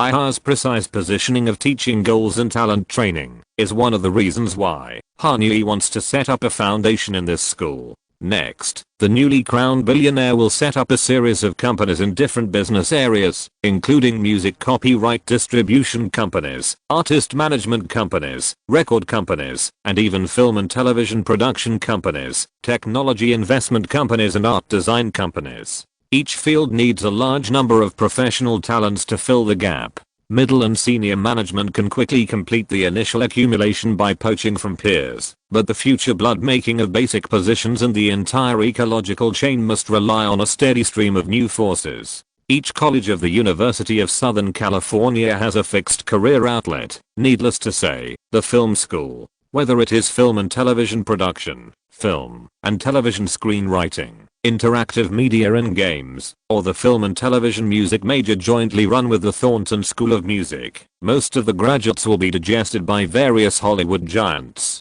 The Leventhal School of Accountancy, ranked 4th in the United States, is a stable source of newcomers for the Big Four accounting firms. The Viterbi School of Engineering has developed rapidly in recent years and is known as the world's #1 game production major. It is the only choice for game developers to expand their teams. IIA has just been established for 3 years and has not even built its own teaching building. It is in urgent need of cooperating with as many companies as possible to increase the employment rate of graduates so that the school can truly gain a foothold in USC and even the greater Los Angeles area and gain a reputation. Both parties have needs and the direction is just right. Once Utah is purchased, Han Yi will become the high-quality partner that IIA has always dreamed of. Another consideration for Han Yi to choose IIA is also closely related to IIA's immaturity. The University of Southern California is a private research university established in 1880. Today, almost all of the school's advantageous projects have fixed donors and have divided their spheres of influence.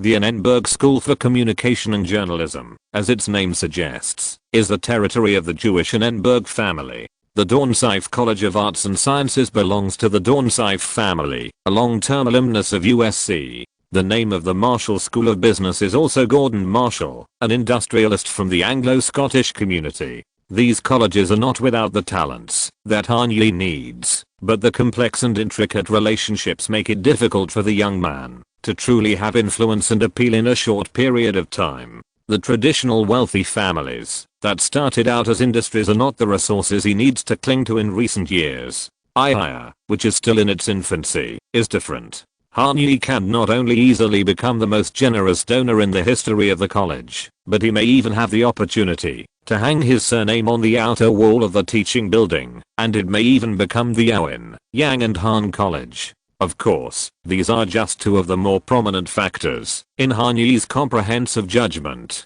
What really prompted him to make up his mind were the two founders of IIA, Jimmy Yawen and Dr. Dre. Needless to say, Dr. Dre, the legendary music producer and outstanding cultural entrepreneur, has made great contributions to the development of West Coast rap and even the entire hip hop industry to its current level. Co-founder Jimmy Yowen may not be well known in the eyes of the public, but his achievements are by no means inferior to Dr. Dre. In the 1970s, the fledgling Jimmy Yowen worked with John Lennon and Bruce Springsteen as a recording engineer. He became a music producer in 1978 with the album Easter, produced for Patti Smith. Tom Petty and the Heartbreakers and U2 were also created by him, and he entered the Rock and Roll Hall of Fame step by step. In 1990, the successful Jimmy Iovine founded Interscope Records and developed into the most powerful force under Universal Music Group through a series of successful mergers before the millennium. Interscope Jeffner and M2Pac, 50 Cent, Eminem, Snoop Dogg in the hip-hop world, Blink-182, Guns N' Roses, Maroon 5, One Republic in the rock circle, Lady Gaga, Elton John, Madonna, Selena Gomez in the pop world. Except for the slightly insufficient inventory in the electronic music industry, only DJ Snake, Zedd and Gryphon are on the stage. In other fields, you only need to throw out a few names at random to feel Jimmy Iovine's unshakable position in the world music industry. Careful people will find that Interscope Jeffner and M&U2, which Han Yi is currently acquiring, have a similar artist list. If it is just a simple donation or the establishment of a fund, Dr. Dre and Jimmy Iovine may only regard Han Yi as a young Chinese businessman who is keen on charity. But what if this Chinese tycoon is also a core shareholder who controls about 40% of U2's shares? With assets worth $200 million and a mysterious family background, can he earn an opportunity to sit on an equal footing with the two music giants and have a deep discussion about cooperation? Building an image, reputation, and circle has never been a one-dimensional thing. Only a three-dimensional display of one ring after another can truly make future partners or acquisition targets look favorably upon you, and be cautious. U2, the Wang family, USC, and IIA, four diamonds set together, only represent a very small part of the industry crown that Han Yi is about to create. My wife and I both believe that innovative industries will play an important role in the future growth of the world economy. Han Yi took Zhu Yiru's hand very naturally. Our initial plan is to jointly establish a $10 million II Han Foundation with IIA to provide academic and professional assistance to talents who are willing to devote themselves to innovative industries, especially those from the same cultural background as me. The shy and awkward expression only appeared for a moment, and Zhu Yiru quickly returned to normal, gave President Nikias a charming smile, and responded to the words of her husband. Zhu certainly knew what was more important, and she would settle the score with the hateful guy who took advantage of the opportunity later. Great innovative industries are exactly the areas that USC will focus on expanding in the next decade. I believe that the Trojans will work together to create some very interesting new ideas. The intention of investing $10 million was not enough to surprise Maximum Nikias, but it was easy to be happy to the point of having dozens of wrinkles on his face. Even if someone broke into Nikias' office, waved a check for $10 million at him, and told him that he wanted to sponsor a certain college, Nikias would still have some doubts. But in a luxurious manner like 534 Barnaby Road, facing a Chinese gentleman in a Tom Ford tuxedo, and the stunning beauty beside him who transcended the aesthetic barriers, as well as their friendly relationship with the Wang family. Even if Nikias still had uncertainty in his heart, it would not prevail at this time. It is always a good idea to make friends with alumni who can appear in such an occasion, regardless of whether they can finally make a donation. The dinner party is about to start. If you don't mind the sound of my chewing, I think we can have dinner together. Of course, please go first, President Nikias. I can't continue the performance without holding your hand, right? Han Yi still held her hand tightly. Zhu Yiru followed Maximum Nikias's footsteps, and there was a subtle tremor in her voice. I don't know if it was because of nervousness, excitement, or sweetness, but the girl didn't let Han Yi see any clues from her expression. She clenched her teeth and spoke word by word. She looked straight ahead with her eyes, smiling but not smiling, looking like she was offended. Experience. Han Yi knew he was in the wrong, and smiled a little embarrassedly. Didn't you say you never held hands in your life? How does it feel? I'm just acting. It doesn't count this time. Zooyeru pinched the back of Han Yi's hand with her nails, but she didn't have the slightest intention to break free. After all, if she wanted to break free, would Han Yi leave no nail marks on the back of his hand? Forget it this time. Remember to tell me in advance next time, so that I can cooperate with you. After saying this, Zooyeru also exerted force, clasping the hand she was holding tighter, and gently lifting the hem of her skirt with the other hand. She was no different from a noble bride, who was attending a banquet with her husband. A lady should have the consciousness of a lady. I was also acting.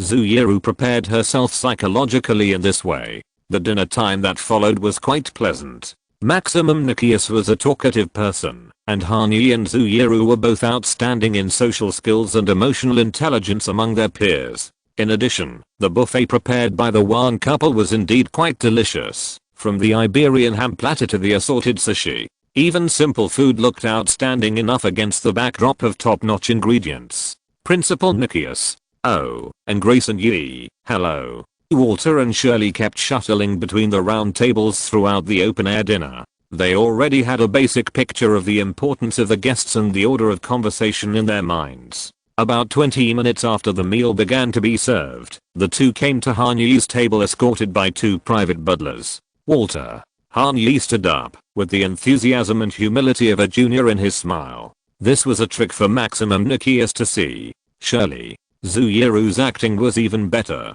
She hugged Shirley Wang, and then took her hand. Sit down and rest for a while. I see you've been standing all the time. Your feet must be hurting. She was polite and intimate, even with the little girl's naivety. Walter and Shirley got married in 1990. So far, they have 3 sons. The 2 youngest are just the same age as Zooyeru and Han Yi. The fairy-like Zooyeru showed her daughter-like care, which naturally made Shirley Wang very happy. Thank you, Grace. Shirley sat in the latter's seat with the help of Zooyeru. The nearly 10cm high heels really made her feel uncomfortable. Shirley touched Zooyeru's head lovingly and said in Chinese, "You are sensible and obedient. I don't know which mother is so lucky. You are too kind." Zooyeru lowered her eyebrows and continued to play the role of a good daughter. A warm hug, considerate care, and finally a conversation in her mother tongue. In the eyes of the bystander, President Maximum Nikias, Han Yi and Zooyeru have a very close relationship with the Wang couple. With the support of the Committee of 100, perhaps Los Angeles will welcome another pair of Chinese celebrities who stand in the spotlight and speak for their community. I'm glad they are from USC. It seems that I don't need to introduce them again. President Nikias. Walter smiled and patted Han Yi on the back. Of course not. These two are our very outstanding alumni. Maximum Nikias nodded, not only to give Han Yi a layer of alma mater's logo to bring them closer, but also to have a deeper intersection with Walter through Han Yi. Maybe in the future, maybe the Wang family can also be dyed red and yellow. Although the latter is a loyal donor to UCLA, if professors can be poached, why can't the sponsors be poached?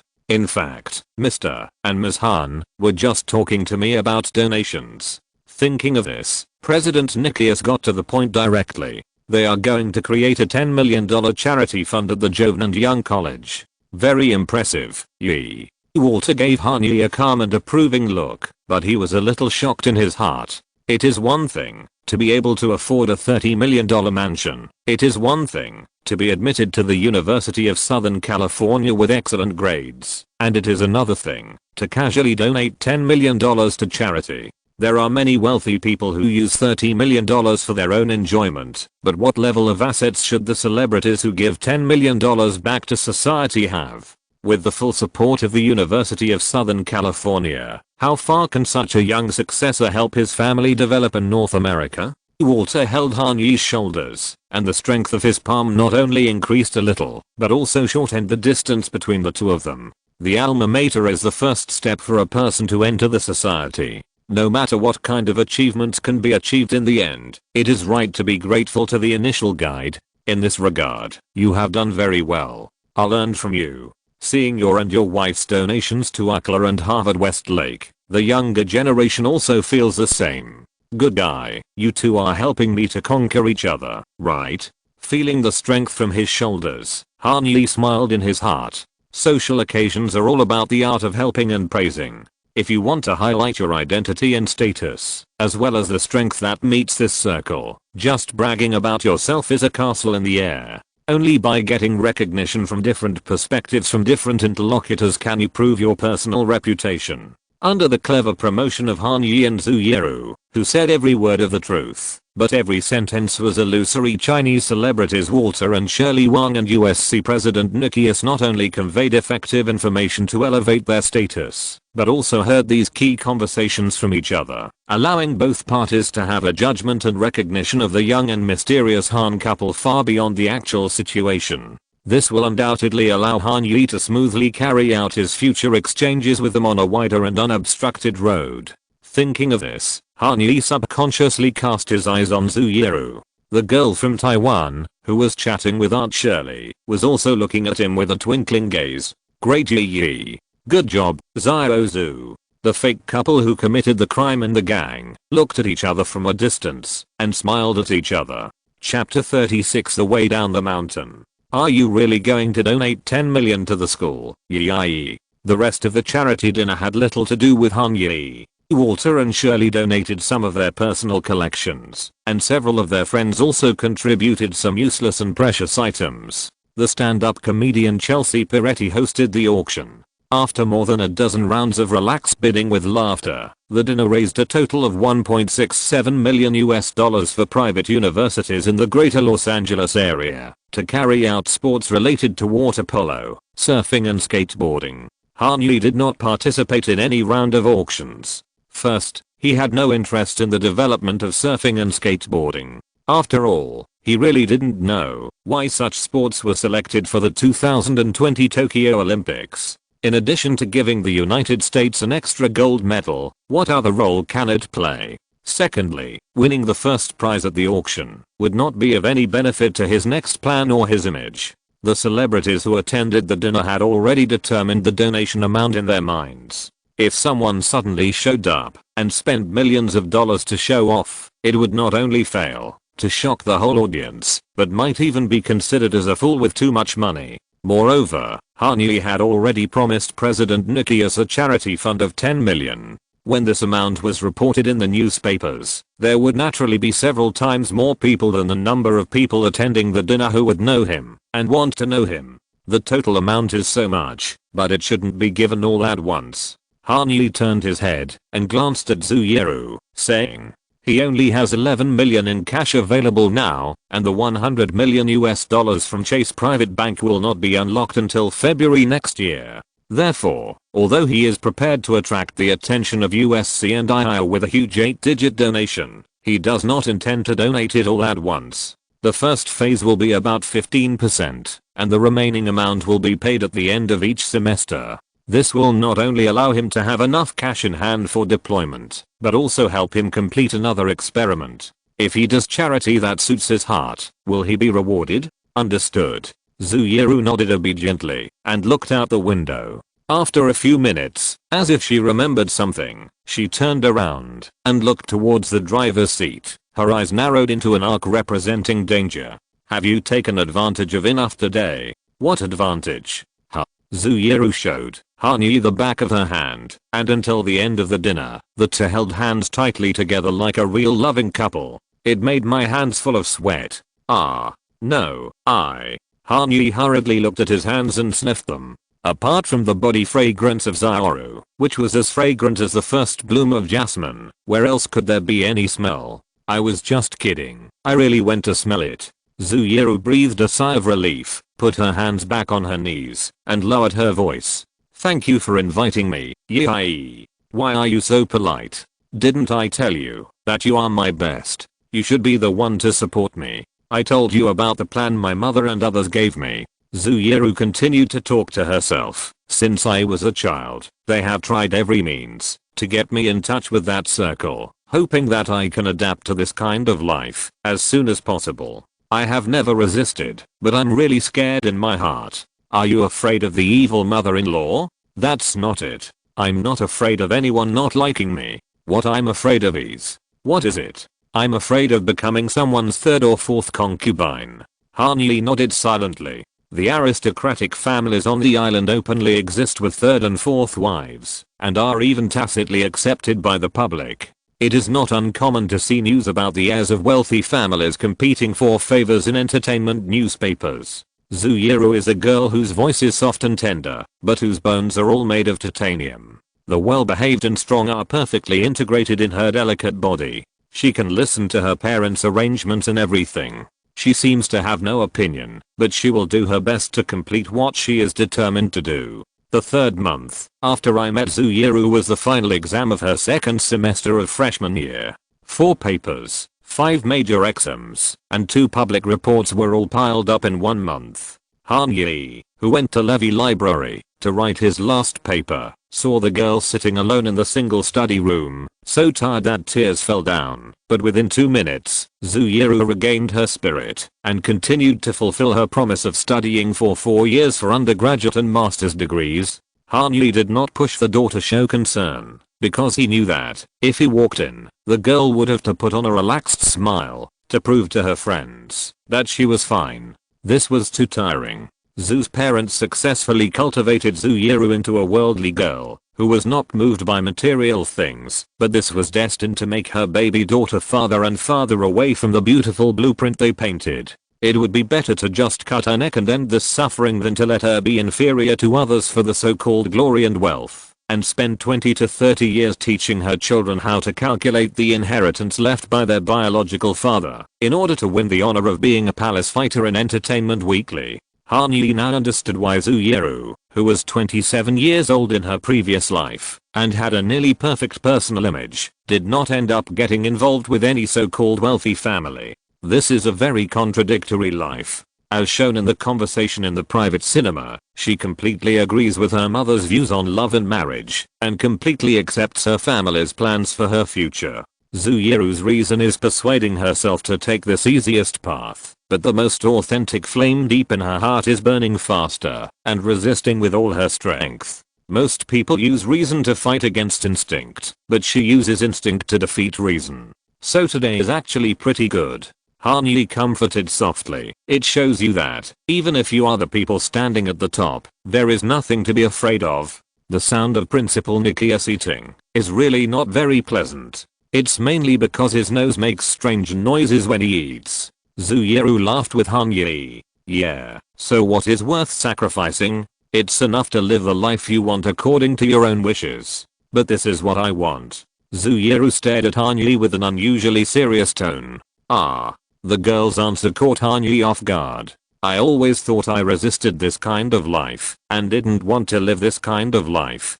But I seem to be a very vulgar person. Zuyuru covered her mouth and laughed unusually crisply and movingly. Some people may not like it, but after experiencing it today, I'm really fascinated. I like all of this, all the feelings. I thought that, no matter what choice I made, it would devour me step by step. But today I realized that I can choose to learn to control it, be the master of it, change its appearance, not change mine. I can enter this kind of life, but I don't need to accept it completely. Zuyuru raised her hand and watched her fingers constantly changing direction and shape in the air in fascination. Let me ask you, Yi, did you just find out that your family is so rich recently? Yes. Han Yi, who had long expected Zuyuru to ask this question, answered quickly after rehearsing it many times in his mind. As a boy, they want me to exercise more, so that I don't become too pampered and lack ambition.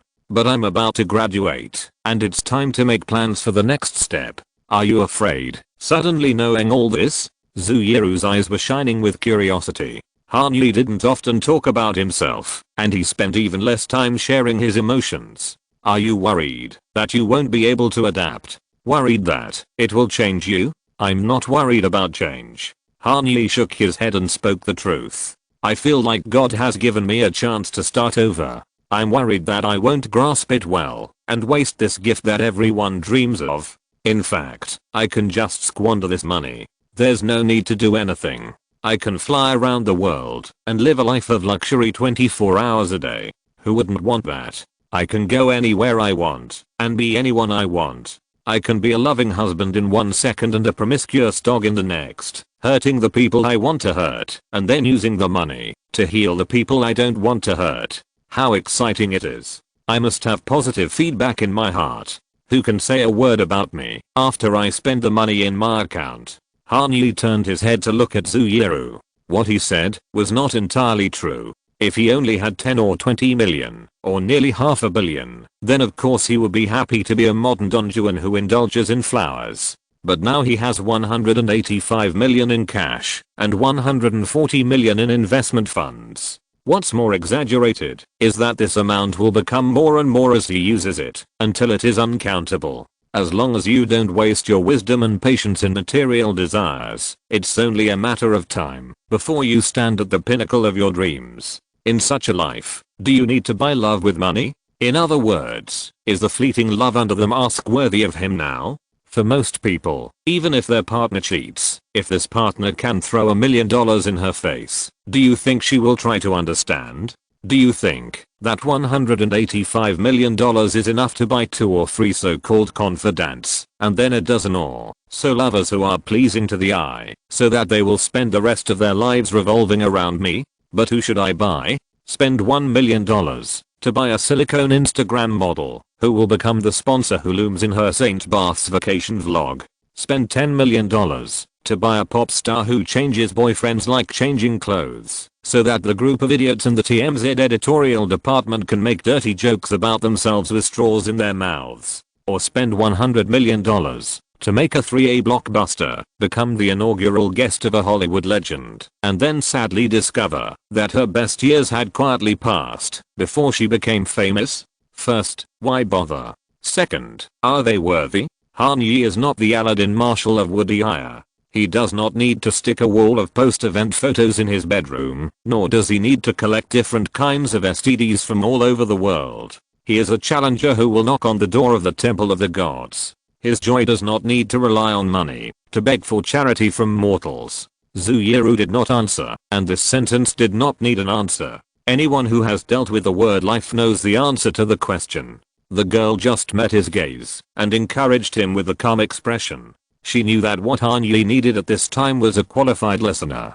But I feel that this shouldn't be the purpose of my appearance here, right? If God wants me to live like that, then I should have so much money from the beginning. This sudden wealth, and so many ideas in my head, and plenty of time, shouldn't it help me to achieve an unrepeatable experience? Han Yi knew very well that Zhu Yiru couldn't fully understand the meaning of his words, and what he said was vague enough. What he wanted to do now was to find a lonely mountain ridge path and dump his unheard thoughts on the side of the road. So I'm afraid to fall asleep every day. I'm afraid that after falling asleep, I'll wake up, and it's just a dream, or I'll suddenly get old and welcome the last morning of my life on the hospital bed. At that time, I probably won't remember all the excitement and happiness. I should only think, in this life, this opportunity, so much money, what on earth did I do with it? Han Yi exhaled a breath of turbid air, and after a long while, he whispered, so, if you ask me if I'm afraid, I'm definitely afraid, scared to death. I'm not afraid of anything else, I'm just afraid of failing myself. But the more afraid I am, the more I have to learn, and the more I have to do. Because only in this way, can I not be afraid one day. You are really great, Yi. Zhu Yiru's eyes were full of encouragement and tenderness. Few people can choose to delay gratification in this situation. I didn't delay gratification. Look, this Ferrari. Han Yi smiled and patted the steering wheel. At this time, he had withdrawn from the brief emotional catharsis. Enjoy it when you should enjoy it, and more importantly, you should treat this road of climbing up as enjoyment. If the 81 difficulties of the journey to the west were only difficulties, but there was no satisfaction after solving the difficulties, then even the Monkey King would not be able to persist. What I mean is, face your desires, but choose your desires carefully. I'll earn it, Teacher Han. Zhu Yiru winked playfully and made a joke, intentionally trying to bring the conversation back to a light atmosphere. We all have a lot to learn on this road, but don't worry. Zhu Yiru put her hand on Han Yi's shoulder, as if she wanted to convey her newly found courage in this way. I will accompany you to the end. No. As soon as she said this, Zuyuru felt something was wrong and waved her hands quickly, hesitating to explain. I didn't say I must. I mean, I didn't want to say. I didn't think about saying you that. I just want. Oh, damn it. The more she spoke, the more confused she became, and the more her face flushed. Zuyuru finally buried her face like an ostrich and rarely burst out a swear word. I understand what you mean. Don't worry. It was Han Yi's turn to comfort Zuyuru. He touched the back of the girl's head and said softly, the road is still long. Such a beautiful scenery. Look more. Come on. Yeah, come on. Zuyuru raised her head slightly, revealing 2 bright stars. If it were someone else, they might not understand their secret language. But Zuyuru knew that at that moment, the two of them had found a way to make each other comfortable and happy for this relationship that they thought was clear and distinct, but now difficult to define. The magnificent scenery on the way up should be enjoyed side by side while the day is good. When they reach the top, if they have not separated, then it is natural to support each other on the way down the mountain. From the beginning to the end, the picture depicted perfectly fits Zuyuru's perhaps immature but firm view of love. There are too many failed stories of the previous generation in front of her, and Zuyuru wants to take it slow.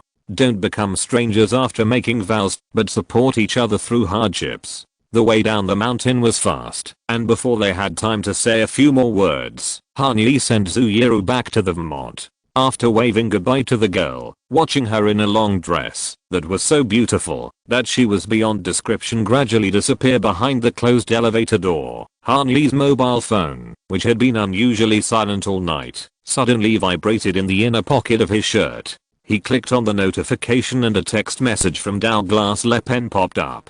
Congratulations, just finished the meeting. The deal is confirmed. Call you tomorrow morning to communicate the details. Chapter 37 Acquisition Confirmation. We have signed a letter of intent for cooperation, and the M&A memorandum is being drafted. The legal teams of both parties will draft a formal equity acquisition agreement based on the specific information in the memorandum. At the same time, the due diligence team has begun work at Utah Plaza. The other party is very cooperative, and with the help of Merita, whether it is a copy of the shareholder agreement, historical bad debt experience over the past 5 years, or organizational chart and human resources staffing chart, they are all prepared in a complete and detailed manner. It is expected that the entire process should take less than 2 weeks to complete. Generally speaking, this cycle is 30 days. Taking the mint tea handed to him by Johanna, Han Yi silently said thank you with his mouth, stared at the iPad in front of him, and continued to listen carefully to Douglas Le Pen's description on the other end of the phone.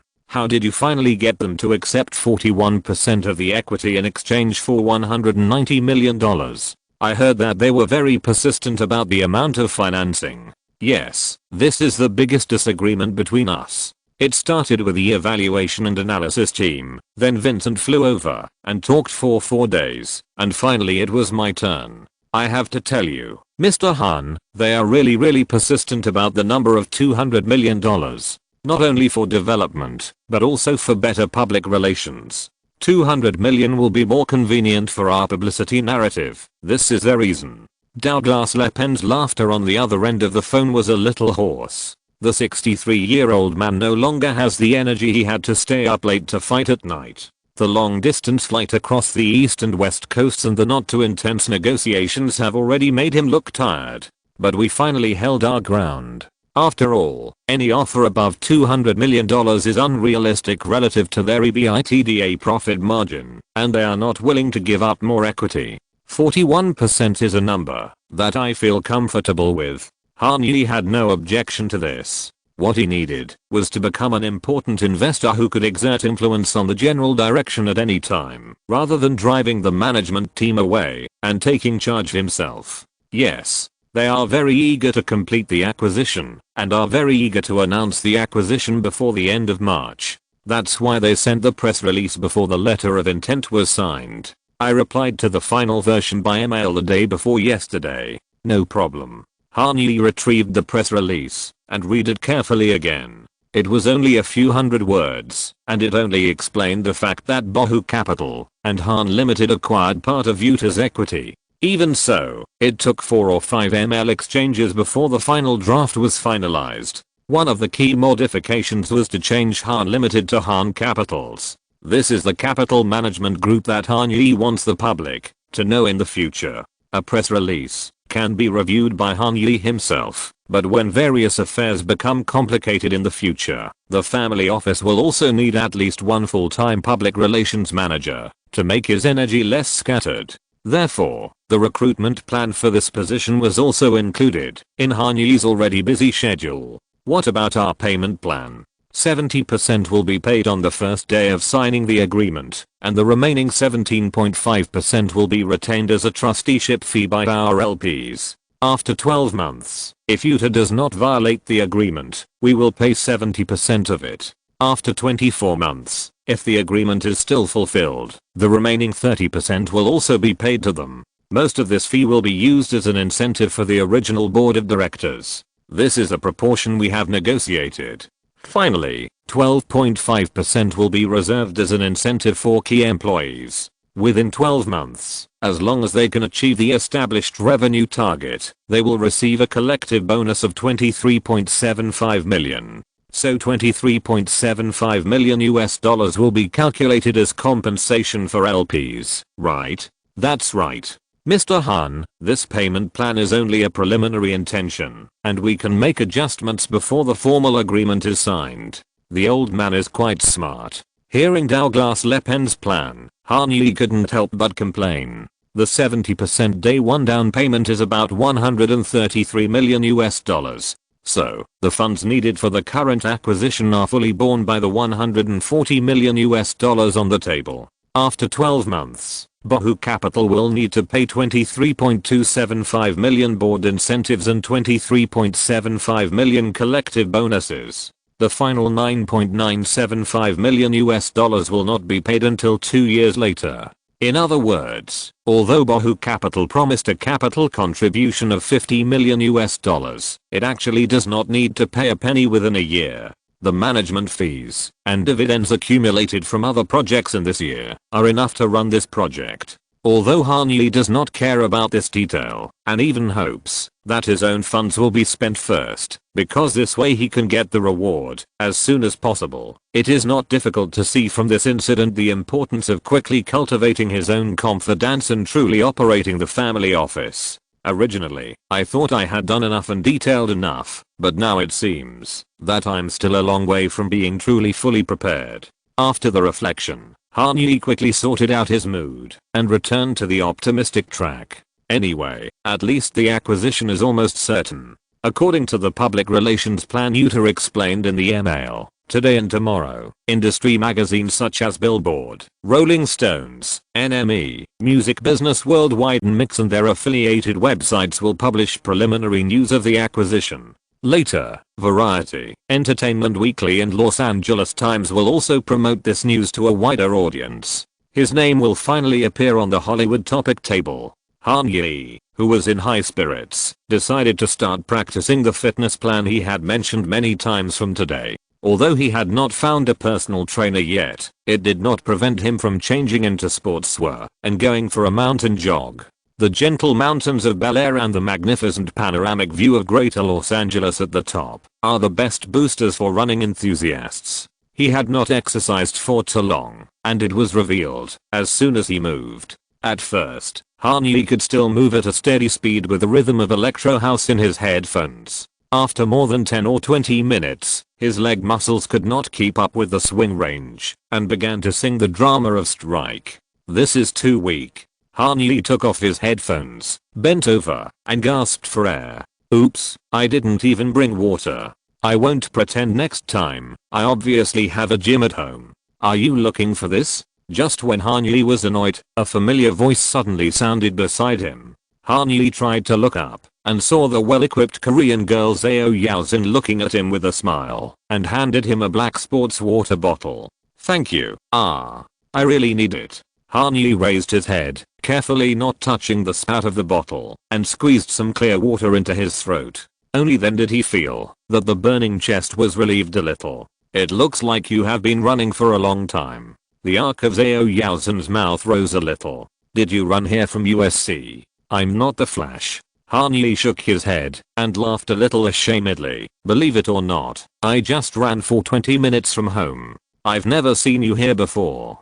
Hey, keep up. Zhao Yaozhen started walking again, turned around and waved to Han Yi. If you want to invite me to dinner, you can send me a WeChat message directly. Zhao Yaozhen made a joke in Chinese, and what was flashing in his eyes was probably not brilliance, but gravy. Still eating? Aren't you trying to lose weight? Zhao Yaozhen deliberately slowed down her pace, so that Han Yi, who was taking a break, could follow easily. By the way, did you gain weight last time you came back from New York? No, I didn't gain even a pound. When it comes to this topic, Zhao Yaozhen's tone is a little more upbeat. Maybe there is indeed a problem with the metabolic system, and it doesn't absorb much.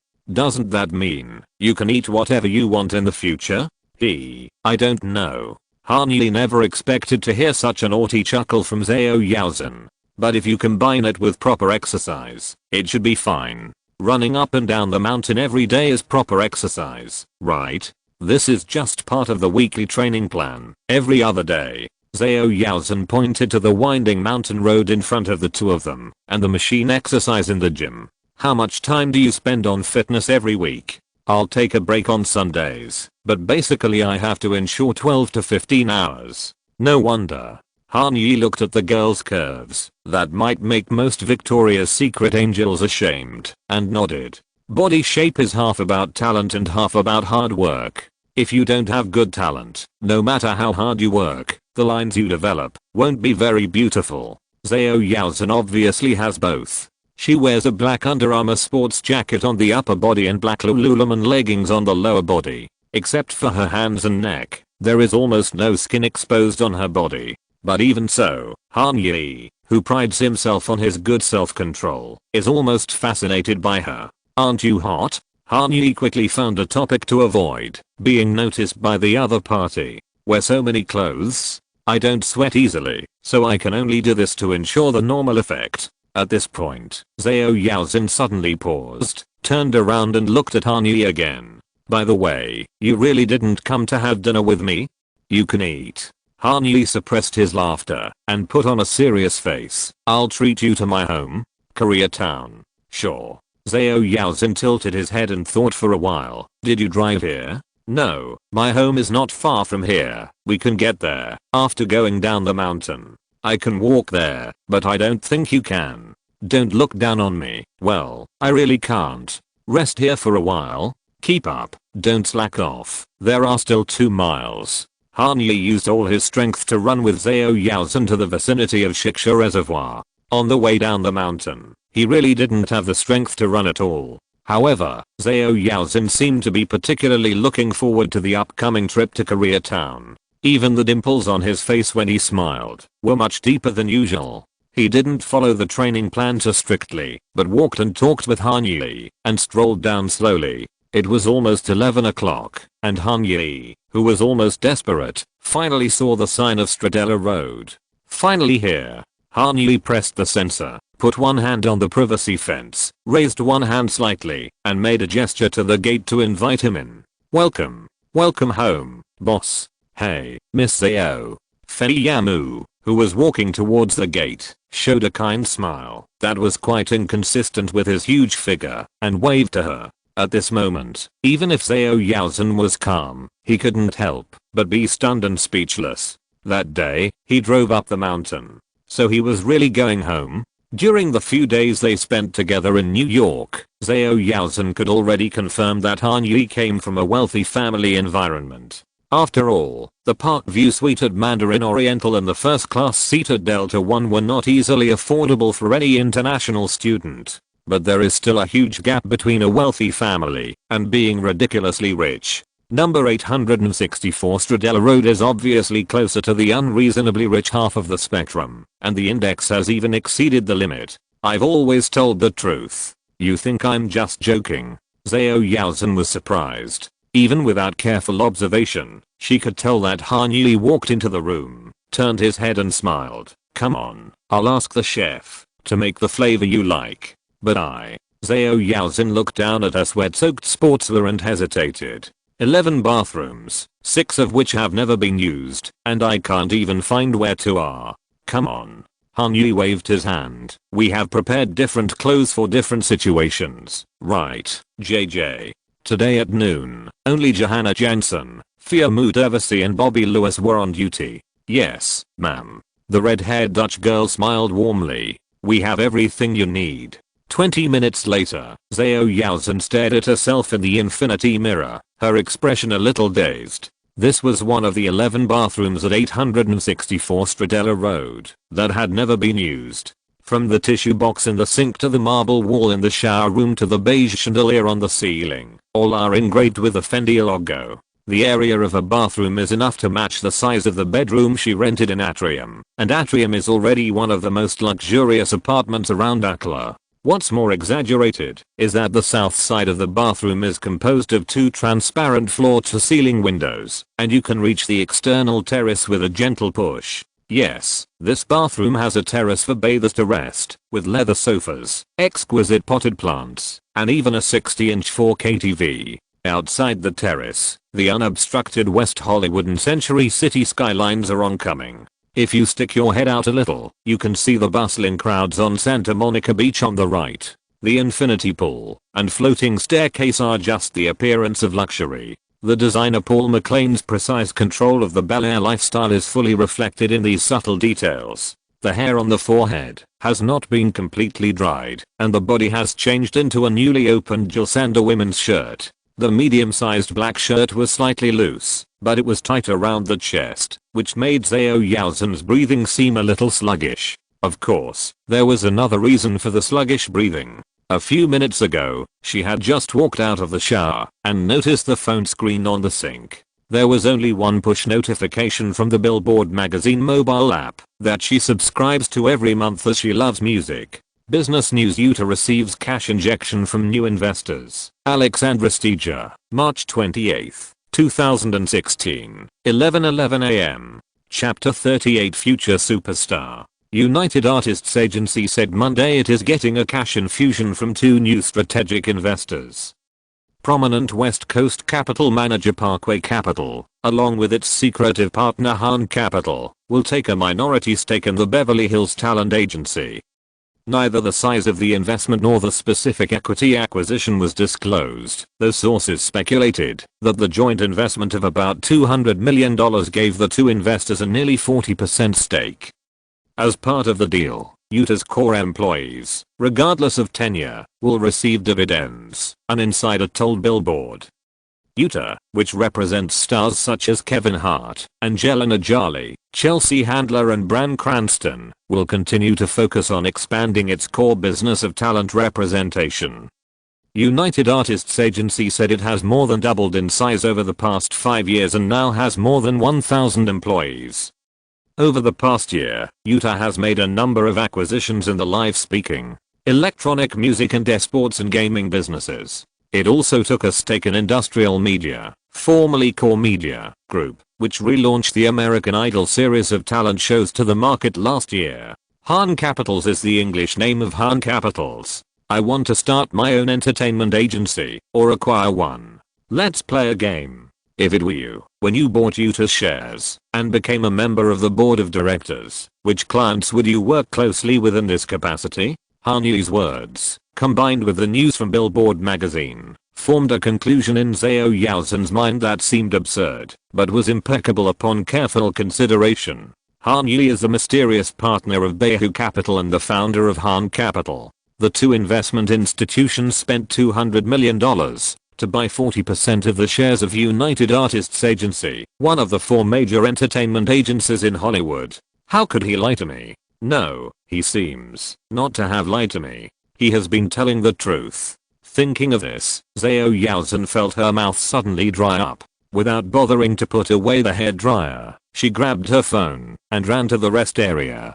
Johanna, please tell me, where is Mr. Han? Mr. Han is in the study on the 2nd floor. I'll get him for you right away. Hey, Miss Zhao, wait a minute. Before Johanna finished speaking, she saw Zhao Yaozhen had already stepped onto the floating staircase, and in just a few steps, she had opened up a distance that she couldn't catch up with. Long legs are good.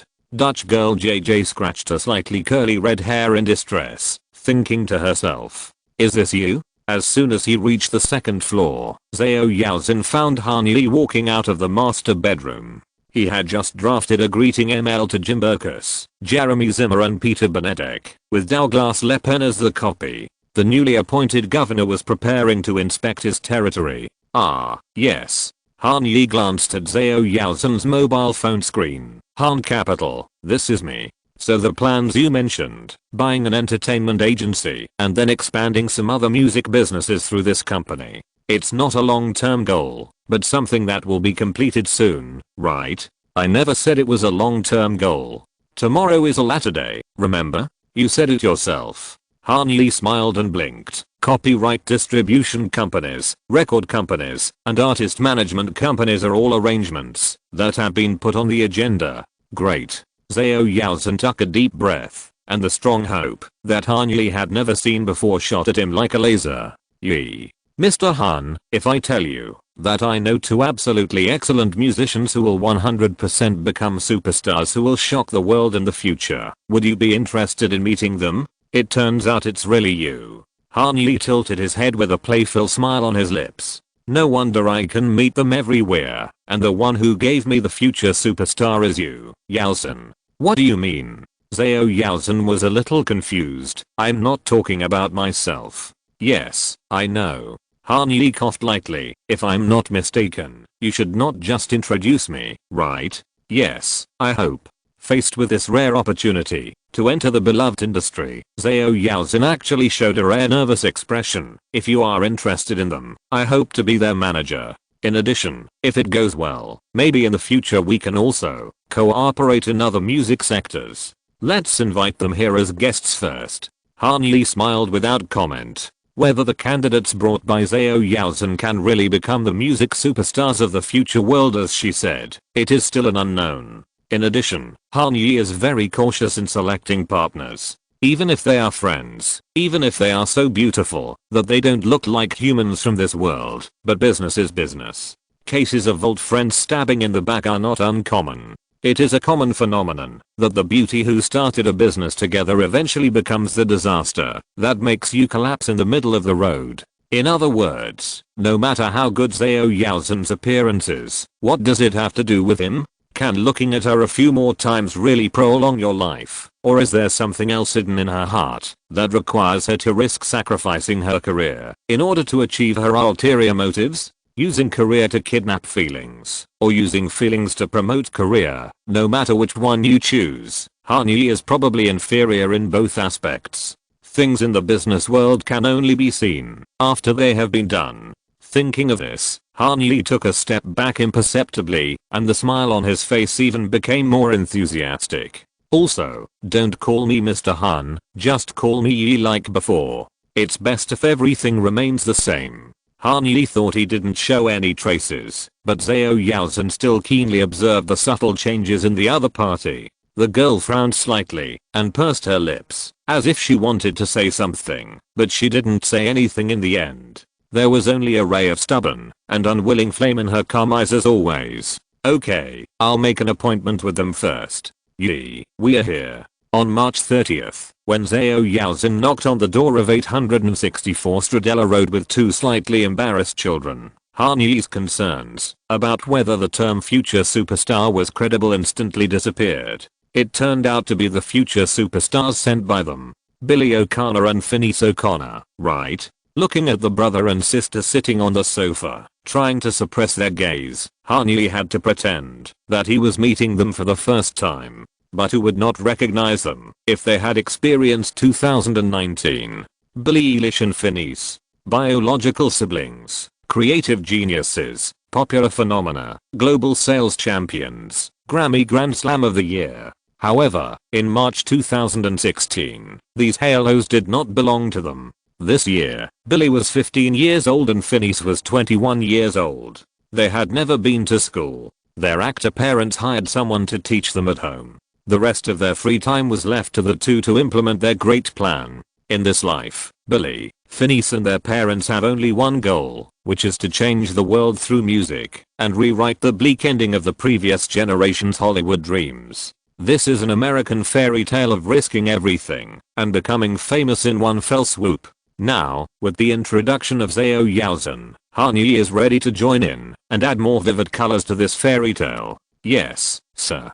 Billy nodded and showed Hanyi a friendly smile. The two seemed a little restrained in this unimaginable mansion, but the younger sister was obviously more cheerful, with a sense of pride and recklessness of a newborn calf. Would you like something to drink? Coke? Just plain water, Mr. Han. Mom doesn't allow us to drink soda. At this point, Billy stopped talking, looked at Hanyi, and then looked at Zhao Yaozhen who was accompanying her. She looked a little worried, as if she was afraid that her childish answer would be looked down upon. If possible, iced coffee would be good. Iced coffee, this should be enough to be like an adult. I'll be there soon. After Johanna presented the ice water and iced coffee to the two of them, Hanyi asked, how did you get to know Yaozhen? It seems that you have a good relationship with her, Billy. Yes, she is my lucky star. Billy took Zhao Yaozhen's arm, leaned on his shoulder, and smiled a relaxed and attached smile. She was the first person to contact us on SoundCloud. Less than an hour after the first song was released, Eugene sent me a private message. What did you say at that time? Billy raised her face and looked at the big sister whom she trusted so much, as if she was looking forward to hearing that praise again. You and your brother are the voices that must be heard by the world. Zhao Eugene touched Billy's smudged blonde hair lovingly, which was a tenderness that outsiders could hardly see. I am. Billy changed to a hugging posture, sticking to Zhao Eugene, and her grey blue eyes disappeared in happiness. You are too flattering, Eugene. Phineas touched the back of his head and smiled shyly. No, I think she's absolutely right. I couldn't agree more. Hanyi spread his hands and pointed in the direction of Zhao Yaozhen. After listening to your first official single, I was completely conquered. What did I tell you, Yaozhen? Cooperate with them, otherwise you will regret it for the rest of your life. Yes, otherwise you will regret it for the rest of your life. Hanyi nodded in agreement. We have a built-in Function 1 sound system in this room. Do you want to listen to Ocean Eyes here? I think this is a very good space to use your imagination. Hanyi opened his arms, as if to lead the brother and sister to pay attention to the spacious indoor space and the magnificent view of Hollywood outside. Imagine this song is played on the stage of Coachella Music Festival, and you are the headline guest of the day. Billy needs to imagine, but Hanyi doesn't, because he really saw the music elf jumping on the main stage of Coachella. I like this description of the scene. Billy took out her phone, looked around, and smiled. Where can I connect the Bluetooth?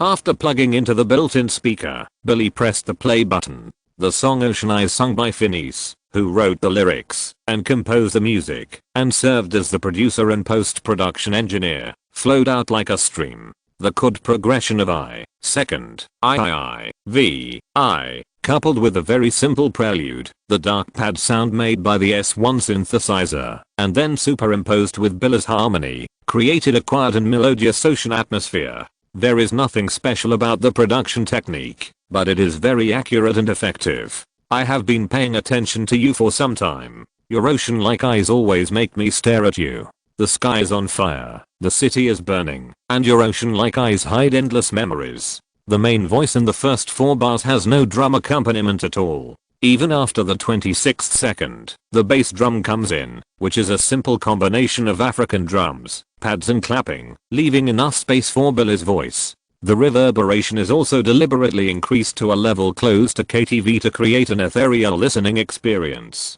How can it be fair? Your ocean eyes. You know how to make me cry. Just one lingering of those ocean eyes. Even in the chorus, Phineas used no more than 10 tracks in Ocean Eyes, which is not comparable to the standard of those complicated works with dozens or even hundreds of tracks. But this does not mean that there is any problem with the quality of this song. Contrary to the common people's concept, the most difficult thing to do in music works, especially pop music works that want to be commercialized, is to simplify the complex. There are too many music producers who have amazing skills, but they have never captured the core element of popular music. What are the core element? The theme melody of a song. In the music world, this term is called leitmotif, which means the leading motive. In the field of classical music, a leading motive usually does not exceed 1 or 2 bars, but it can support the composer to turn his ideas into a complete work consisting of 4 movements. The most typical representative is Beethoven's Fifth Symphony. People can enjoy 2 hours of surging music waves in Carnegie Hall, but when they get up and leave, what they can remember is often the most heart-touching melody at the beginning of the first movement. Human beings are extremely complex, but also extremely simple. We are made up of countless different possibilities, and no one can be truly completely and accurately defined by language. But when we face the world and come into contact with new things, we often like to use short and easy to understand labels to help us remember and classify. Apple is the maker of mobile phones. France is a romantic country. Star Wars tells the story of a group of people fighting with lightsabers in space. From historical figures, cutting-edge technology, movies, and television to music works, it is difficult for creations without memorable points to remain in people's minds for a long time and vividly. Retaining the audience through the theme melody is true in the classical music world, and even more so in the pop music world. The most extraordinary ability of all music masters from ancient times to the present is to merge the magnificent galaxy in their hearts into a small light spot, and then integrate it into the work, allowing it to explode a new universe in the audience's eardrums. Beethoven, Rossini, Stravinsky, Williams, to Bob Dylan, John Lennon, Billie Joe, they all belong to the same category as Finis. Of course, this does not mean that Finis has reached the realm of the great predecessors, but that he has found the correct methodology for music creators. Now Finis needs to do is to let time and patience precipitate more outstanding works for him. From Ocean Eyes to Bad Guy, to Let's Fall in Love for the Night written for himself, his music and production are always like the simplest bronze sword. Not gorgeous enough, but every hit is deadly. Just for this song, a variety of styles such as alternative pop, alternative R&B, independent electronic and ambient pop are mixed together, presented in a way that is not fancy or showy, fully and faithfully presenting the obsession with the deep eyes of the lover and the pain of unrequited love. Although the SoundCloud version of this song was not well done due to conditions, it was played in the Function 1 sound system, making it particularly clear. The crowded sound placement and the poor quality of mixing and mastering have all dragged the song's score down a bit. But even so, it is not difficult for people to hear that it is Finis's creative talent, plus Billie Eilish's X Factor as a superstar, that make up a complete Billie Eilish. Bravo. After the song was over, Kanye clapped his hands and cheered. Then he leaned forward and high-fived Billie Eilish and Finis respectively. Can you tell me more about this song? I'm very interested in it. Kanye glanced at Zhao Yaozhen. Although she was still sitting there calmly, her hands on her knees had already been clenched into fists. Maybe Miss Zhao and I can help it reach a higher level. Chapter 39 Eyes of the Ocean. There's actually nothing special about this song that's worth mentioning. The entire production was done using Logic's built-in sounds and sample packages, with no other plugins, and no special tones. It was originally written for my band, the Slightlies. No. Billie Eilish shrugged with a wicked smile. It's written for a certain Ocean Eye. No. Billie Eilish. Finis looked at his sister helplessly. It's written for the band. But if I sing it myself, I always feel that the taste is not right, so I'll let Billie Eilish try it. Unexpectedly, it was a perfect fit. He came to my room with a guitar and taught me to sing this song. Billie Eilish pointed to her head. As a result, it lingered in my mind for a few weeks, and I thought to myself, this song must be sung by me. So, we recorded it in our bedroom and uploaded it to SoundCloud on November 18th last year. Unexpectedly, it became popular overnight. Finis added 246,000 plays.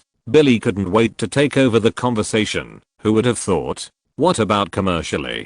Kanye asked with a smile. After it became popular on SoundCloud, what commercial operations did you do for Ocean Eyes? We still want to gain popularity on platforms that can settle streaming royalties, so after the song has a certain amount of traffic, I talked to Spotify and Apple Music. In the end, Apple Music introduced us to an R&R platform company Platoon and signed an agreement with Billie. What is the specific agreement?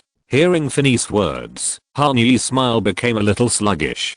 Did someone get there first? They guarantee to sign Billy to a major record company within 3 years. In exchange for 15% of Billy's income from performing arts within 3 years. Is there a sunset clause? Yes. Phineas looked at Han Yi with a little more surprise. He originally thought that this rich man who was strongly recommended by Yuzhan was just a sponsor who was interested in joining the music industry. He didn't expect that he actually had a considerable understanding of the industry itself. 10 years after the end of the agreement, they are entitled to 10% of Billy's income. No wonder Platoon was acquired by Apple. Han Yi nodded and muttered to himself. So-called R&R companies like Platoon are neither artist management companies nor record companies. The full name of R&R is Artists and Repertoire, which can be translated into Chinese as the Artist and Production Department, or the Artist and Works Department. As the name suggests, the work of R&R is to develop and train the abilities of singers and assist artists in preparing works so that they have a higher probability of success in the commercial market. R&R is the core department of a record company. The daily life of a record company that people see in movies and TV shows, such as collecting songs, signing contracts, training, and recording, are all within the scope of R&R's work. It can be said that more than 85% of the artist-related and music-related businesses of a record company are carried out by this department. Platform companies like Platoon, which specialize in R&R, have become a popular way of starting a music business in recent years. Traditional record companies sign a standard 1+6 contract with musicians, that is, a renewal option of 1 album plus 6 albums. A total of 7 albums can bind a musician for at least nearly 10 years, and the financial and human resources consumed to effectively create 7 albums and promote a singer from a new music star to a superstar are quite astonishing. According to Pareto's law, the ratio of success to failure in any industry is 2:8, and in the music industry, this ratio can reach a shocking 10%, 90%. Among the 100 artists signed by a record company, only 10 can make them recover their costs, and among these 10 cases of capital preservation, only 1 can really make money. In the era of physical records, the circulation of information and the updating speed of fashion were relatively slow. It was profitable to build an artist brand from scratch in more than 10 years. However, in the era of streaming media, especially in the past few years when mobile networks and big data began to change the logic of music business, the attributes and preferences of record companies have also changed, from production-centered to marketing-centered. Whether it is Universal, Sony or Warner, their record companies prefer to sign musicians who already have mature works and existing traffic. Promoting such artists does not require energy in the most difficult initial period, and the probability of commercial success is much higher. In other words, everyone wants to do the work from 1 to 100, not from 0 to 1. In such a market environment, pure R&R companies specializing in packaging newcomers came into being. They will sign a large number of musicians who are still in the early stages, provide advice on the direction of the work, and play a role in recommending industry resources. Such companies do not sign distribution contracts with artists, nor do they sign record contracts, and they do not even need management contracts.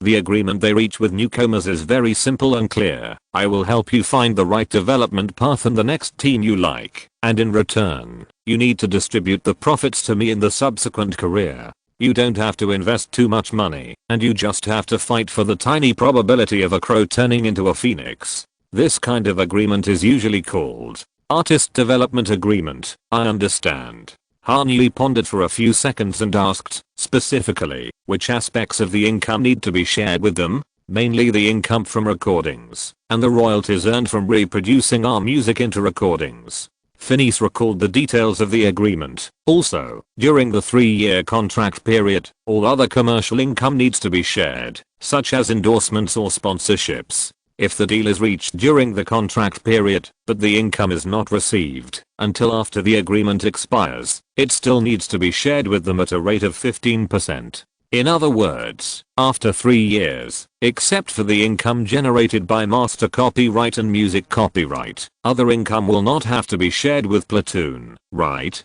That's right. That's not bad. It seems you've noticed a lot of details, Phineas. Han Yi cast an approving look at Phineas. Generally speaking, this kind of artist development agreement will require musicians to share all areas of commercial income, whether it is recordings, music creation, performances, endorsements, or even film and television income, all require income distribution. The agreement between Billie Eilish and Platoon was obviously carefully modified, and the income from performances and other parts was deliberately excluded from the sunset clause. If it had not been excluded, Billie Eilish would have recorded a gross profit of $18 million in her first world tour alone, and Apple spent $25 million in 2019 to buy the channel distribution rights for Billie Eilish's documentary. Guess how happy the Platoon guys would be. I'm just trying to learn. Phineas spread his hands. There are still many things I feel I haven't done well. So, you are Billie Eilish's manager now, right? Yes, he is the best manager in the world. Billie Eilish used her hands to mess up Phineas's short brown hair, seemingly mischievously careless, but in fact anyone could observe her trust and dependence on her brother. Well, manager, we have a collaboration we want to discuss with you. Han Yi's right hand swung back and forth between himself and Zhao Yaozhen. We hope to be your manager, R&R, record company, distribution company, and performance agent, and be your biggest help in getting to the Coachella Music Festival, your backstage supporter at every stop of your world tour, and the person you thank on the Grammy podium. Note, I'm talking about you. Han Yi pointed at Billie Eilish, and then at Phineas. Billie Eilish, and Phineas. As I mentioned to you. Zhao Yaozhen interrupted the topic at the right time. She put the news from Billboard magazine in front of the two of them. Yi's company has just acquired 40% of the shares of United Artists Management Company. In other words, as long as you are willing.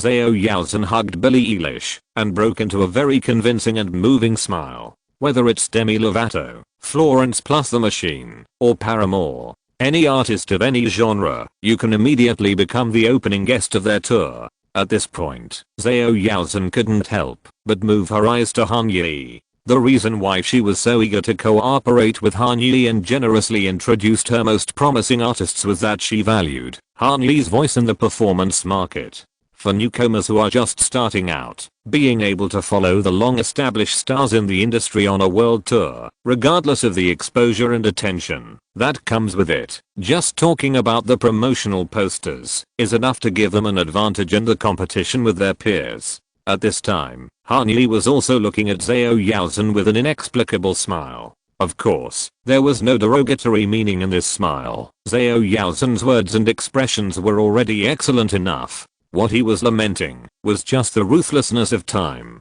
In 2016, Demi Lovato could actually be used to seduce Billie Eilish. We can get you on any stage, not just Coachella. Good Morning America, even Jimmy Fallon. Han Yi added a footnote to the beautiful vision described by Zhao Yaozhen. The sky is the limit. So, if we sign a contract, the future that Han Yi and Zhao Yaozhen are pointing to is indeed bright. But Phineas, who has been running around Los Angeles for his and his sister's music career since a long time ago, has heard too many similar promises. What he cares most about is the actual numbers. It will be a 360 agreement, right? Traditional record agreements only cover a single aspect of an artist's career. If a contract includes both record and music copyright distribution, then this agreement is usually called a 180 agreement, because it includes all the rights and interests involved in recording music. If the performance part is added, the contract is upgraded to 270 degrees. As for the 360 agreement, it is easier to understand. Any rights and income related to the performing arts career are within the scope of the agreement. Artists allow the company to obtain revenue sharing in all areas such as streaming, live performances, peripheral sales, music licensing, and commercial endorsements. In exchange, the company also needs to provide financial and professional resource support and provide comprehensive assistance in artist packaging, music production, and marketing. As early as 2002, Robbie Williams reached a cooperation similar to the 360 agreement with EMI. The two parties established a joint venture company. Robbie moved all his performing activities to the new company, and Amy invested $157 million in exchange for Robbie Williams' commercial income share in all areas. Robbie Williams can get 100% of the physical record revenue, 28.75% of the non-record revenue, and 0% of the online music revenue. In exchange, Amy will get 71.43% of the non-record revenue and 100% of the online music revenue.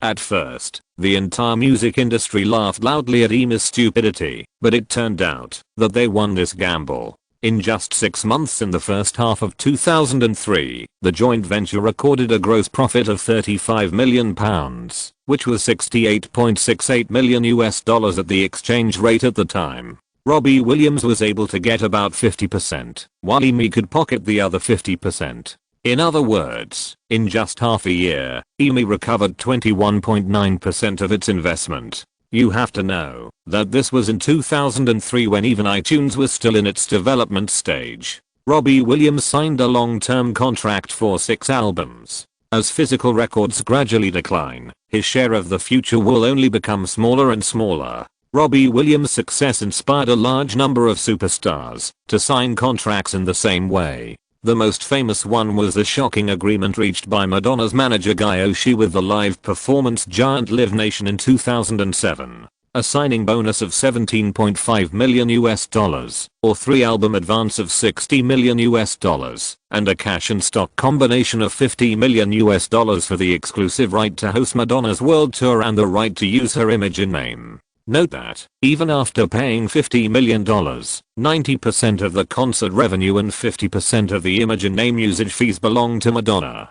This agreement solves many inherent problems encountered by artists in the development process. In the traditional music industry framework, artists need to collaborate with more than a dozen different partners at the same time, including record companies, music distribution companies, performing arts agencies, performance companies, marketing companies, public relations companies, etc. Each stakeholder has their own considerations, and it is extremely difficult to reach a consensus and work together. The emergence of this new form of 360 agreement has reduced the number of partners of artists from more than a dozen to 1, greatly improving the efficiency of communication and work, and allowing artists to better plan their personal careers. For companies that sign 360 agreements, the advantages are also obvious. They will now be able to fully enjoy all the performance income of an artist, which will allow companies to invest resources in artists more confidently without worrying about whether their efforts will help other rival partners. In addition, as mentioned earlier, being able to fully own the artistic assets of a superstar will also greatly improve the company's valuation and financing capabilities in the capital market. Imagine if Utah was not only Angelina Jolie's acting agency, but also owned her portrait rights, name rights, and derivative merchandise sales rights. Would Parkview Capital and Harney still be able to purchase 40% of the shares for $190 million? As a result, the 360 agreement quickly became a new trend that everyone in the 21st century music industry talked about. Not only superstars signed this kind of contract, but after Jeff Hansen signed the first rookie 360 agreement with Atlantic Records for Paramore, mainstream record companies also began to fully embrace this all-round profit-sharing agreement. Today, the 360 agreement has become a standard contract in the music industry. Yes, it is a 360 agreement, but it is not just a 360 agreement. Harney explained seriously. The 360 agreement that the mainstream record companies have given you for review is actually a traditional record agreement, but with some other income distribution clauses added. In other words, they will still only give you a pitiful 15% or 20% in terms of record royalties, but they want to get another 30% in the field of performances and endorsements. It must be emphasized that the record company will not do any work for you in these areas for this 30%. They will let you go through all the trouble to ask people to book performances and then snatch another 30% from your already dry wallet. What we want to do is to treat you, Billie Eilish and Finesse, as superstars. We hope to create a joint venture with you, jointly manage and co-own, and all performing arts, whether it is copyright distribution or live performances, will be carried out under the framework of this joint venture. In short, we hope that not only us, Ms. Zhao and I, but you can also become the real helmsman of your own career. Is it really so tempting? Of course not. The joint venture is just another way to deeply bind musicians, making them feel that they really own a company, rather than just signing an artist agreement. This difference in mentality can help them develop on the same platform for a longer period of time.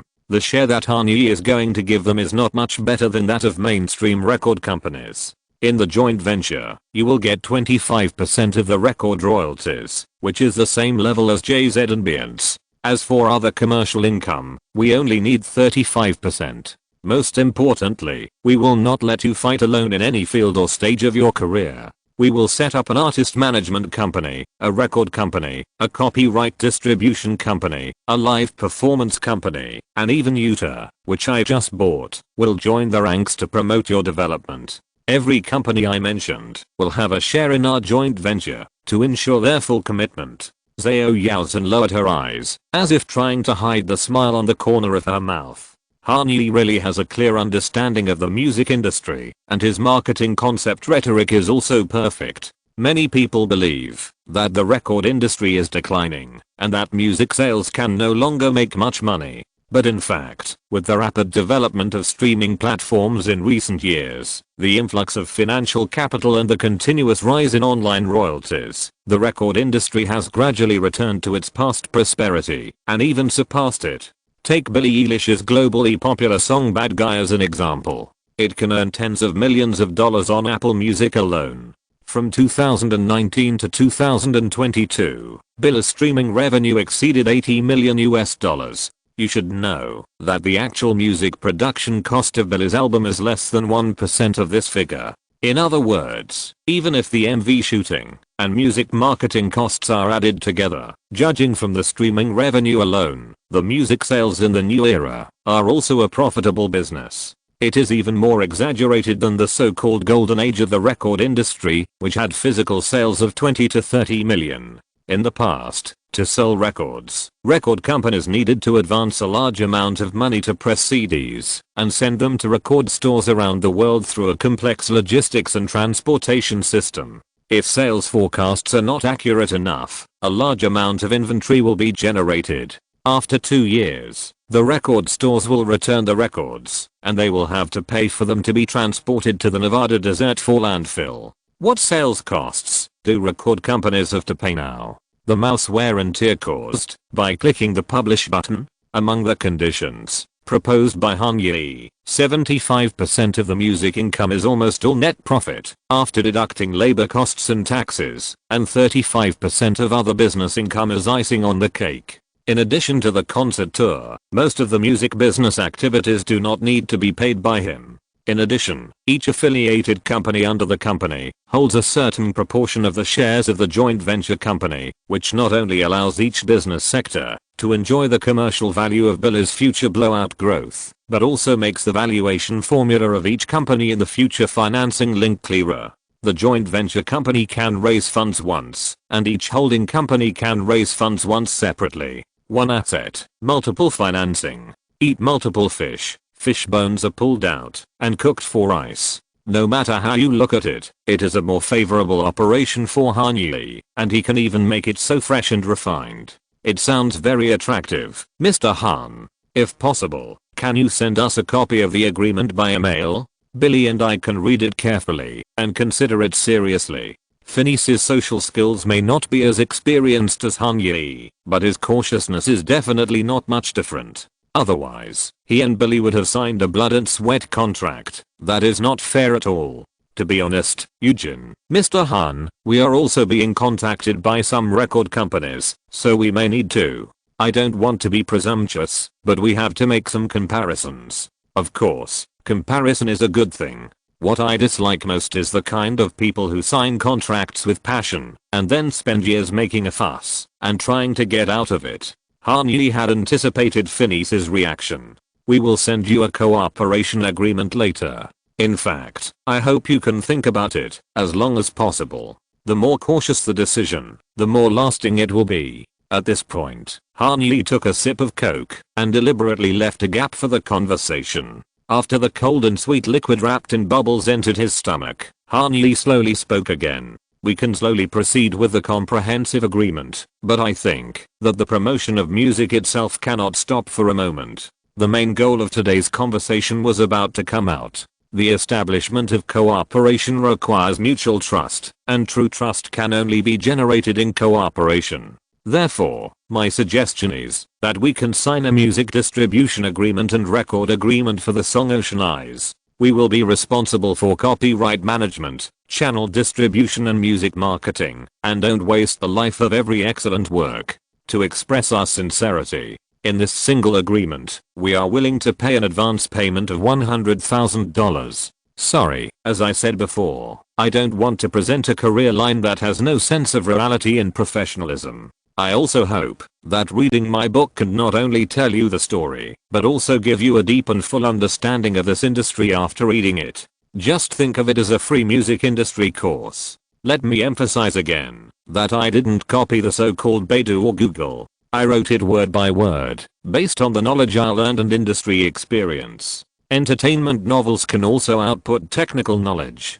Chapter 40 $100,000. $100,000? Phineas and Billy looked at each other, and both saw the shock that could not be concealed in each other's pupils. In the music industry, advance payment is the most basic and most critical contract concept for artists. It is an advance payment paid to the artist by the music copyright publishing company, record company or music distributor before the artist earns royalties. In essence, the advance payment is an interest-free loan guaranteed by the artist's future income, which is intended to pay for the artist's living expenses, creative expenses, recording and production expenses, as well as music promotion and marketing expenses. So why do musicians need advance payments? You know, the way musicians earn income is fundamentally different from their peers in the entertainment industry. Fashion models are paid according to the number of catwalks and photo shoots, and the sales volume of the brand has no effect on their income. Film and television actors are paid according to the number of episodes they appear in. Only real superstars will negotiate box office sharing with producers and distributors, but even such a share is just a bonus, to add icing on the cake on their originally agreed salary. Some actors can even earn more from the share than their original pay, but this still does not change the incentive nature of the concept of box office share. The income of musicians is closely related to the sales of their music. If you are a songwriter, then the music you create needs to be licensed to the record company through the music copyright distribution company you signed, and then the record company will hand it over to the signed singer to sing. After the singing is completed, it will go through a series of tedious processes such as post-production, before it can finally be put on the shelves for market consumption. On the other hand, if you are a studio singer signed by a record company, although you can save the authorization step, you still need to wait for the same long release time and settlement cycle to really get your share of the royalties. In the streaming era, online playback royalties are generally settled on a quarterly basis, and some settlement agreements are even semi-annual or annual. After the platform transfers the royalties to the record company's account, there is usually a settlement cycle of 30 to 45 working days between the record company and the artist. In other words, even if you sign and release the song, it will take at least half a year to get the first royalties. And this is the speed of real-time settlement in the internet era. In the era of physical records, the settlement process is not only slower, but also several times more complicated. Record companies need to check the specific sales amount with different physical channels, and then calculate royalties with artists, based on the accurate sales figures.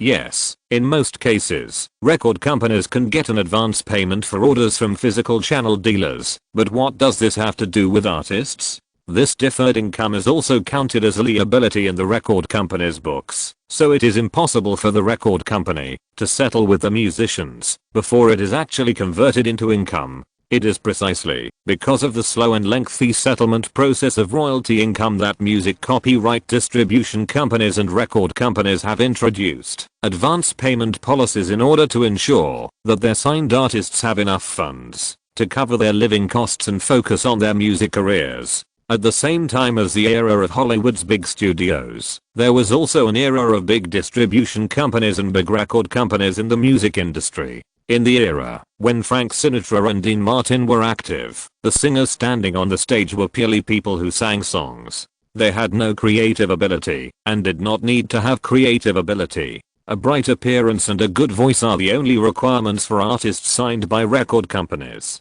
At that time, the distribution companies monopolized all music creation resources. Composers, lyricists, and producers did not have the current industry status. They had to rely on copyright distribution companies to find a suitable outlet for their creations. Music copyright distribution companies integrated the works, recorded them into demos, and sent them to record companies, which then selected the favorite tracks and assigned them to artists with matching styles. In the entire record production process, all the singers had to do was go to the recording studio, sing the specified notes according to the score, and then close the door and leave. That's all. Therefore, the advance payment at that time only played a role in supporting the artist's living costs. But the 1960s, which was great in every sense, came, and outstanding figures who changed the history of modern music emerged like a tide. Bob Dylan, the Rolling Stones, the Beatles, the Beach Boys, and Led Zeppelin were no longer the cream boys with big back hair and twisting dances. They were not handsome or tall, and some were even ugly, but they were musicians who truly recorded thoughts, wisdom, and enlightenment in their records. In the 1950s, the engineer-type composers who worked in cubicles stepped onto the stage and became the rock stars that everyone paid attention to. Such singer-songwriters have one thing in common, that is, they will never delegate the creation and production process to others. Record companies suddenly found that they not only needed to fully delegate power to these masters, but also needed to match their production process with corresponding financial support. Of course, this process is far from being as simple and easy as described. The record company executives and musicians have been fighting for decades over creative control and music production rights. The final result was very obvious by 2016. In a short period of time, bad money can drive out good money, but consumers will eventually vote with their ears. The music consumption market still prefers those creative players who are truly content and substantial. Therefore, record companies have gradually begun to reduce full-time production staff. By the second decade of the 21st century, the so-called in-house production department of record companies has basically existed in name only. Each label prefers to find musicians with originality and give them an advance, which includes not only living expenses, but also creative expenses, production fees, recording fees, and sometimes 100% of music promotion fees. Any innovative measure will eventually be twisted into a system that benefits capital. Record companies have found that paying an advance and then being a supervisor is much easier than working hard to produce their own works. And this advance, in essence, needs to be repaid by the artist to the company. For example, if an artist receives a $20,000 advance from a record company and the royalty sharing ratio between him and the record company is 20:80, then he must first earn $100,000 for the company and pay off the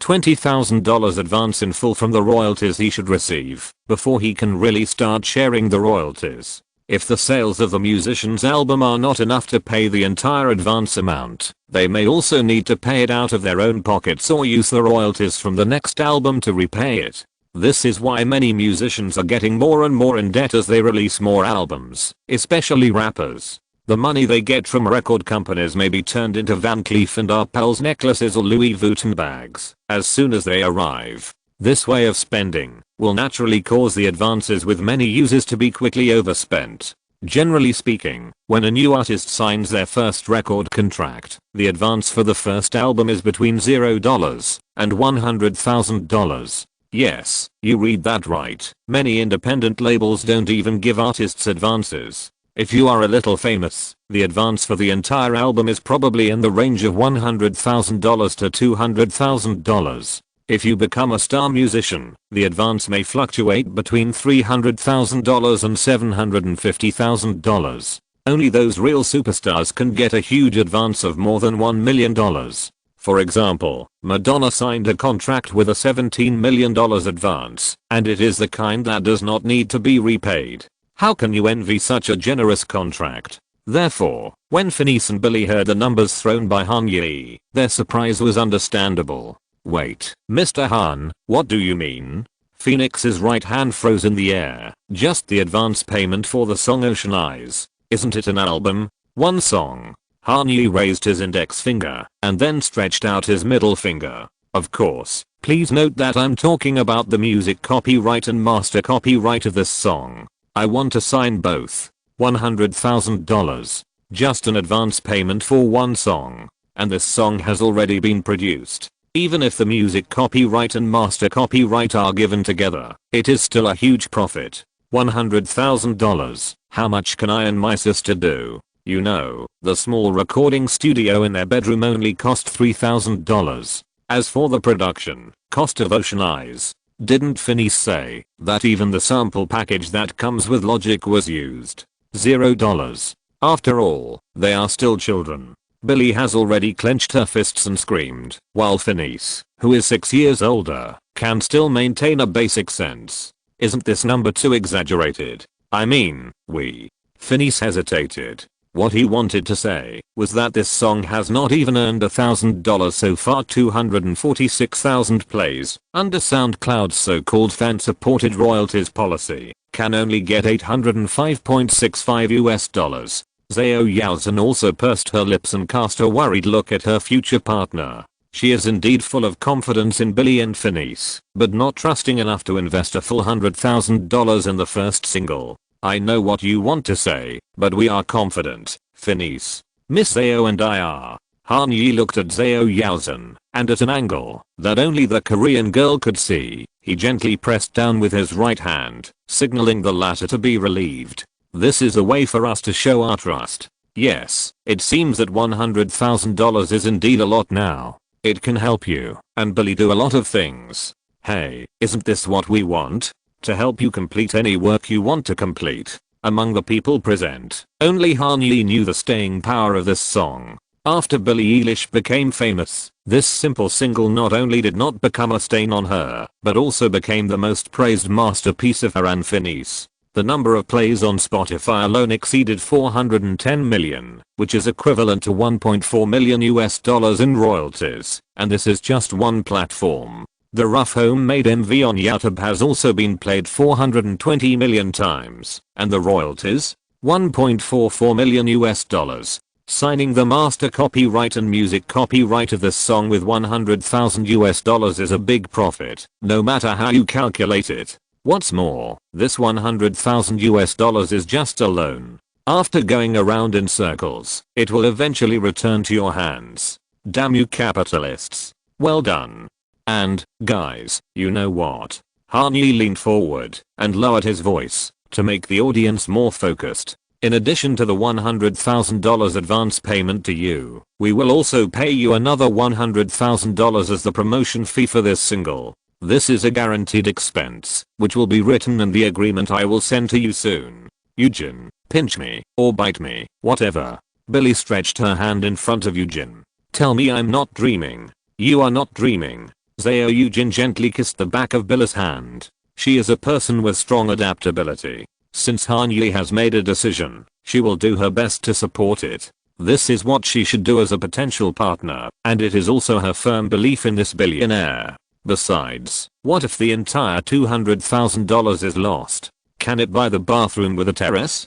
Mr. Han, I really want to say that we have to go back and think about it, but Phineas took a sip of ice water, but he couldn't calm down the excitement on his cheeks. This is $100,000. No, $200,000. Yes, it's $200,000. Han Yi stretched out his fist, bumped it with Phineas, and winked at Billy. Let's start from here and turn 200,000 into 2 million, and then into 2 billion, okay? I hope that this $200,000 agreement can prove to you that I can be your Alan Clean. At this point, Han Yi spread his hands and pointed in the direction of Zhao Yaozhen. And Yaozhen is your Brian Epstein. The preliminary intention was finalized, and then it was a leisure time for the guests and hosts to enjoy themselves. Han Yi took Billy and Phineas to visit every luxurious detail of 864 Stradella Road and kept them until the end of dinner before letting Fei Yamu take them back to Highland Park on the west side of Pasadena.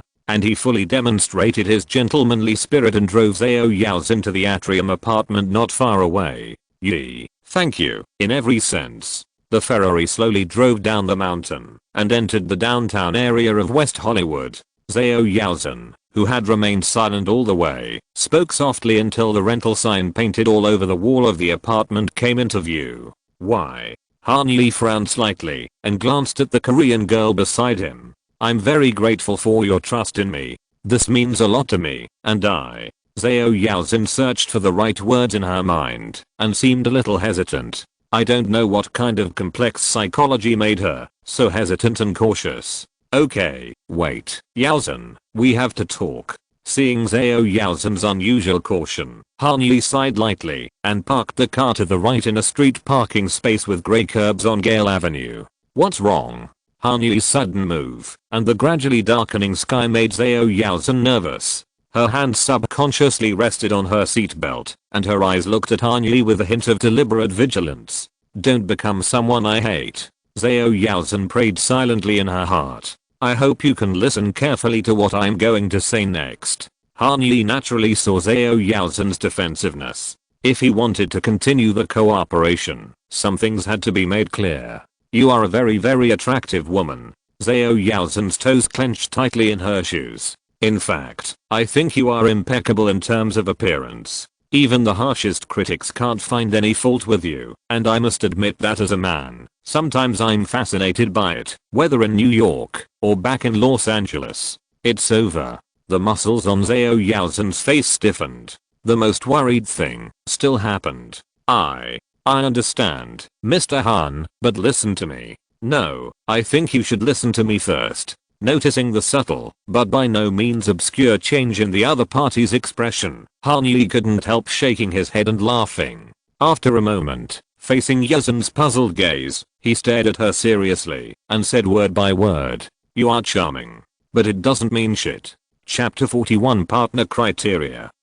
The Korean girl obviously didn't expect the next line to be this, and she even forgot to make a response expression. I'm extremely serious about my career. I love music and this industry. I hope to use the gift given to me by God to accomplish something valuable. Han Yi spoke very slowly, as if he wanted Zhao Yaozhen to chew every word thoroughly. No matter charming or ugly, bald or long hair, short legs or long legs, these appearance conditions are not important. I hope that my partner is someone who can truly demonstrate his or her own value and help me improve. So, Eugene, I hope you understand that the reason why I chose to offer Phineas and Billie Eilish a contract of $200,000 has nothing to do with you.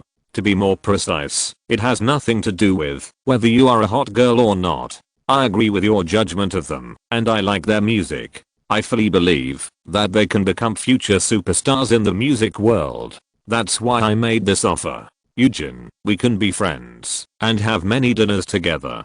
But if you want to start a career with me, I have to tell you that I have very strict standards. Phineas and Billie Eilish are artists you discovered, and I fully respect that. I will do my best to help you become their manager as promised. But whether we can have further cooperation depends entirely on your ability and performance. In my eyes, you are a rookie now, Yaozhen. You didn't study this major, and you don't have any working experience. I don't know how capable you are, let alone what your character is like when it comes to interests. I hope to be completely honest with you. I'm still in the probing period of you, and I hope you are the same with me. Maybe I own 40% of the shares of the top performing arts agency in Hollywood, but this does not mean that I'm really the right partner for you. Maybe we are a natural match in the business world, or maybe we can't work together for a minute. These are all unknowns that require time and experience to discover. Okay, I've said what I should say.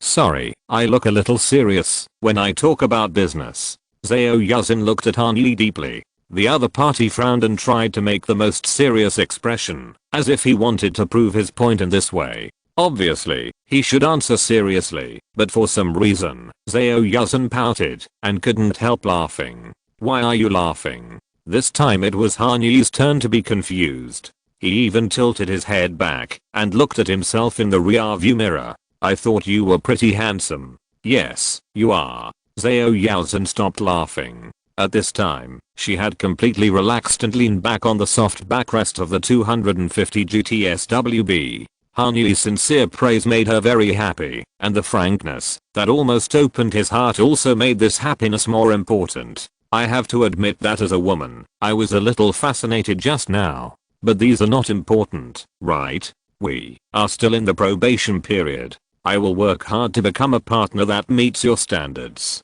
My love for music is no less than that. And I'm a person who has never put the word give up in my dictionary. You should be able to see that. Yi. I will be the best in any field. Better than you. Better than everyone else. I hope so. Han Yi smiled and nodded. The partner I need must be better than me. Okay. Zhao Yaozhen pushed her hair behind her head. I'll treat you to dinner. What dinner? Han Yi widened his eyes. We just had dinner. Not enough. There were too many people just now. I was embarrassed to speak. Zhao Yaozhen blushed and spoke softly in Chinese. Although there was no one else in the car, speaking in Chinese seemed to reduce her guilt. You're so nice in front of me, right? Oh, that's not right. Han Yi tilted his head, as if he thought he had heard it wrong. I just realized that your Mandarin has a strong accent. My Chinese teacher is from Yanbian. When talking about the word Yanbian, Zhao Yaozhen playfully changed the tone of his voice, and then returned to his normal accent. How is it? Genwa, I'll treat you. It's very close. I really can't eat anymore, but I can go with you. It's a good opportunity to talk about the promotion plan for Ocean Eyes. But Korean barbecue is too old-fashioned. Have you heard of Fogodicho opposite Genwa? Han Yi restarted the car and lowered his voice to make each word carry a magnetic temptation. Brazil, barbecue, buffet. Brazil, barbecue, buffet. Yaozhen swallowed a mouthful of saliva. Can it be delicious? It's so delicious. After taking a piece of top quality Alcatraz barbecue into his mouth, Zhao Yaozhen began to sway happily again. Yaozhen, I'm a normal man. I hope you won't tempt me like this again. Han Yi rolled his eyes helplessly, and while speaking sarcastically, he handed Yaozhen a tissue. When he went out to eat with Zhao, Han Yi's most common thing was to hand out tissues. You're really annoying. Zhao Yaozhen wiped the gravy that flowed down the corner of his mouth and glared back. Has anyone ever said that you look like Chandler when you joke? That's my mentor, my spiritual totem. Han Yi said casually, you look like Monica when you eat. As soon as the words came out, Han Yi realized that something was wrong. Zhao Yaozhen also lowered his head a little embarrassedly, pretending to concentrate on fiddling with the barbecue in front of him. So, about the promotion plan. A few minutes later, Zhao Yaozhen was the first to break the silence. What do you think? I want to hear your opinion first. Han Yi threw the question back. If it were me. Zhao Yaozhen put the fork aside, put his hands on his cheeks, and thought seriously. Before making any promotion plan, the first step we need to take should be to improve the quality of the song itself. What do you mean? Han Yi raised his eyebrows and asked with interest. I believe you can also hear, Yi. The post-production of Ocean Eyes did not reach professional standards. Zhao Yaozhen drew a circle in the air with his index finger. Whether it is radio, streaming, or other channels, if we want to meet the broadcast and promotion standards of commercial platforms, we must help Phineas and Billy to start over in the post-production. I completely agree with your idea. Han Yi nodded slightly in deep agreement. The music production process is far more complicated than people imagine. Finalizing the creation and completing the recording are only half of the work. The next post-production is also a very challenging link. Post-production is roughly composed of two parts, mixing and mastering. Mixing is the term mixing that we often hear. The simplest explanation of this term is to keep the sounds in a song in a natural and subtle balance. Mixing engineers first need to consider the level, how to balance the various sounds in terms of level, so that the sound you want to highlight is louder, and the sound that needs to be placed in the background is smaller. They also need to place the sound in the right position through the sound image positioning, which voice should be more to the left, which sound effects should be more to the right, in order to create the best listening and immersive music experience. In addition, the frequency adjustment of different tracks is also very important. Which sounds need to be louder, and which sounds need to be darker. Even which frequencies should be removed, which instruments and vocals should be enhanced in depth, so that the audience can use their ears to hear the distance and sense of space between the musicians and singers, adding a layer of three-dimensional space to the music.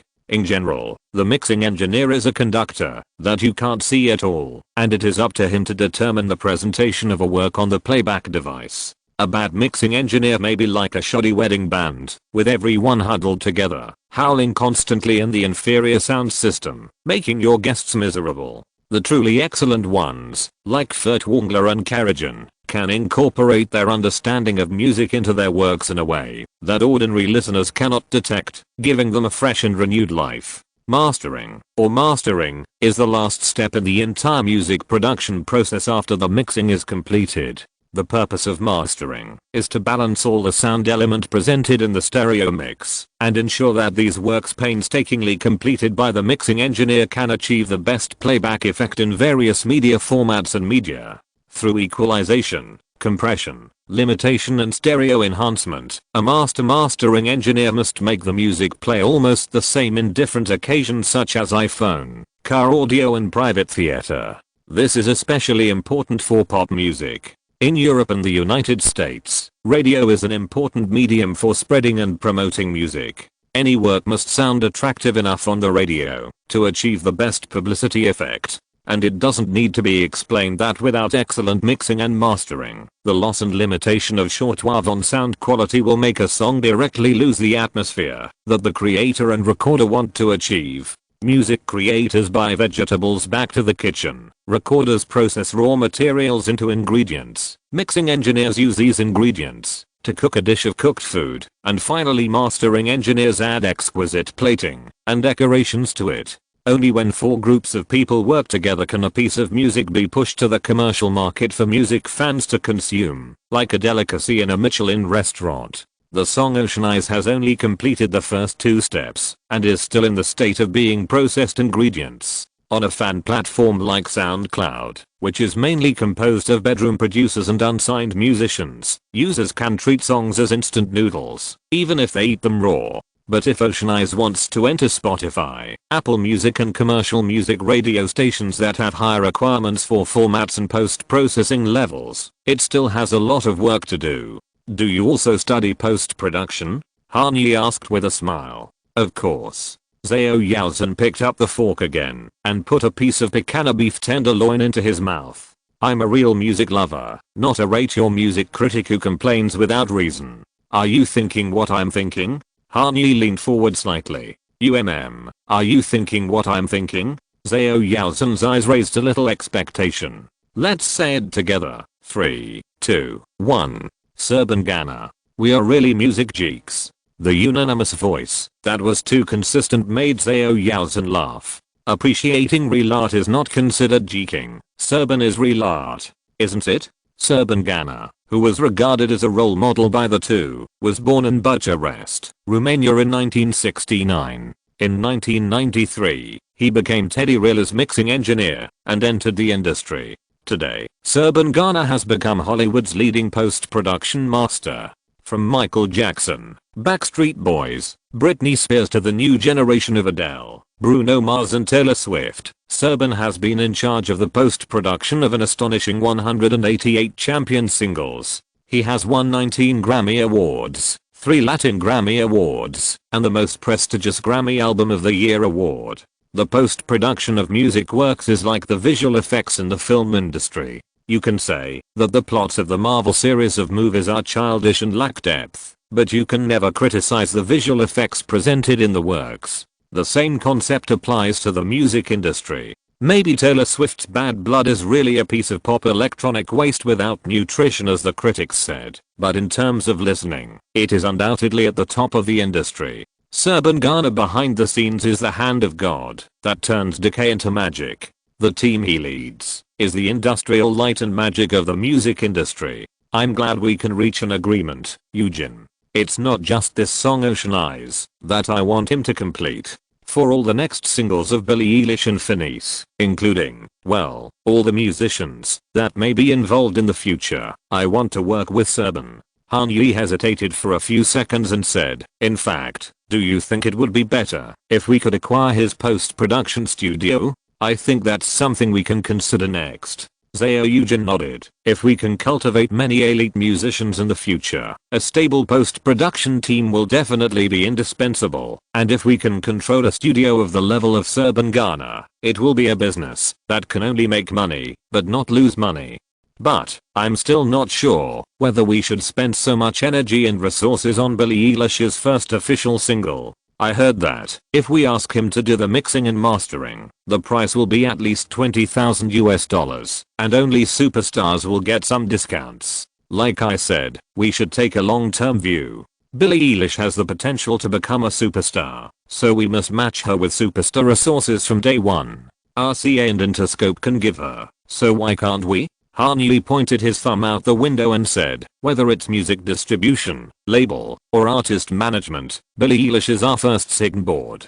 We have to show people our strong resources and confidence. Not only for Billie and Finesse, but also for the artists we want to sign in the future. You're right, and the production cost of Oceanize itself is zero. Oh, by the way, speaking of this, what should our artist management company be called? Zao Yalzin emphasized the first word. In this regard, we are partners, so I hope to combine the opinions of both parties. Kanye spread his hands, smiled and blinked. Whether it is the name or the way of equity distribution, I hope you can think about it seriously after you go back and give me a formal proposal. Of course, I will also give my opinion. Collaboration should be divided into two parts, negotiation and then cooperation. I hope our partnership model is the same. Okay, I will think about it carefully and send you letter of intent. Zao Yalzin's expression was quite serious. The girl knew that this was also one of the tests given to her by the billionaire in front of her.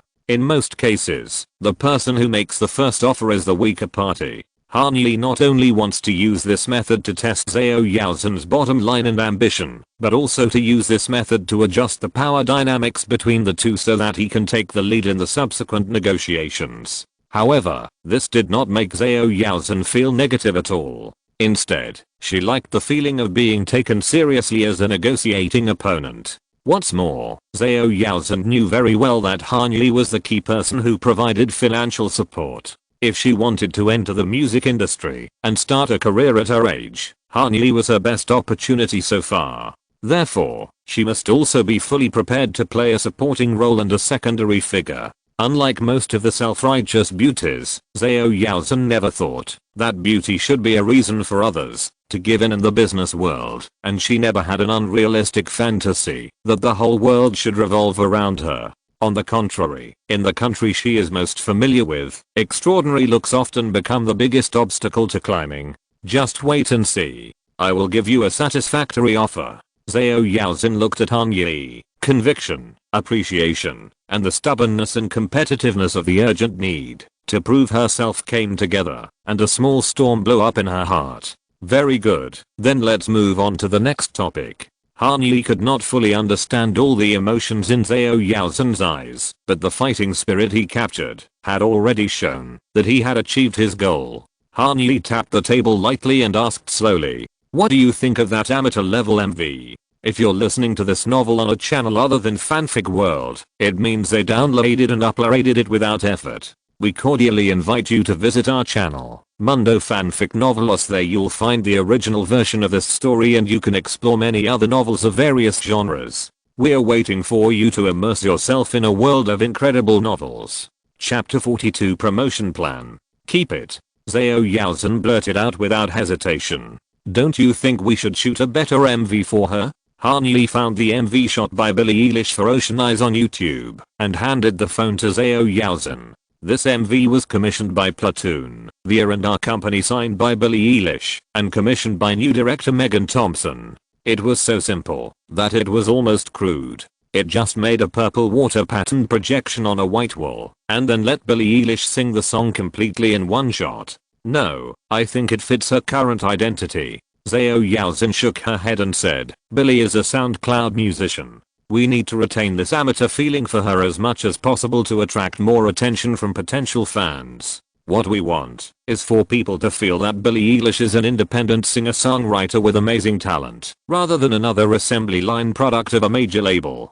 High cost, large-scale MVs are good, but they conflict with Billie's age, experience, and labels. Everyone can only be a newcomer once, and we should cherish her current stage. So my suggestion is to keep this MV, and continue to promote it. When the song and video themselves have a certain amount of traffic, we will officially announce that she has signed a contract with the record company, and then naturally launch the label version of the MV, or the official version of the MV, whatever you want to call it. Describe your strategy in one sentence. Kanye continued to set challenges for Zhao Yaozhen. Let the experts hear the professionalism and let the layman see the reality. Zhao Yaozhen frowned slightly, thought carefully for a moment and replied, "This is why we asked Serban Ghana to do the post-processing, but retained the rough feeling of the MV. People in the industry only need to take a look at the production list to know that this is a high standard work that needs to be taken seriously, but this perception will not be carried over to the consumer market, because ordinary listeners don't know Serban and can't tell which part belongs to music creation and which part belongs to post-production. She is still an undecorated diamond in the eyes of the public, and the one with excellent texture." Very good. Kanye clapped his hands lightly. The expression is very precise, and I don't think there is any problem with the strategy. Do you need some more meat, sir? Unexpectedly, Kanye's applause attracted the meat cutter who was walking around the front hall with the barbecue. "Ah, no, not for now. Give some to that lady." After the waiter left, Kanye grinned awkwardly. He must have thought I was an arrogant guy, calling him by clapping. "I don't think they will mind. You spent $36.95 and only ate 3 pieces of meat so far." Zhao Yaozhen looked at Kanye with a smile, with a hint of teasing in his tone. "I'm just balancing your consumption. It's not very polite to say that to a lady." "I didn't say lady." After saying that, Kanye quickly changed the subject, not giving the girl time to retort. "Let's continue with our plan. After post-production and MV, when it comes to the actual promotion level, what suggestions do you have? It's your turn to share your ideas." Zhao Yaozhen spread his hands and pointed them at Kanye. "You have much more knowledge in this area than I do. Let me listen to your ideas first, and then I'll be the devil's advocate." "That's fair. Let me do it." Kanye sat up straighter. "First of all, we must recognize our limitations.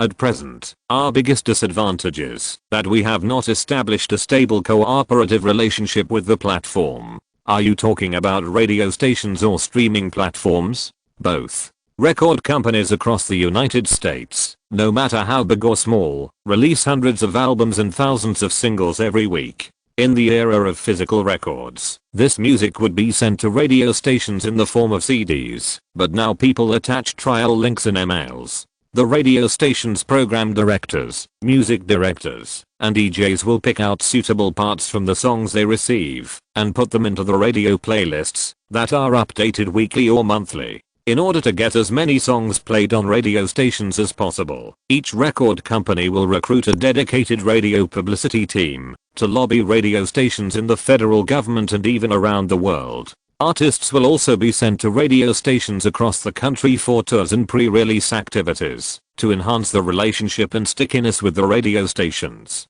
Of course, although the FCC strictly prohibits it, there have been many under-the-table transactions so far, where record companies pay and radio station managers place songs. And this is the first difficulty we have to face, the establishment of industry relationships.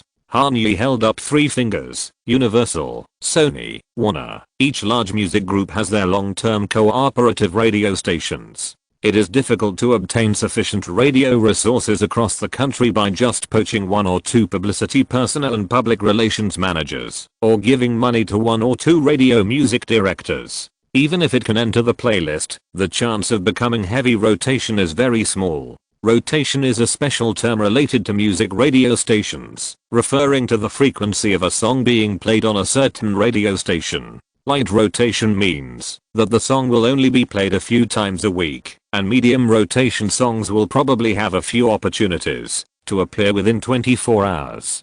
If it can be put into the heavy rotation playlist, the song will be played on a loop every day. In other words, only when a song enters the heavy rotation of the radio station can it be considered that the radio promotion has been truly and effectively carried out. Of course, some songs will also get lunar rotation, which is the opportunity to be played during non-prime time. Generally, they are played in a loop late at night. This promotion method is more suitable for music with a more adult style, such as gangster rap or pop jazz. In another 2 or 3 years, when we have continuous music output and stable industry relationships, maybe the exposure on the radio can catch up. But now, it's just a song ocean eyes, so don't even consider the issue of radio. Even if you do, it's a waste of effort. So, your strategy is to focus on music streaming platforms? Not just music streaming, but the entire online. Han Yi took a sip of ice water to moisten his throat, called up the materials accumulated from his studies in his mind, and continued. In 2005, Billboard included paid downloads in the ranking of the charts. In 2007, digital playback was added. In 2013, YouTube video playback data was further included in the calculation formula. The current conversion formula is that one download or sale is equal to 75 online playbacks, which is equal to 1,500 radio playbacks. I know, but this calculation method is still extremely biased towards radio playback. Zhao Yaozhen interrupted. Sales and online playbacks are counted separately. Only radio playback is calculated based on the number of people covered. Nielsen BDS detects how many people's channels are tuned to this frequency and counts that many playbacks, regardless of whether these people are actually listening. Yes, otherwise radio promotion would have died out long ago.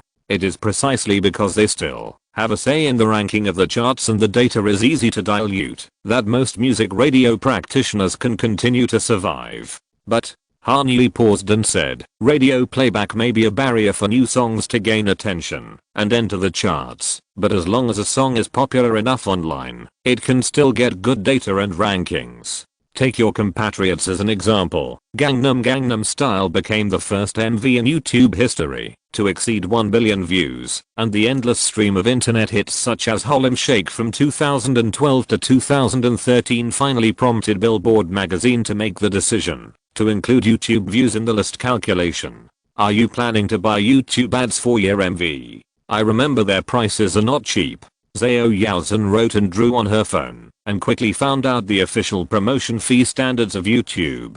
0.01 to 0.03 US dollars per view, which means that 100,000 views will cost at least 1,000 US dollars. We will definitely run ads. We will run ads in several key cities based on the profiles of Billy's listeners. Where can we get enough profiles? The 246,000 views on SoundCloud alone are definitely not enough, and the platform is too limited. This is the plan I want to propose. First of all, we should promote playlists. Whether it's Spotify, Apple Music or Tidal, we need to get as many playlists as possible on the platform. Official ones, as well as user-generated ones.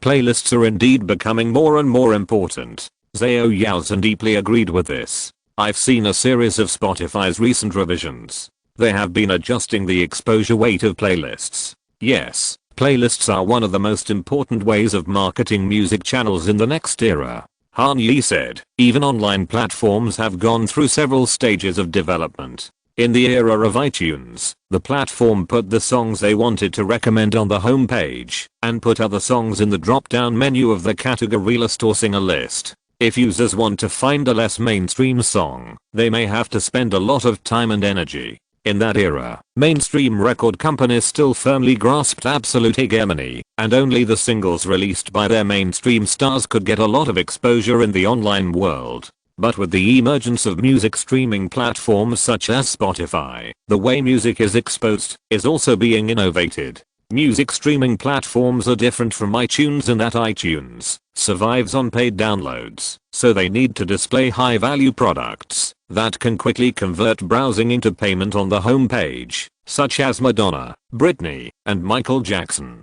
But in the era of streaming media, the main sources of income for Spotify and Apple Music are membership subscriptions and advertising revenue sharing. At this time, the main task of the platform has become how to keep users on the platform for a large number of free plays, thereby increasing membership conversion rates and advertising click-through rates. Soon, Spotify and others discovered that due to users' laziness, they usually only browse the content on the homepage. If there are too few songs on the homepage, the time they use the app will also be reduced, and the screen is so big that it can only hold so many columns. How can we cram as much music as possible into the same number of boxes?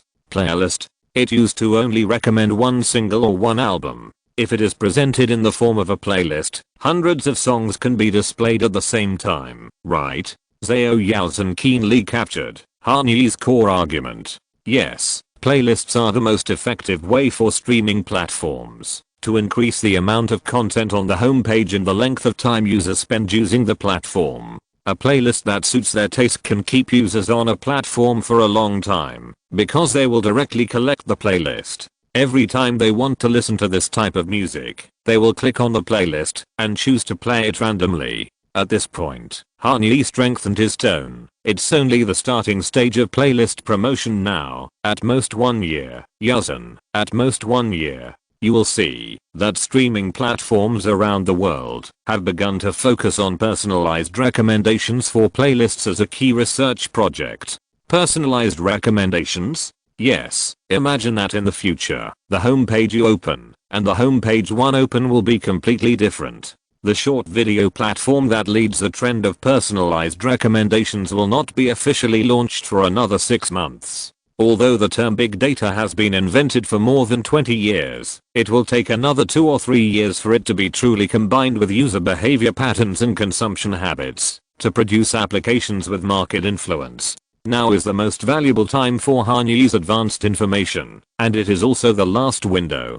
to increase bets in advance. It seems that investing in Musical.ly and TikTok should also be put on the agenda. The platform will study your listening habits and then customize the homepage stream for you, so that no matter when you open the app, you can get the most suitable music in the first time. This fundamentally solves the problem of the amount of content on the homepage. If each user has a separate homepage, then the amount of content that can be displayed on the homepage is, in a broad sense, close to infinite. You mean like Amazon, right? Recommend products based on purchasing habits. And Netflix. Oh, yes, just like them. Han Yi patted his head. In this era, there are already pioneers using and improving this technology, but this trend has not yet hit the music industry. This is the general trend of all industries, so we must plan ahead.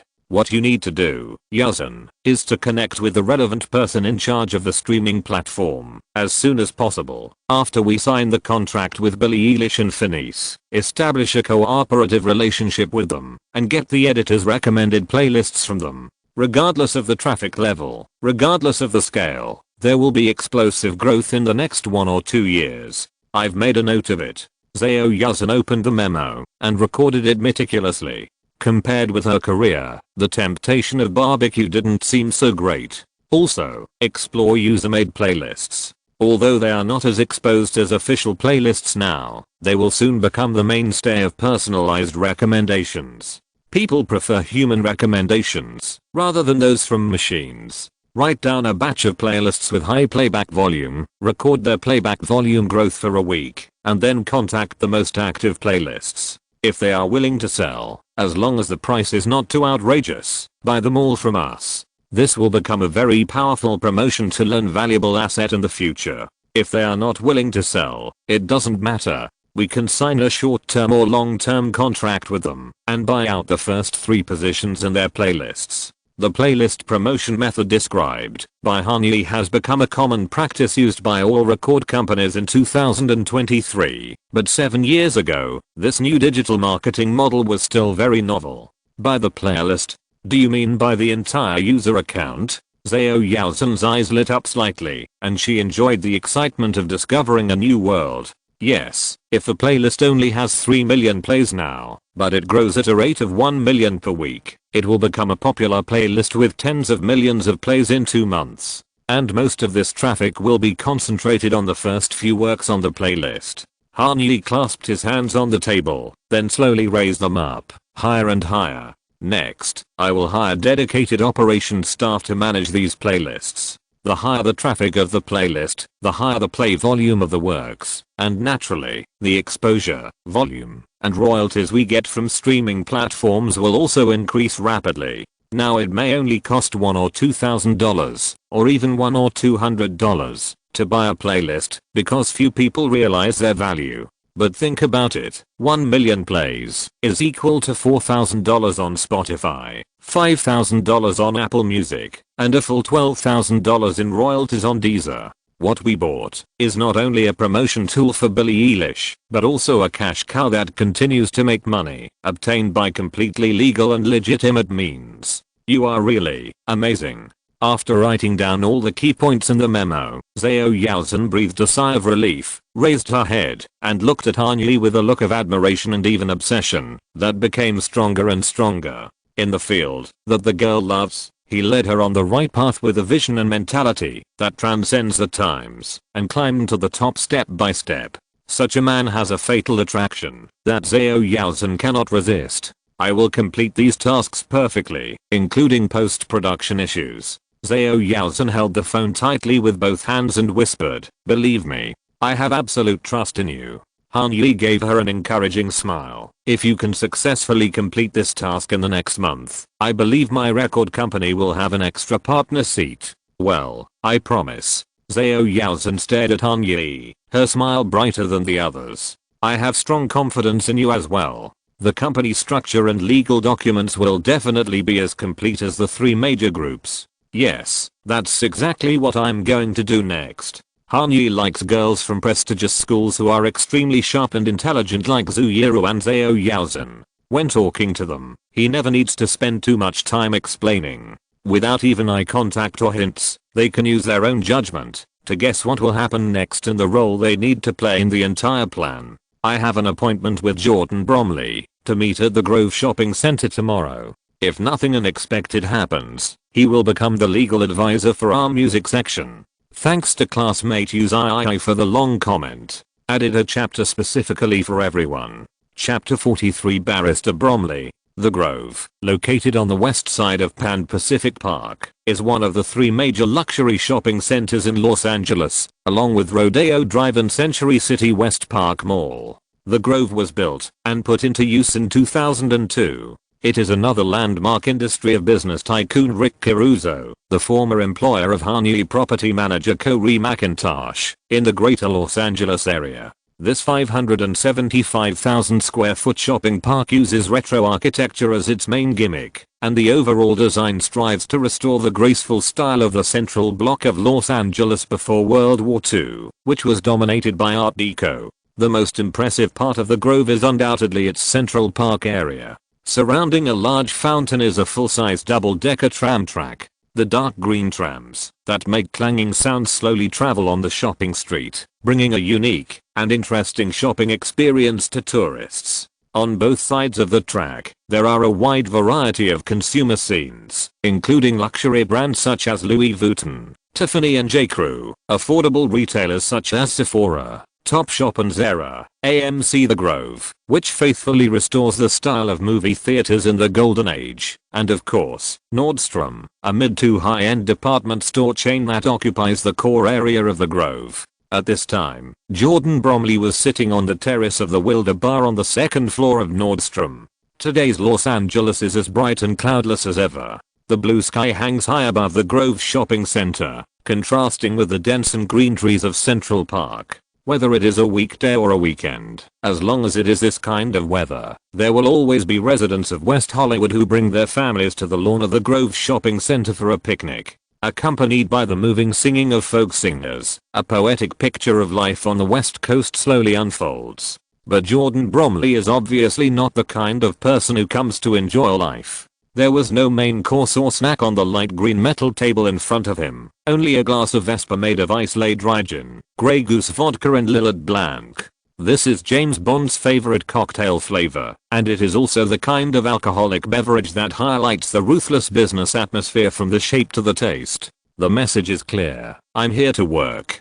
Jordan's performance is indeed the same. He kept fiddling with his mobile phone and never raised his eyelids. When the waiter brought the drink, he just nodded briefly and didn't even pay attention. In just 20 minutes, there were 3 customers who called for consultation, about 7 celebrities replied to the text messages, and even 4 business proposals were received in the mailbox. This is Jordan Bromley's daily life. No matter where he goes, he plays the same role, the most trusted gold medal lawyer in the music industry. Jordan Bromley, who graduated from the University of Southern California with a bachelor's degree in 2001 and received a doctorate in law from Brooklyn Law School in 2005, is currently the managing partner of Manad Entertainment. This is a law firm specializing in entertainment law, which was called one of the most powerful entertainment and media litigation firms in the United States by Variety magazine, Time magazine, Lionsgate Entertainment,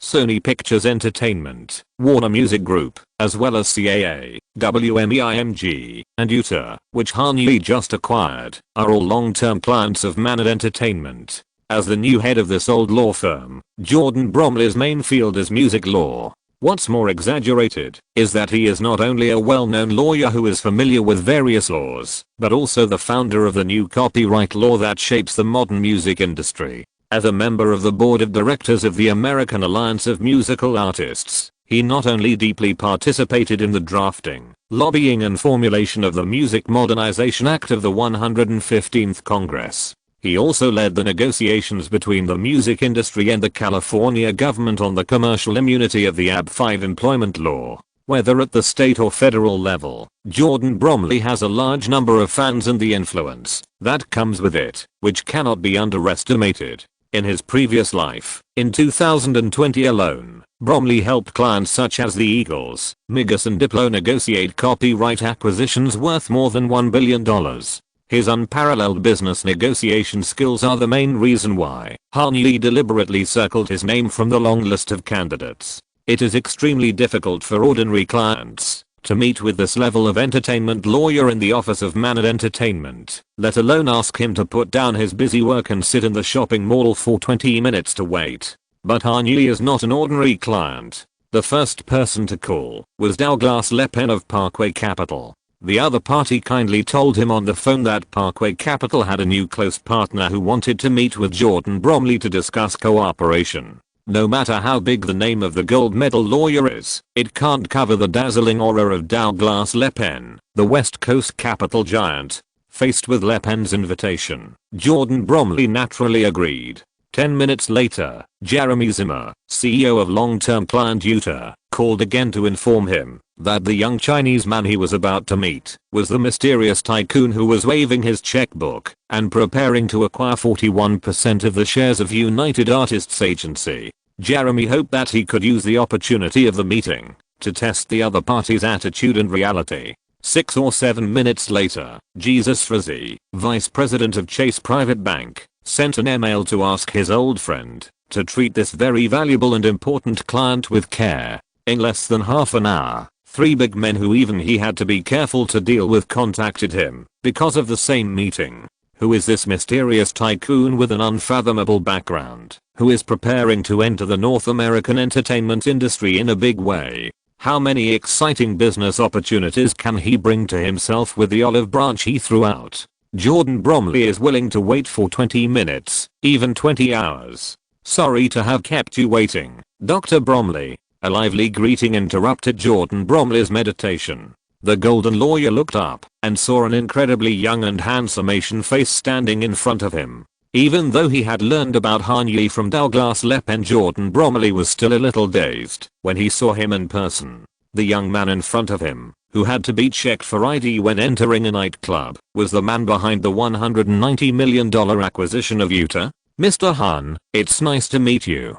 Thoughts were running fast in his mind, but Jordan Bromley's neat movements were not affected at all. He stood up and shook the other's hand. I have heard of your great reputation for a long time. Me too, Dr. Bromley. Hearing Bromley's enthusiastic opening greeting, the smile on Han Yi's face deepened a little. If you want to talk to a well-known figure in the industry, like Jordan Bromley in person to seek cooperation, pretending to be a pig to eat the tiger is the stupidest way. Want to pretend to be a fool to meet others, and then be slapped in the face after being despised? If there is no suitable introducer, the other party will not even give you the opportunity to meet. The correct approach is to make full use of the connections accumulated in a short period of time, so that Bromley has a deep understanding of his financial resources and power before the meeting, so as to pave the way for equal dialogue or even strong dialogue, and ensure that his plans and cooperation intentions can be quickly and effectively conveyed.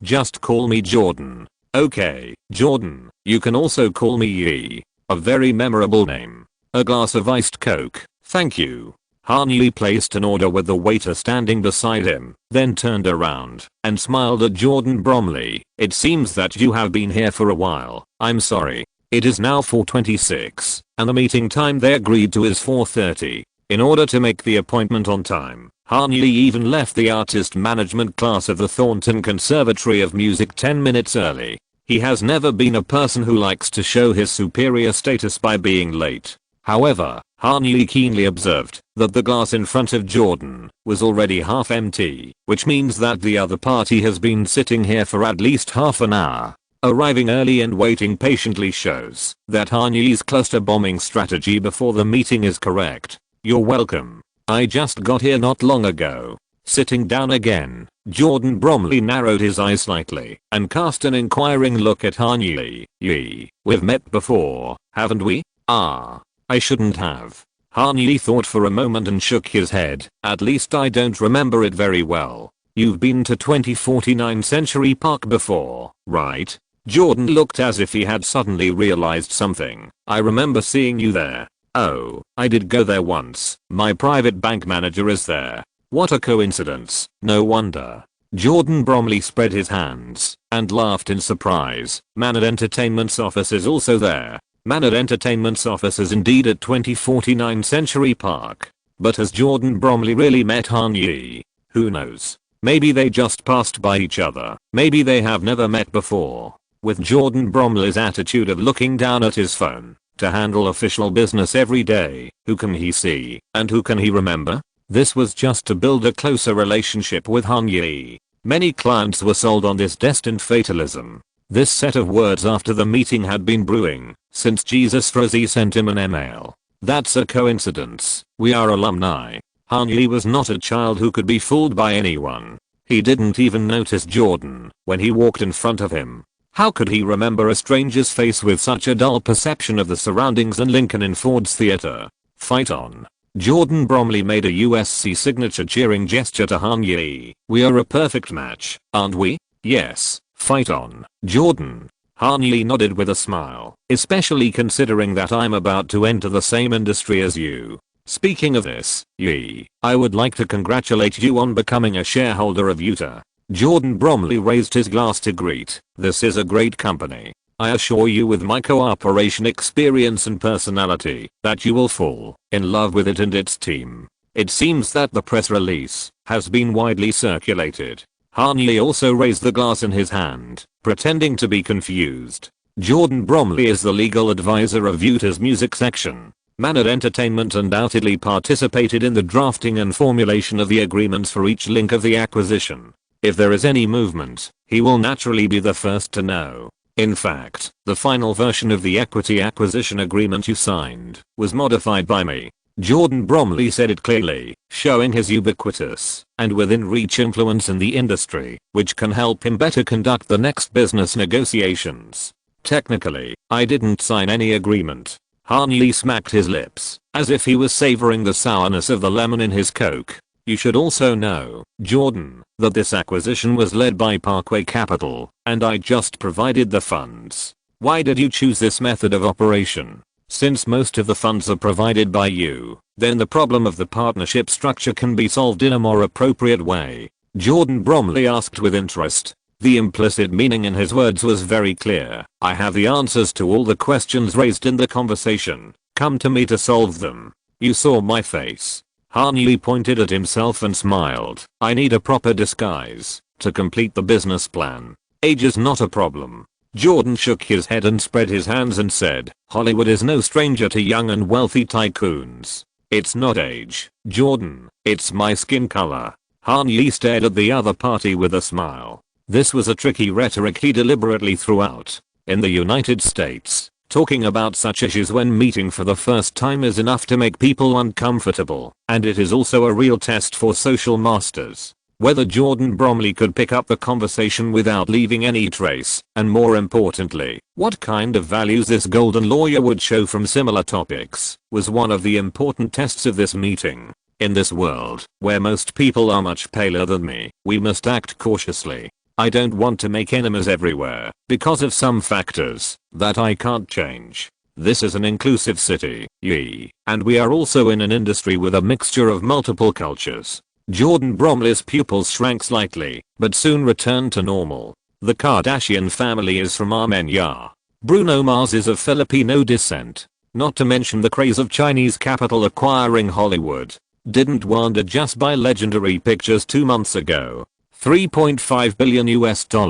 I still remember it clearly. In fact, 3 months ago, we just helped Perfect World Pictures reach a film investment agreement with Universal Pictures. 5 years, $500 million, 50 films, and 25% of the share. Jordan Bromley stroked his carefully trimmed short beard and did not shy away from showing his strong wrist in the circle in front of potential customers. I know you've heard a lot of rumors about Hollywood, but we have entered a new era. Any practitioner who wants to survive must admit the fact that we live in an era of rapid reservation power. Hollywood only cares about capital, and as for the so-called political narrative, it is a byproduct. Each type of capital has its own unique attributes, so we have to adjust the narrative for these attributes. We praise everyone and denigrate everyone, as long as the price is right. As expected, he is a famous lawyer, and he outlined the essence of the American entertainment industry in just a few words.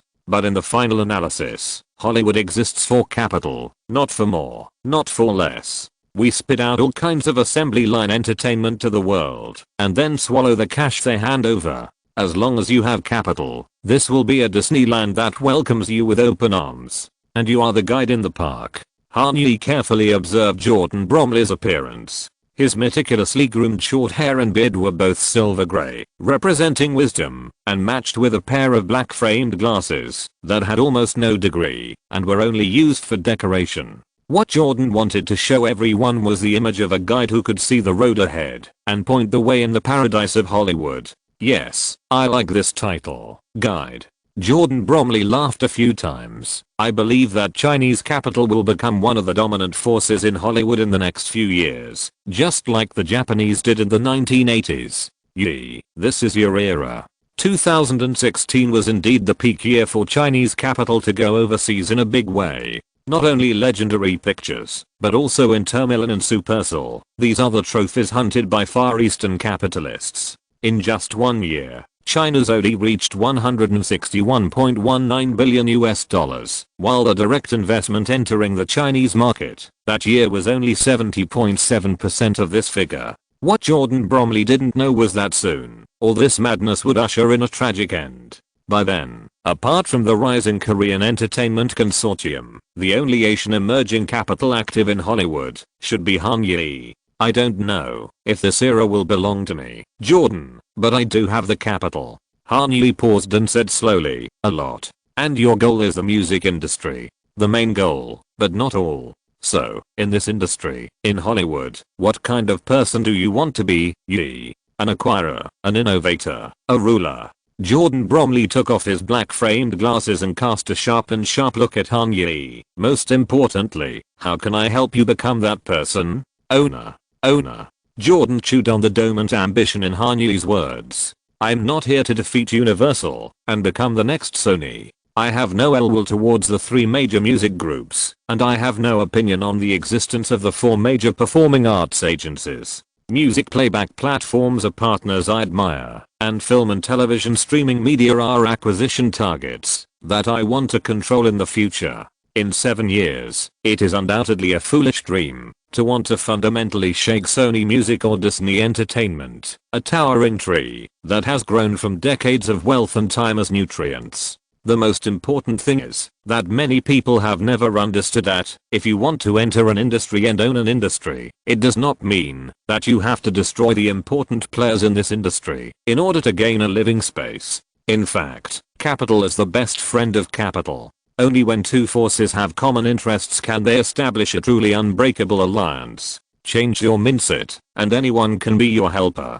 This is the kingly way paved with money. I'm here to cooperate, not to compete. I will sit across from them at the negotiation table and own the other half of the assets they cannot have. And if we can reach an agreement, Jordan, I hope that it will be you who will sit next to me and make an offer to them. I look forward to hearing your plan, Yee. Jordan Bromley leaned forward slightly and said seriously, before I start my story, let me ask you a question, Jordan. Do you know which two parts the distribution copyright consists of? Of course. The creator holds 50% and the distribution company holds 50%. As soon as the words came out, Jordan's face changed and his eyes widened. You mean, buy out the creator? Chapter 44. Buy him out. Yes, we buy him out. Han Yi uttered a short sentence. I believe you know better than me, Jordan, what music copyright means to musicians, and what distribution rights mean to them. Positive or negative?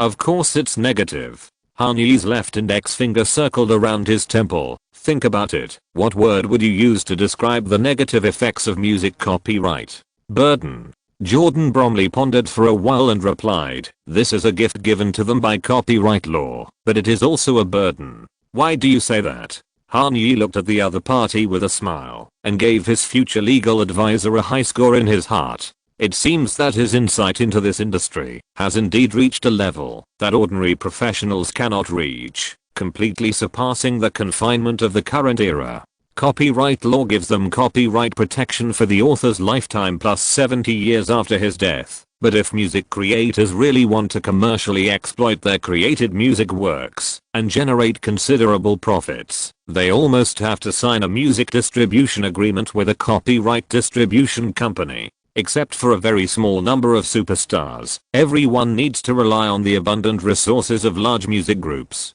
Jordan Bromley narrated the cruel reality faced by music creators. Most music distributors will require music creators to transfer copyright ownership to the company. Although the creators can still get a 50% share, the ownership will belong to the signed distribution company for a long time, until 35 years later.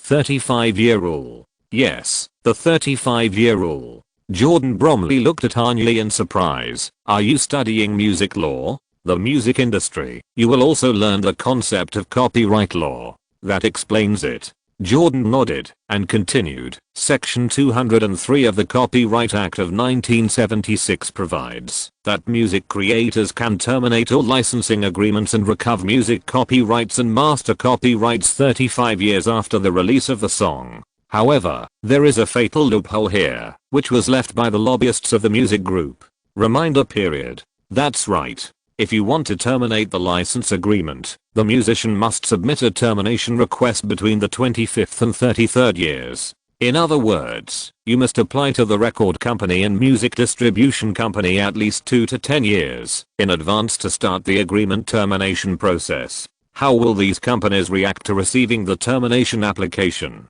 React in the form of capital. Han Yi replied with a smile. Since the copyright will soon not belong to me, I would rather ruin it than give it to you. No matter whether it is a music distributor or a record company, as long as there is any disagreement, they will license the work at an incredibly low price to destroy the subsequent commercial value and development space of the music work. When the original company can use at least a 2-year window period to do whatever it wants, there will be very few people who want to reclaim the copyright. Even if the copyright is not reclaimed, the settlement process is quite painful. Even the Beatles had to wait patiently for Sony's finance to complete the process before the money could be transferred to their account. This is the problem you want to solve, right, Yi? Jordan Bromley asked. The original industry norm was individuals versus capital, and individuals had no chance of winning. Now you directly buy out the musicians with cash, and then change the agreement relationship with the distribution company into capital versus capital. By then, whether you choose to reclaim or continue to cooperate, you will have the upper hand. You're very perceptive, Jordan. Han Yi clinked his glass filled with coke with Jordan's wine glass and said, capital is not afraid of overexploitation, because capital can always find another way to continue exploiting. Even if they lower the licensing price, as long as the song still has traffic and an audience, we can monetize it in other ways. Set up a copyright company, private placement, and then go public. Absolutely right. In the hands of musicians, copyright is copyright. It is their work, their hard work. Han Yi raised his left hand to the height of his nose, and then clenched it suddenly, but in our hands, it is a high quality and stable financial product. It is anti-cyclical or even counter-cyclical music gold. Maybe you can make money, no matter what you invest in now, but imagine, Jordan, if mankind encounters an unprecedented black swan event in the next few years, and the entire world economy falls into recession, will the assets composed of these music copyrights become the Noah's Ark that helps us survive the severe winter? Hey Jude is the Mona Lisa of our time. How did you think of these? I mean, you haven't even entered the industry yet. This is really an amazing strategy. Jordan Bromley looked at Han Yi as if he were an alien. No matter how calm he was, he couldn't help but look at the Chinese boy in front of him with admiration. From the evolution of the music industry from Tin Pan Alley to the present, no one has ever proposed a solution to the problem from this perspective. It is simply a groundbreaking genius. Reading Jordan, what I want to say is that I have been reading this world carefully. Don't blame Han Yi for showing off. He really can't find a better explanation. In 2016, musicians and companies were still arguing over the right of termination, because according to the provisions of the Copyright Act of 1976, the first batch of important music works with international influence expired collectively in these few years. By the time the music industry and financial capital shifted their attention to the acquisition of copyright shares, it was already 2020. The black swan that swept the world made musicians begin to look for channels to quickly realize their assets in a short period of time, and capital, which is naturally profit-seeking and risk-averse, also regarded stable music copyright assets as the best tool to avoid risks. As a result, almost all the music stars who can be named, from Bob Dylan, Neil Young, Whitney Houston to Justin Timberlake, Justin Bieber, and the Chainsmokers, have joined the ranks of selling copyrights. Music copyrights and master copyrights have thus become the hottest investment targets in the capital market in the third decade of the 21st century. The artistic imprint of an era has become an asset portfolio that fund managers are happy to talk about. This is the background of the American dream and the truest appearance of Hollywood. Everything in the world has a price. For Han Yi, becoming a pioneer in copyright acquisition is a profitable business. If it is well managed, he doesn't even need to invest. After all, he has a special reward mechanism. As long as there is positive feedback, he can continue to get return funds. Use cash to acquire the music copyright and master copyright of a superstar, and then use the rewards to make the next acquisition. This kind of snowballing thing can be done with hands. The most important thing is that these acquired copyright assets can support a copyright management company with a valuation of tens of billions or even tens of billions, and then go to the capital market to reap a wave. One fish can eat more. This is just one of my many ideas. Jordan, what I want to do is not limited to this. I think you are still a little conservative in your prediction. Jordan overlapped his right index finger and middle finger, put them on his lips, and laughed. I think you will not be just an owner. You will become the founder of the modern music industry. I mean, a truly modern music industry. I work hard for this. Han Yi opened the mobile phone in front of him and pressed the send button on the email interface. If you open your mailbox now, Jordan, you will find a legal advisory proposal. $20,000 a month is a minimum consulting fee, and I will give this much to every company in the music field. Seeing Jordan Bromley pick up the phone and start browsing, Han Yi added, in addition, the 2% revenue share and the $1 million share cap are based on the fact that the total amount of most of our cooperation will exceed tens of millions of dollars. After careful consideration, Han Yi decided to limit the cooperation with Jordan Bromley to the music level. The family office does need a legal advisor, but this legal advisor must go through a long period of cooperation and review, and be confirmed to be fully trusted, before being accepted into the Capital Group's system. Before that, Jordan Bromley will only be the legal advisor of the Music Business Group. For film, television, technology and other entertainment industries. Han-Yi will look for other well-known lawyers. Different sectors are not affiliated with each other, but they will conduct project contacts, business negotiations and competition on acquisition progress remotely. Only the one who wins in the end will be qualified to glimpse the capital empire that Han-Yi is about to build. Most of the basic conditions are fine. If it's a monthly consultant, I may not be able to guarantee that I will handle the documents every time. Manad Entertainment has a team of excellent assistant lawyers to assist. They are enough for daily legal affairs. Han-Yi nodded, but the template agreement needs to be formulated by you personally. Of course. Jordan quickly browsed through Han-Yi's proposal, the same model as the big three. Almost. There are some minor changes, which I will point out during the specific work. In addition, I rarely take 2%. For me, for music cases, the smaller ones are 5%, and the largest ones are 3%. 3% is not a big problem, but I have to stick to the income limit of $1 million. Han-Yi emphasized, there will be many, I mean countless, copyright transactions and other acquisitions in the future. I believe that even with the limit of $1 million, your return will be considerable. Jordan. Understood, Yi. After I go back, I will draft an agreement according to your proposal, and then we can make modifications based on the draft. Jordan Bromley put down his phone and did not express his opinion immediately. That's great. But I want to say that I like you very much. I think we can be a good team. Jordan pointed at Han-Yi and smiled. To be honest, the path you pointed out today is really exciting. If I can be the negotiator who makes all this a reality, I will feel very honored. I'm also honored to invite you. So what is the next plan? Enlighten me, Yi. Where should we start? Before I get in touch with the copyright libraries of those legendary musicians, I hope to build up the basic structure and create a certain amount of publicity.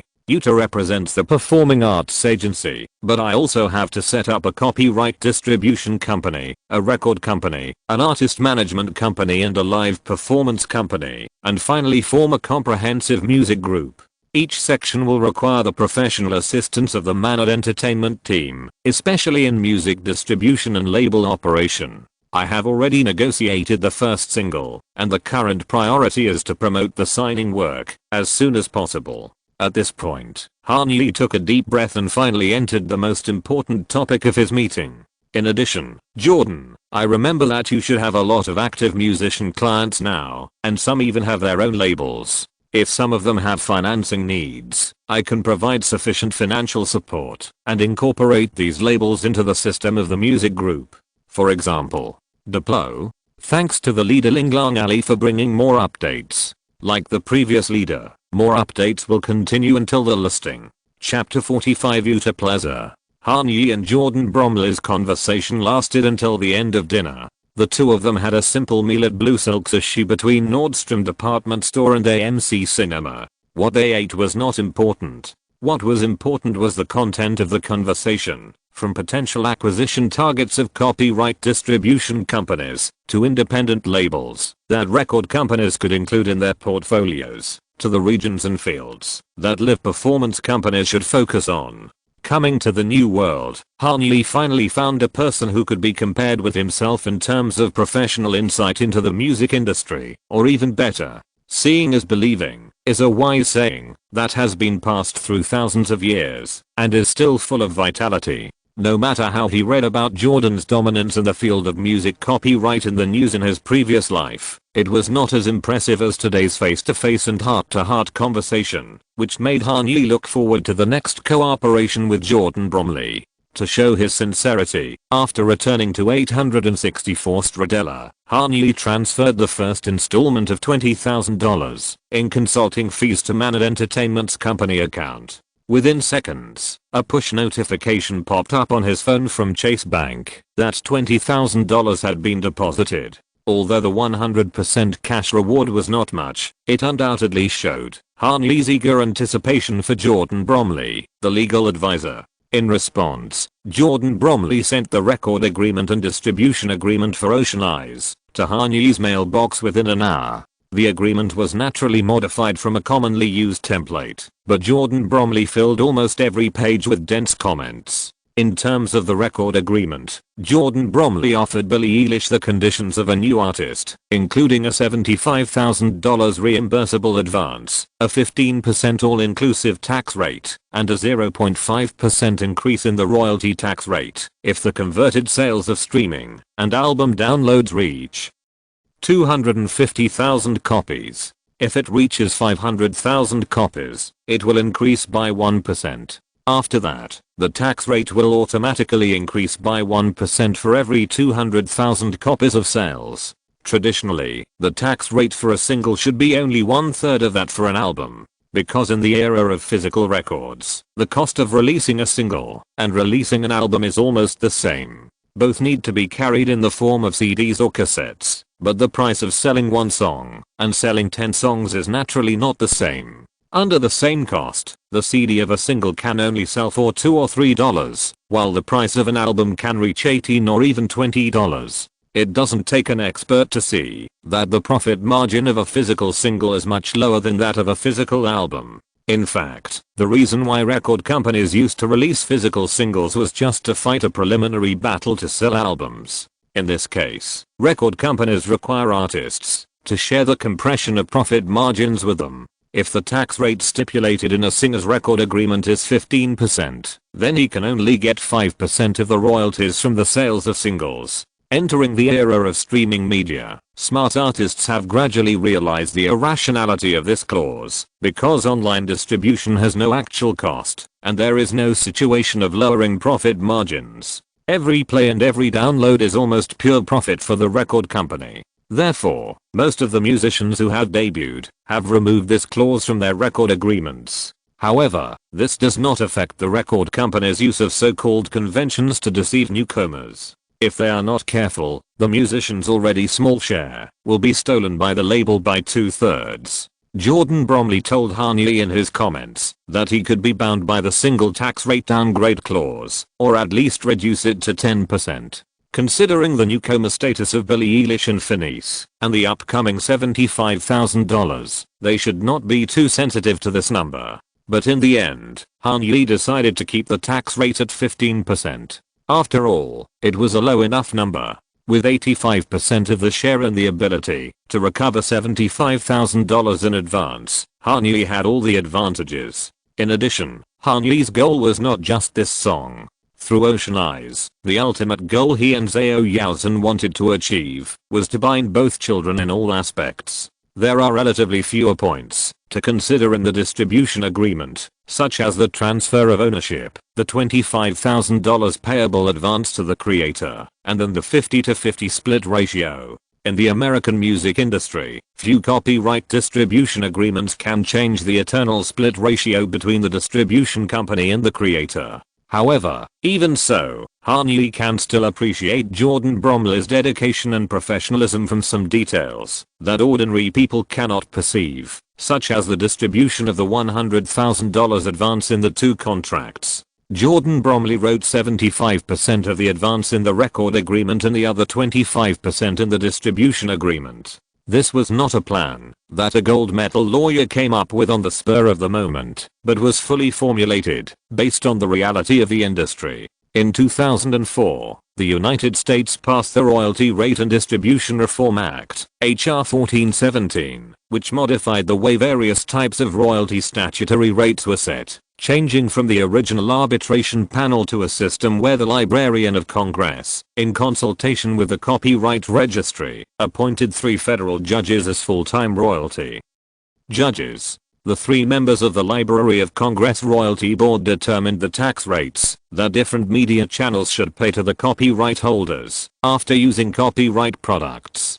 On May 1, 2007, after 48 days of oral questioning and 13,288 pages of written records, the Royalty Board set a fixed tax rate standard for online broadcasting for the first time. Every online broadcasting platform, whether it is playing music, drama or news products, needs to pay royalties to the copyright owner according to this tax rate. By early April 2016, the online broadcasting tax rate had been adjusted twice. Now, music publishers can get 10.4% of the total platform revenue from platforms such as Spotify and Apple Music as distribution royalties, while record companies can get 31.2% of the total platform revenue as record royalties, with a ratio of exactly 25:75. Setting the $100,000 advance payment for Ocean Eyes in the same 25:75 way can ensure that the interest-free loan that Han Yi gave to Billy and Phineas will return to his wallet at the same rate in both music copyright and master copyright.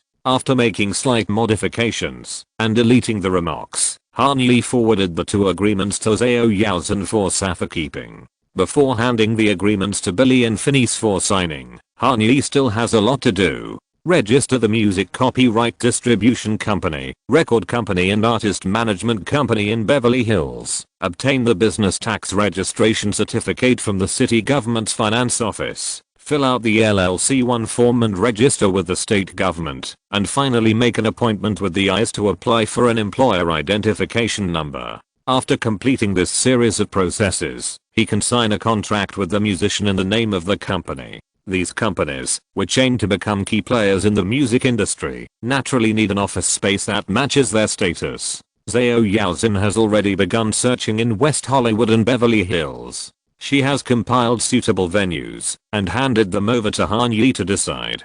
Generally speaking, company registration in the Los Angeles area is completed within 4 to 6 weeks. With the help of Jordan Bromley's connections, this lengthy process, which is artificially delayed in most cases, can be shortened to 1 to 2 weeks. In about 10 days, registering a company, finding a good venue, and then using the newly established company to sign a lease contract, Han Yi's Hollywood business map can be said to have opened up the first piece of territory that belongs entirely to him. Creating a kingdom requires patience, and during this time, Han Yi has other things to do. For example, going to Utah Plaza to inspect the United Artists Management Company he acquired. Utah Plaza is only 2 blocks away from Beverly City Hall and only 5 or 6 minutes walk to Rodeo Drive. It can be said to be in the central business district of Beverly Hills. Of course, Beverly does not have a cluster of office buildings in the traditional sense. Even Utah Plaza is surrounded by 3 4-story low-rise buildings, 9336, 9346 and 9348 Municipal Road. Before the 1990s, this was the largest cold storage warehouse in Beverly Hills. With the rapid urbanization of the greater Los Angeles area, this warehouse was converted into a high-end commercial property with a total area of 236,000 square feet by New York real estate giant Titchman Spear. In 2011, United Artists Agency signed a 15-year contract with Titchman Spear to lease the entire building of 9336 and part of 9346. As a sign of respect for the important tenant, Titchman Spear renamed the property from a municipal complex to Utah Plaza. Utah also intends to use it as a long-term base, spending millions of dollars on renovations. Not only has it built a 150-seat private screening room, but it has also built an outdoor private event space for various premieres and promotional activities. In 2014, Rockefeller Group, controlled by Mitsubishi Estate, purchased the property for $212 million.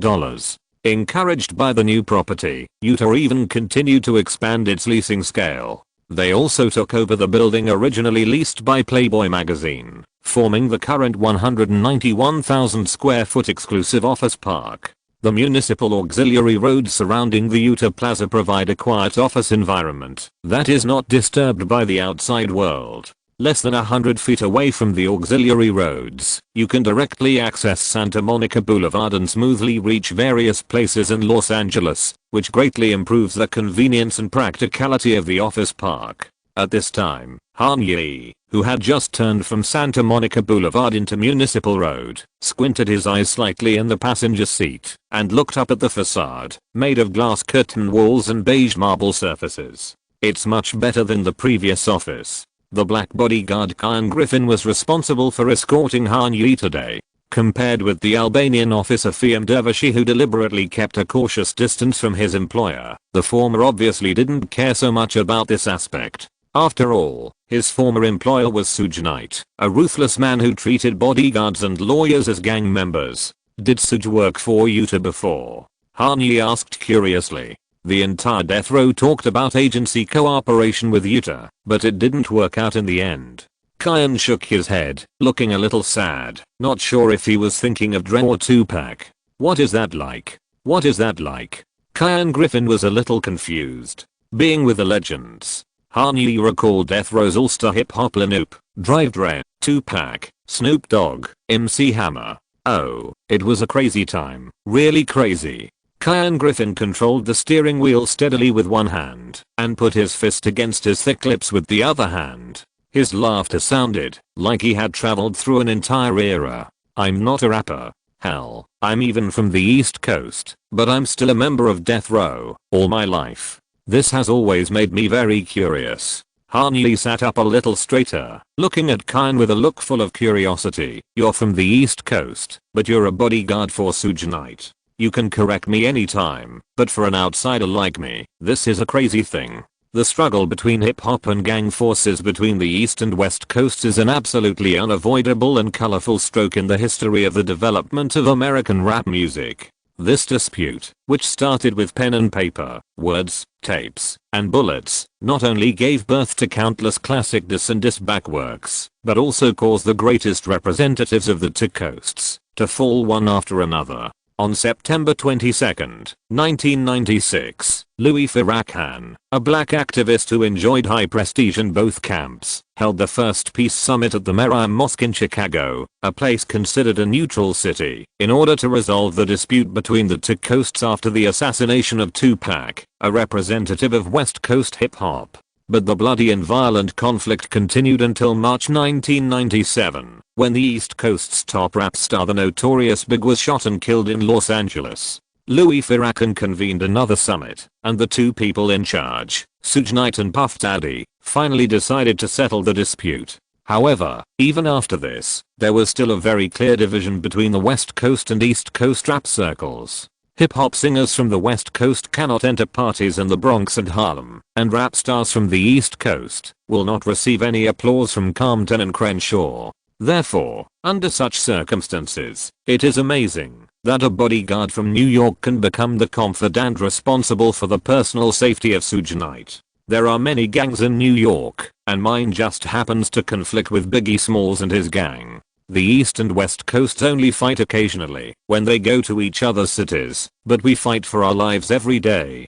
Kyan said it lightly, but Han Yi knew that behind each word was a black life buried in the Holy Trinity Cemetery in Harlem, New York. During the East Coast tour, Suge needs someone who truly understands the local area, can ensure their safety, and can mediate. I'm the most suitable person. 20 years of gang career, and not falling down at a certain street corner, not relying on fists and guns, boss. Kyan pointed to his temple, and tapped his lips. It's here, and here. I can imagine. Kyan. Han Yi nodded. In my opinion, you are the synonym of street smarts in their mouths. Oh, I dare not say that, but it's okay. Kyan pouted, accepting Han Yi's praise. You are probably not used to this kind of life now? It's less exciting. At my age, life is no longer a G-funk. Kyan took a long breath and twisted his neck. As he moved, Han Yi could vaguely see a shocking scar on the other's shoulder. Do I like this kind of life? Maybe not. But I thank God for it every day. Grateful, at least I'm not the one who fell down, or the one whose sneakers are hanging on the pole. Kyan Griffin's memory stopped here, because if he dug deeper, the pair of eyes that fell on the passenger seat of the BMW 750iL and never closed until his death would appear in his mind again. Okay, boss, we are at the door. Do you need me to wait for you at the main entrance? You can hand P1 to the parking attendant, and we'll go in together. Han Yi patted Kyan's shoulder and said softly. After turning off the engine, the exclusive parking attendants of Utah Plaza had already surrounded him, as if they were facing a great enemy. For supercars of this level, they would never drive to the underground parking lot. Only when they put it in front of them, and at least two people were specially guarding it, they could feel a little relieved. Mr. Han. Seeing Han Yi walk up the outer stairs of number 9336, Vincent D., who was waiting outside, hurried over and greeted him. Long time no see, Vincent. Han Yi greeted him with a smile. Mr. Le Pen and the three founders of Utah are waiting for you in the lobby on the first floor. Vincent slightly turned sideways to make way for Han Yi. Looking in the direction where the other party's arm was raised, Han Yi saw the tall and broad back of Douglas Le Pen. Surrounding him were three old friends whom Han Yi had never met before, but were already very familiar with each other. Jim Berkus, Jeremy Zimmer and Peter Benedek. The three giants of Utah. We finally meet. Thanks to the new leader Obey for the extra update. It's still the same old rule. More extra updates are waiting to be released. Woo woo woo woo. I can't stand it anymore. Chapter 46. The Triumvirate. If we must use a historical analogy, the structure of United Artists Agency is more like the Roman Republic during the Triumvirate. Since its inception, Utah has been struggling to move forward in the fierce internal power struggle. As the product of the merger of Leading Artists Agency and Beverly Agency, the agents and clients within the company are naturally divided into two factions, one led by Jim Berkus, the controller of Leading Artists Agency, and the other led by Marty Bel-Air and Peter Benedek, the co-founders of Bel-Air Benedek. The checks and balances between the two sides can be seen from the composition of the first board of directors of Utah. Jim Berkus and Marty Bel-Air actually served as the chairman of the board at the same time. This uncommon personnel appointment can well reflect the power struggle within the organization.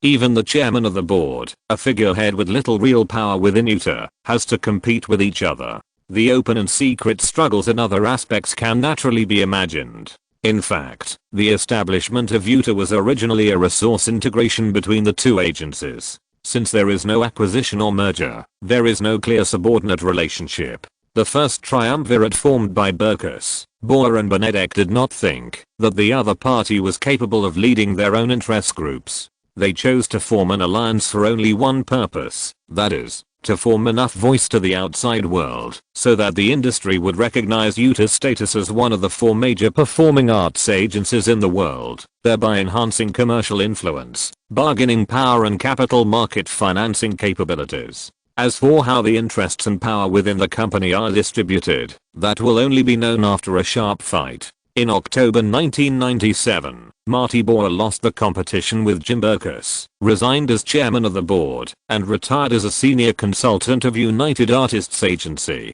No one knows whether Peter Benedek betrayed his close comrade in arms who had worked with him for decades, but judging from Marty Bel-Air's angry departure in 1998 and the establishment of Bel-Air Agency, Benedek is likely to have formed a limited strategic alliance with Jim Berkus. The first triumvirate completely collapsed with the death of Pompey, who was defeated in Pharsalus. After expelling Bel-Air, Berkus and Benedek reached a tacit understanding on the company structure, with Jim Berkus in charge of the board of directors, Peter Benedek retreating to the second line, the chief operating officer being an external professional manager, and the position of CEO being given to the direct line of Bel-Air Benedek Agency. Since 1998, there has never been an airborne CEO, all of whom have been department heads of Utah, and all of whom come from the Bel-Air Benedek system. Jeremy Zimmer, who served as the head of the company's literature department from 1997 to 2006, was responsible for Utah's brand, licensing, endorsements and agent training from 2006 to 2011, and was officially named the new CEO in 2012. He is the original partner of Bel-Air Benedek Agency and the most courageous of all CEOs. Under his leadership, Utah has used the limited funds in its hands to complete several precise acquisitions in the past few years, which can be regarded as pulling the company back from the edge of the Big Four. The midnight raid on CAA that put Utah back on the hot topic list of Hollywood lunch tables was also planned and executed by Zimmer. With Paul Benedek's background, Jeremy Zimmer naturally gets the support of Peter Benedek, but the former is not one-sided. In the past decade, his relationship with Jim Berkus has become increasingly close, which is also the key factor for him to stand out from countless strong candidates. The post-triumvirate era of Utah has begun. In April 2016, the equity acquisition case initiated by Jeremy Zimmer and jointly approved by Peter Benedek and Jim Berkus finally came to an end. Utah received $190 million in funds, injected by Han Yi and Bohu Capital, which can be regarded as some ammunition in the competition among the four majors. At present, judging only from the financial strength and customer reserves, the ranking of the 4 major performing arts agencies should be from WMEIMG, CAA, Utah to ICM, in order. Jeremy Zimmer, who helped Utah get a good hand, will surely see his reputation and influence in the company rise with the entry of Han Capital and Bohu Capital. By that time, whether he is still willing to be the product of the checks and balances between the two parties is still unknown. This is a reason why he entrusted Jordan Bromley to test Han Ye's attitude. The joint acquisition of 41% of the shares by the two capital institutions means that in the board of directors of Utah, which is about to expand to 12 people, there will be at least 2 or 3 faces representing the interests of new shareholders. They will play an immeasurable and key role in the collective voting of major affairs. It can be said that whoever Han Ye supports can turn the triumvirate into the Roman Empire. And this is also the main purpose of Han Ye's meeting today.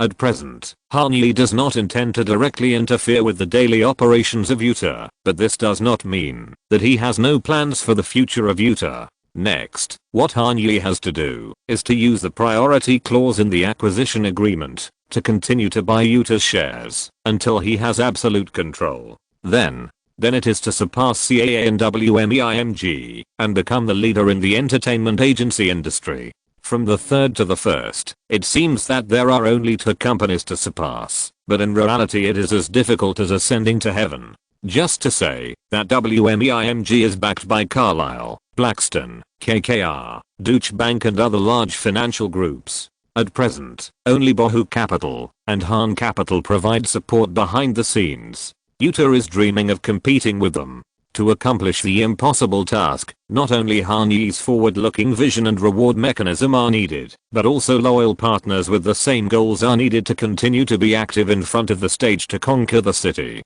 Who will this person be? Is it Jim Berkus, the chairman of the board of directors of Utah, who holds power? Is it Jeremy Zimmer, who is young and powerful and has a growing momentum? Or Peter Benedek, who has retreated to the second line, but whose influence has never dissipated? Let them give their own answers. Thinking of this, Han Ye just walked in front of the 3 people. "Hello, Mr. Han." Jeremy Zimmer took the lead. His blue-gray eyes with slightly drooping ends looked very friendly. When he smiled, the wrinkles on his cheeks reminded people of the kind uncle that every family has, who can only be seen on Thanksgiving. "Welcome to Utah. My name is Jeremy Zimmer, the CEO of the company. Jim Berkus, chairman of the board of directors of Utah." In comparison, Jim Berkus's face is more in line with the image of a Hollywood bigwig in people's minds, with sparse but sharp silver short hair, a hooked nose with strong Jewish features, and a formal and polite smile.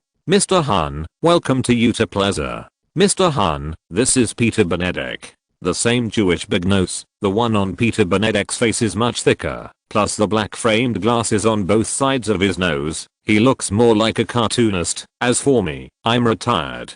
Peter Benedek's joke caused a burst of laughter from everyone. Han Ye discovered that the 3 Jewish entrepreneurs had very different personalities and ways of expression. That's right, Berkus, Zimmer, and Benedek were all Jewish descendants, but they belonged to different ethnic groups. Berkus was an Anglo-Saxon surname from Britain, and Benedek was an Eastern European, especially popular in Hungary. And Zimmer, needless to say, was a German Jewish surname with a strong Germanic style. At this moment, the 6 people standing in the lobby on the first floor of number 9336 vividly demonstrated the power structure of Hollywood at the end of the 10th year of the 21st century. The Jewish entrepreneurs were still in control of the overall situation, and behind the scenes, in addition to the traditional Caucasian whites, there were also some Asian faces who provided financial support. As for Ian Griffin, who was an African American, he was watching the wind and alert. "Mr. Han, I was just talking to 3 gentlemen about the origin of this acquisition."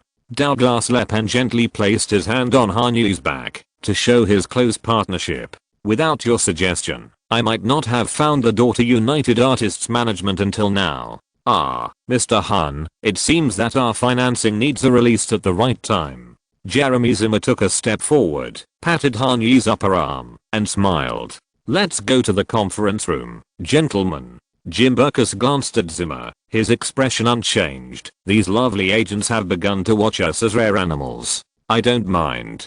Douglas Le Pen followed Burkus's steps, smiled and spread his hands. In fact, I really hope to meet them, including our most loyal customers of Utah. Of course there will be this opportunity. In fact, we are organizing a welcome party. Jeremy Zimmer quickened his pace and put himself shoulder to shoulder with Han Yi. If it's convenient, can we set the party on April 8th? It just so happens that the media needs a relaxing afternoon to let them spend Friday. No problem for me. Han Yi nodded and replied. Any time that Mr. Han thinks is appropriate.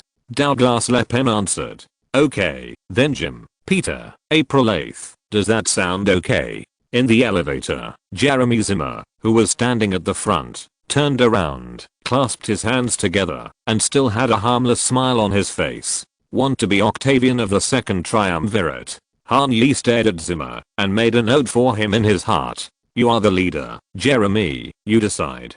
Jim Burkus responded indifferently. Have our clients confirmed the time? Peter Benedek is always the one who smooths things over. He adjusted his glasses and smiled. I believe that what Mr. Han and Mr. Le Pen want to see is definitely not us old farts. Angelina just came back from the jungle of Cambodia the day before yesterday. If nothing unexpected happens, she should attend.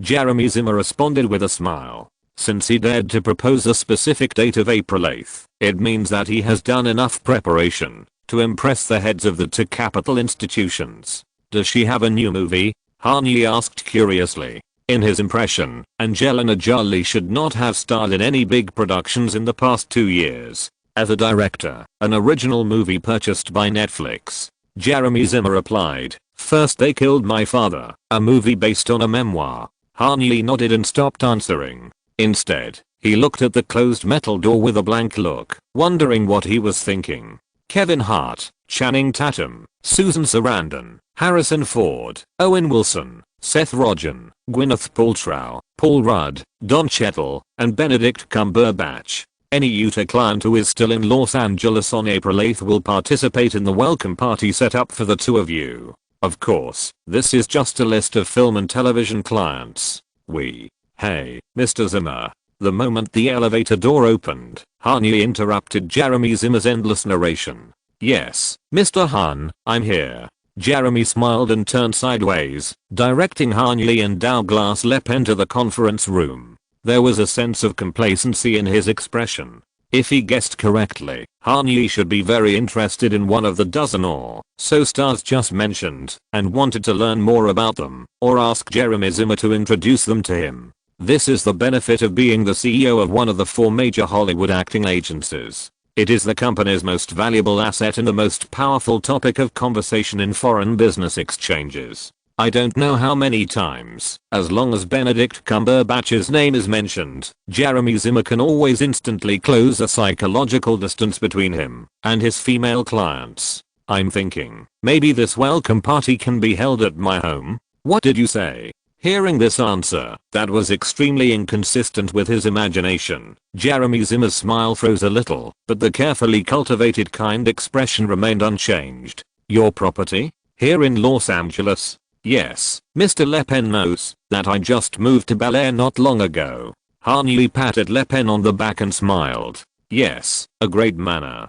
Douglas Le Pen was naturally very supportive of the sponsor. On Stradella Road. There was no need to know the specific house number. This road itself represents power and wealth. As he spoke, Han Yi followed Jeremy Zimmer through the noisy second floor office area, which was the venue for Utah's film and television department and music department. I just need a warm-up party. If it's appropriate, I think this is a good excuse. Warm-up party is a euphemism. What Han Yi needs is a formal social occasion with himself as the focus and absolute dominance. And Jeremy Zimmer's welcome party just gave him a godsend opportunity. What other scene can attract more media attention and gain more attention from peers than the Utah merger celebration party where Hollywood's top stars gathered?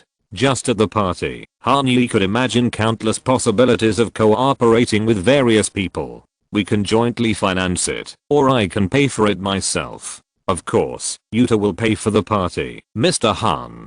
Jim Burkus, who had been silent for a long time, suddenly spoke up. He folded his hands in front of him, looked at Jeremy Zimmer meaningfully, and said, I think it's a great idea to hold this event at your mansion. After all, the main purpose of the party is to allow Utah's clients to get to know you and Mr. Le Pen. Jim Burke's tone rose a little at the last sentence. He knew very well that if the welcome party was held in the outdoor courtyard of Utah, Jeremy Zimmer would definitely turn it into a press conference led by him. Theme: Jeremy Zimmer brought $190 million to Utah. If it was held in Hanyi's mansion, regardless of whether it was funded by Utah, the spotlight of the party would naturally follow Hanyi and Douglas Le Pen, rather than the acquired Jeremy Zimmer. Different venues, different focuses, and naturally different distribution of power. What do you think, Mr. Le Pen? Peter Benedek touched the right side of his nose, smiling in a relaxed manner.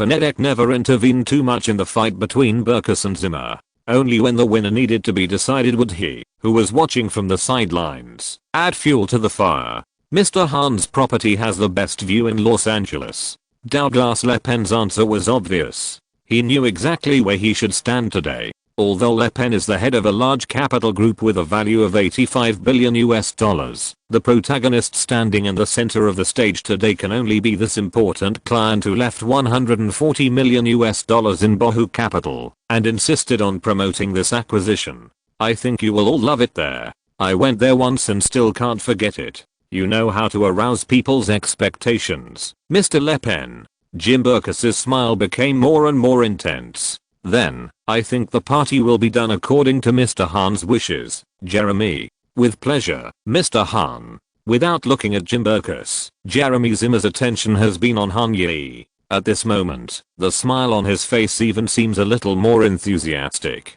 Being able to adapt to circumstances is one of the CEO's most outstanding skills. Jim Burkus wants to use this method to dampen his limelight, and Jeremy also has 100 ways to fight back. Changing the stage will not be my play. What a ridiculous joke. I will ask the person in charge of our live events section to take over the specific implementation of the party. But now, Mr. Hahn, Mr. Le Pen. Jeremy Zimmer pushed open the glass door of the second floor conference room of Utah, spread his hands, and pointed to the people who were standing up in the room.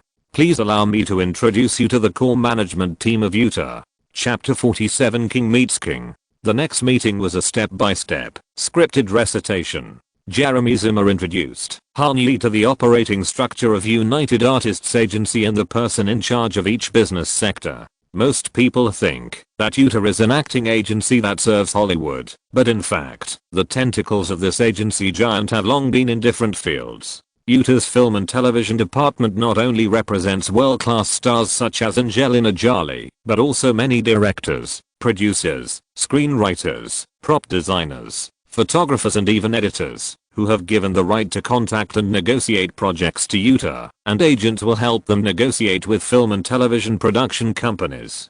This is also an important reason why acting agencies have much more say in the film and television industry than in the music industry, because they represent various types of clients at the same time, and acting agencies can bundle their customer resources and sell them to production companies and investors in a packaged form. In the music department, although it is difficult for performing agents to promote the careers of musicians, they will still be deeply involved in the planning of artists' world tours, music festival appearances and business endorsements. There is no need to elaborate on the client list of United Artists Agency in the music field. In fact, the strong and comprehensive music lineup is the key factor that prompted Hanyi to make the investment decision. In addition to these two core business groups, Utah has also developed a separate comedy department, which is responsible for booking live comedy performances. Kevin Hart, mentioned earlier, is not only an important client of the film and television sector, but also a leading figure in the comedy department.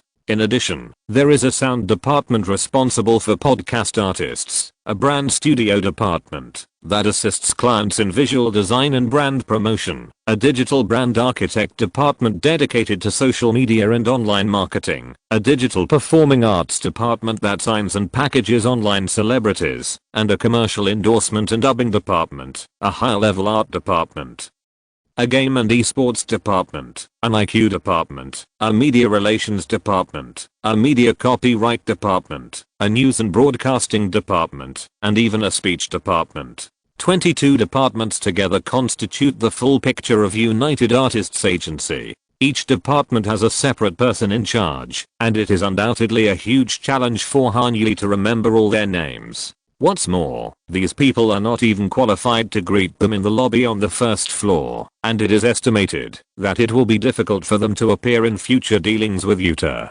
However, Han Yi still remembered several relatively important people. Chief Operating Officer Andrew Tu, originally a senior executive in charge of local and international cable TV business of 20th Century Fox, joined Yuta as COO in 2007, responsible for the company's daily operations and legal affairs. The acquisition of Han Capital and Parkway Capital was led by Jeremy, but the actual executor of the entire process was Andrew. As mentioned before, according to the agreement between Jim Berkus and Peter Benedek, the position of Chief Operating Officer of Yuta will be held by a professional manager recruited from outside to ensure neutrality. Andrew Tu plays such a role.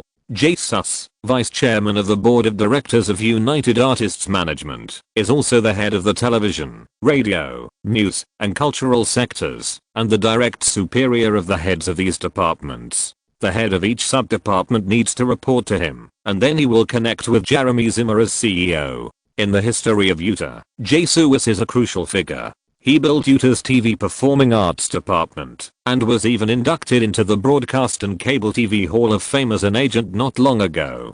From qualifications to influence, Jesus is currently the second most powerful person in United Artists Agency after Jeremy Zimmer. This is why Jim Berkus cultivated him as a confidant and put him in the position of vice chairman to check and balance Zimmer. Another vice chairman of the board, David Kramer, is a direct descendant of Peter Benedek. In 1991, when Yuta was just founded, David Kramer entered the company through Yuta's agent training program, and it has been 25 years now. He is responsible for the traditional core businesses of Yuta, such as mainstream movies, independent movies, comedy tours, distribution and screening. The departments under Kramer's jurisdiction also need to report to him, which creates a fragile and delicate balance of power between the three parties. Jim Berkus retreated behind the scenes to be a figurehead, and Jeremy Zimmer stepped forward to take charge. Jesus controls the TV and radio news sections, restraining Zimmer, while Peter Benedek takes over the film and comedy business through the loyal David Kramer, and most of the time supports the lonely Jeremy Zimmer.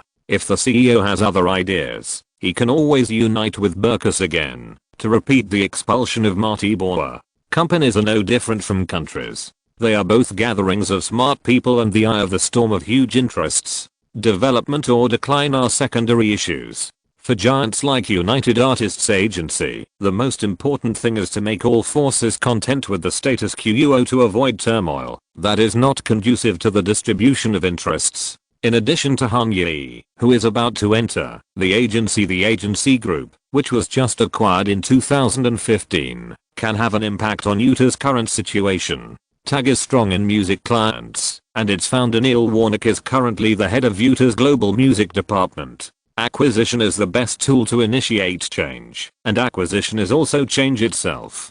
The entry of external technology and funds will inevitably change the Berkus-Benedek system that has been running stably for 18 years, and the latter three alliances that have been in constant conflict in the past 5 years. Coincidentally, these four veterans, whose status and reputation are second only to the big three, are members of the executive committee of this welcome party. Andrew Tu is responsible for the overall organization of the party, Jesus is responsible for the external relations of the news media, and David Kramer and Neil Warnock are responsible for the invitation of important guests in their respective fields. After the meeting, Han Yi arranged for the property manager Corey McIntosh to assist the four people, and started the intensive preparations for the first banquet at 864 Stradella Road. After nearly a decade, Corey once again got the opportunity to organize a world-class celebrity event. Unable to bear the excitement, he finally showed the top planning ability that even Steven Schwartzman admired.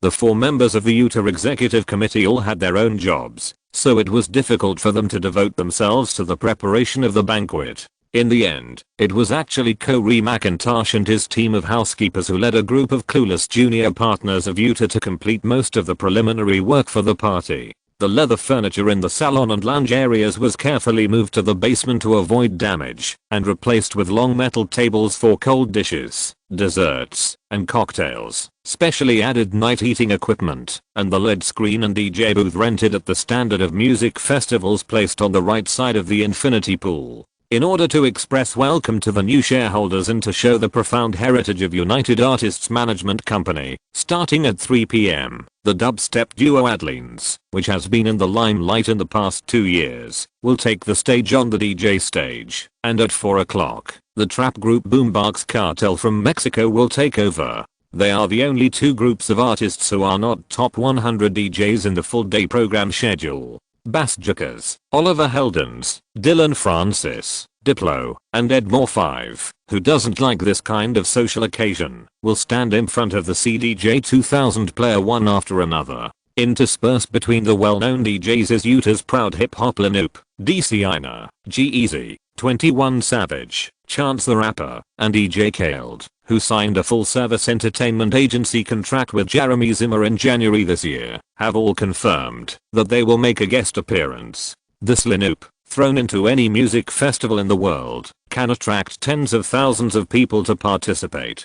On April 8th, they will gather at 864 Stradella Road, at this party with Kanye as the protagonist, to become the foil of his dazzling halo. Performing at private parties of the super rich has always been an unknown, but lucrative source of income for musicians. Generally speaking, these events are not publicized, there are no posters, and there are very few official photos or video reviews. Because no matter what, flying to Dubai to perform privately for a sheik for a big check is a stain for any musician who cares about his public image. Therefore, in order to get musicians, especially music superstars, to attend private events, wealthy people usually have to pay much more than the market price. Jennifer Lopez's performance at the wedding of Russian tycoon Mikhail Gutsiliev was $5 million. In 2010, Christina Aguilera earned $1 million for staying at a Halloween party in San Diego for an hour. As for how much Michael Jackson was paid for singing at the birthday concert of King Borgia of Brunei, $17 million. That was in 1996. But now, these phenomenal stars, who even have to pay hundreds of thousands of dollars to be invited to the Coachella Music Festival, are willing to participate in this welcome party at 864 Stradella Road for almost free. Why? Whether it is the King of Brunei or Gutsiliev, they are all guests who will only deal with them once in a lifetime. Kanye, on the other hand, is the new ruler who will soon come to Hollywood after purchasing 41% of Utah shares for $190 million. How much energy will this mysterious rich man, who can be welcomed by the big three and is willing to play a supporting role in Bayou Capital, burst out in this circle? No one can make a definite judgment, but everyone knows that in front of Kanye, the so-called superstar edge must be restrained. Those things are specially shown to outsiders and used to increase prices. Kanye himself naturally knows the importance of this welcome party. The last time he was invited to attend the Wan couple's charity dinner, he made his debut in the celebrity circle on the West Coast. This industry feast, where Hollywood stars gather, is a real stage for him to perform freely. Most of the names on the guest list were related to Utah and Parkway Capital, but Kanye didn't mind. He wanted to take this opportunity to turn other people's relationships into his own and consolidate the relationships that already belonged to him. Therefore, he would invite all the important contacts he had accumulated in this month. Walter Wang and Shirley Wang are of course important.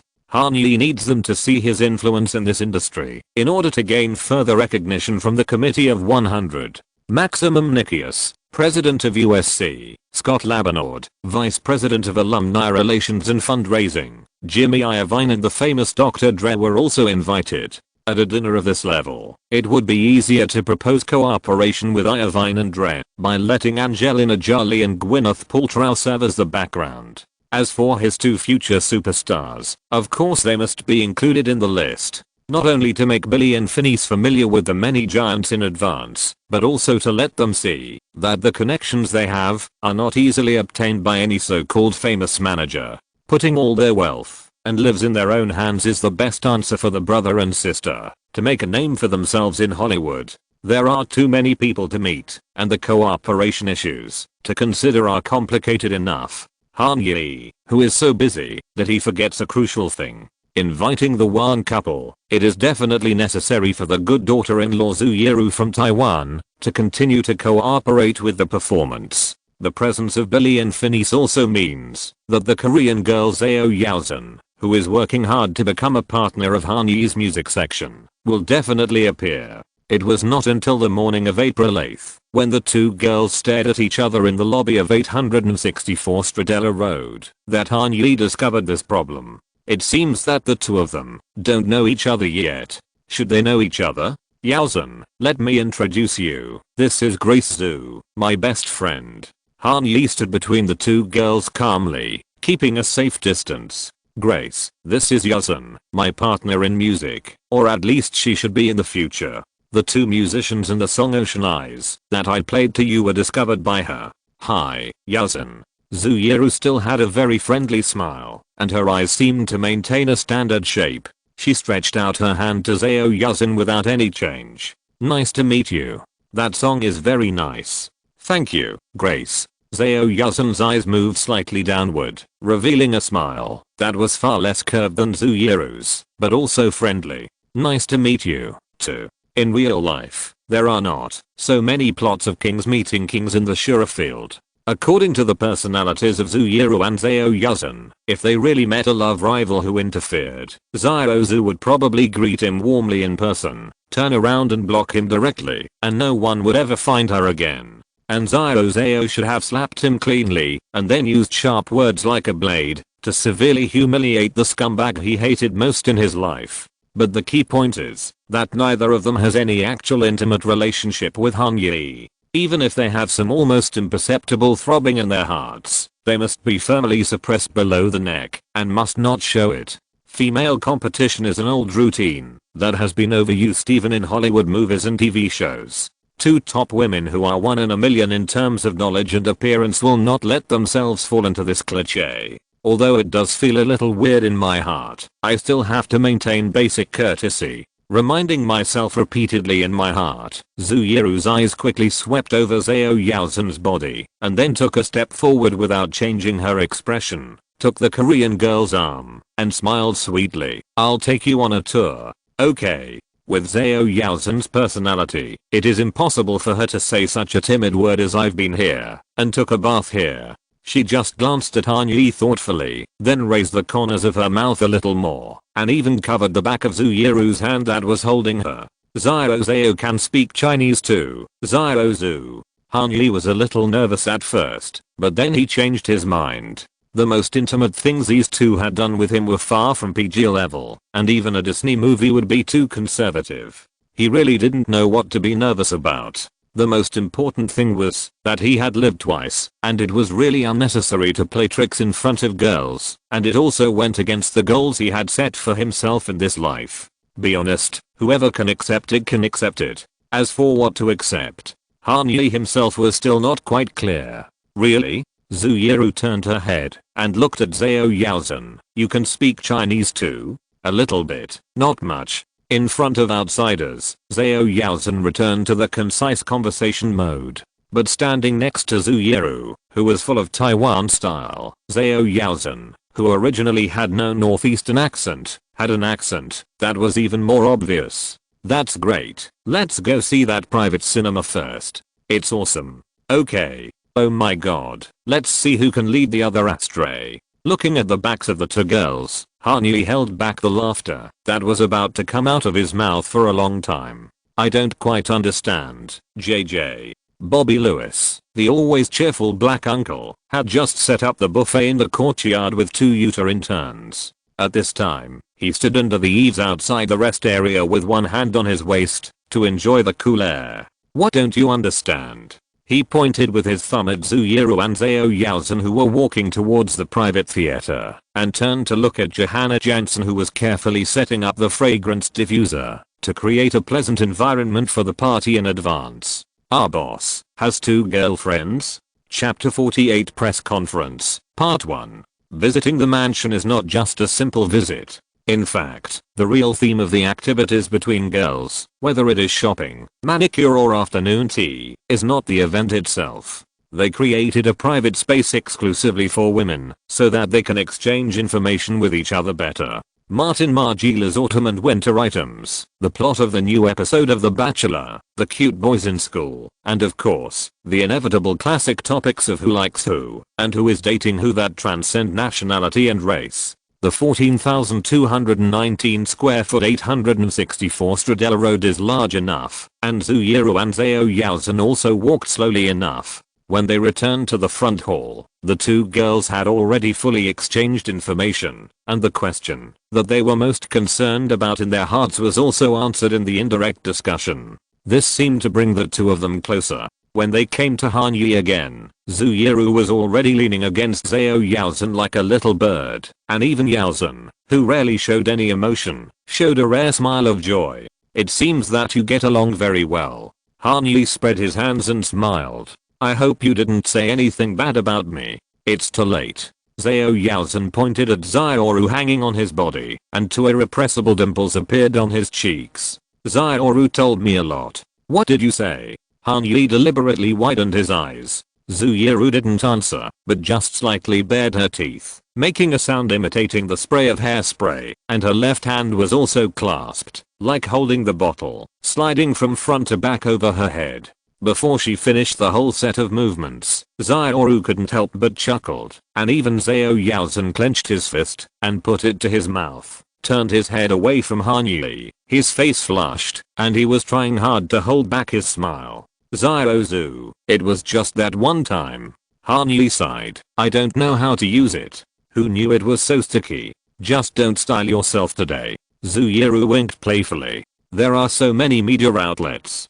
Don't hurt yourself. I found a stylist for me. Look, she's over there. Han Yi raised his chin and pointed to the styling team who were sorting out their equipment outside the office on the first floor. They were hired by Yuta to style Han Yi, Douglas Le Pen, Jeremy Zimmer and Jim Burkus today. After lunch, at 1:30 p.m., the press conference for Yuta's move to Stradella Road will be officially held at the entrance courtyard of number 864. All the well-known media in Hollywood, whether physical or digital, TV or radio, will be present. There are as many as 80 white plastic chairs for reporters to sit in front of the sign and curtain wall. This is Han Yi's best chance to be known by the entertainment industry as a new capital that has entered the market with strength. There must not be any flaws. Remember to ask them to help tighten your tie.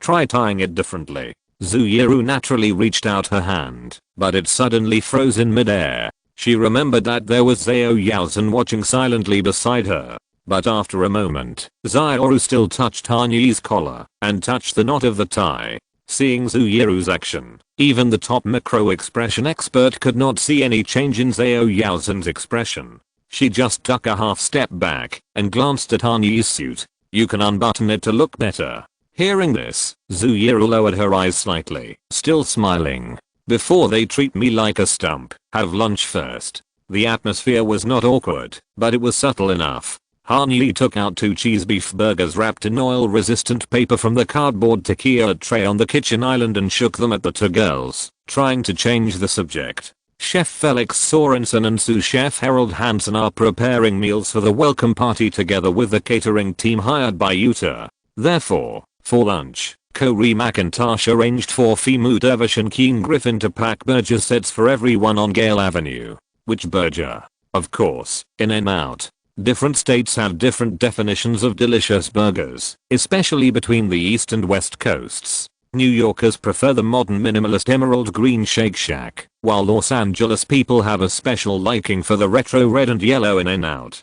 Taking the capitalization route, Shake Shack, which landed on the New York Stock Exchange in 2014, has opened stores all over the world, and even China is busy preparing for its first store. In-N-Out neither franchises nor goes public, and has always insisted on family-run operations. It has been passed down to the third generation of the Skneeler family, and has only opened stores in 6 states on the West Coast and Texas. In-N-Out's insistence on food quality, especially the origin of beef, is what distinguishes them from most fast food brands. The Schneider family only uses fresh 100% Uster ground beef and refuses any additives, fillers, and preservatives. In order to ensure the taste of the patties, the purchased beef must be processed by the In-N-Out Patty production plant, which has 2 factories in California and 1 in Texas. Every day, hundreds of trucks will set out from the production plant to deliver fresh beef patties to different stores in 7 states for sale.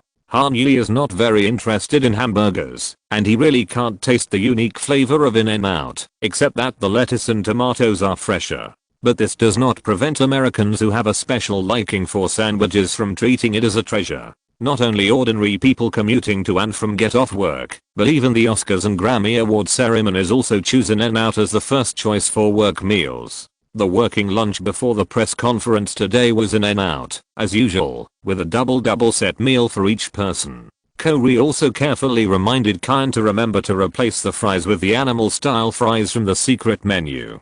Zio, if it's not enough, there's more. A double burger is not enough for Zhao Yaozhen according to common sense. Han Yi picked up a paper cup from the island and handed it to the Korean girl. Do you want to change it? This is a strawberry milkshake. Hearing Han Yi's words, Zhao Yaozhen, who had just taken a big bite of the burger and had a little gravy oozing from the corner of her mouth, was stunned on the spot, like a cat caught by its owner. What do you mean by, if it's not enough, there's more? Exclamation mark. Can you say this to outsiders? I'm full. Reluctantly looking at the tender beef patties and the unsashayed fries in front of her, which were covered with secret meat sauce, Zhao Yaozhen silently put down the paper box in her hand. Han Yi was dumbfounded. What's going on? I'm losing weight. Zhu Yiru could understand what was said in English, so Zhao Yaozhen simply continued to answer in Chinese in a low voice. I haven't trained enough this week, so I definitely can't do 2 hours today. 2 hours a day. Zhu Yiru secretly glanced at Zhao Yaozhen's amazing curves under her cocktail dress and stopped chewing. There are too many classes and no time to exercise. Then eat less. Are you two doing fasting? The question mark above Han Yi's head was about to become a physical entity. Zhao Yaozhen's gluttonous nature goes without saying. When eating with Han Yi, he would even take a bite of a passing dog. As for Zhu Yiru, although her appetite is much smaller, her pursuit of food is no less. With her busy schoolwork, one of her few entertainment activities is to go out for food with Han Yi. Just don't faint from hunger later. I'm going to get my hair done first. After a long while, the two girls still didn't move. Han Yi could only sigh helplessly, carefully pack the leftover packaging, and put it in the trash can, and walk towards the office that was temporarily converted into a dressing room. After watching Han Yi's back for a while, Zhu Yiru and Zhao Yaozhen cast their eyes on each other at the same time. After showing a friendly smile and an unusually tacit understanding, they both lowered their heads at the same time. Looking at the hamburger in front of them, they felt complicated. Men's hair was done quickly, and before Zhu Yiru and Zhao Yaozhen could mourn for their lunch for too long, Han Yi and Jeremy Zimmer walked out of the office together. April 8th, 13:30 was the scheduled time for the press conference. According to the convention of all on-site events, this means that the official start time should be around 1:45. Han Yi, Douglas Le Pen, and Jeremy Zimmer, the three key figures of this press conference, were all ready. At this time, 10 minutes had passed from the original time. Not every party is white tie. The complicated and trivial outfit alone is enough to discourage most people. Today's welcome party organized by Utah uses the most common black tie optional in Hollywood industry events. Men can choose tuxedos or ordinary dark suits instead.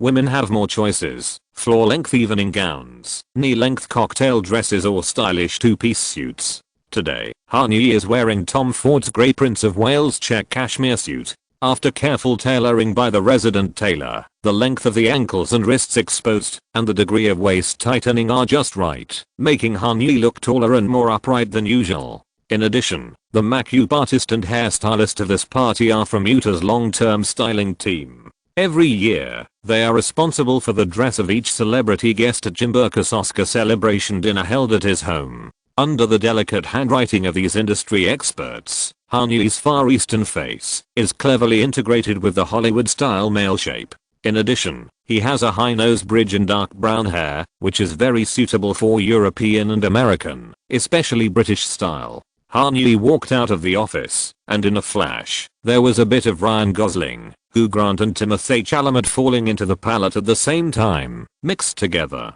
The restrained humility of Oriental culture, the laziness and unruliness exposed by the sun on the west coast, and a little bit of the calm melancholy of the Notting Hill drizzle. Melancholy may not be the best adjective. This feeling is more like Hugh Grant, looking at people with the innocence of a puppy begging for food. On weekdays, Han Yi, who travels around the world in a school sweater, is naturally not as exquisite and dazzling as Zhang Limin, a descendant of a famous family who pays great attention to his image, but when he changes into a gorgeous dress, the latter is like a mouthful of bitter coffee that chokes the throat, with a strong and short taste. Han Yi is a cup of spring tea after the rain, that is worth savoring. Why did the stylist put colored contact lenses on you?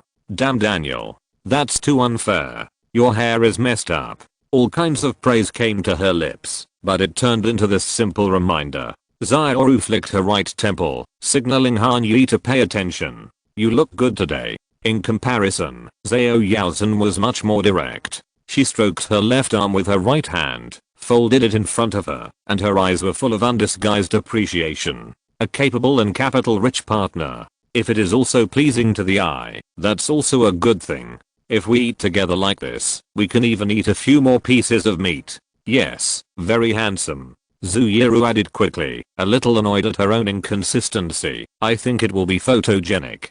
Mr. Han, please move to the front yard. The press conference will start soon. I hope so. The light is too dead.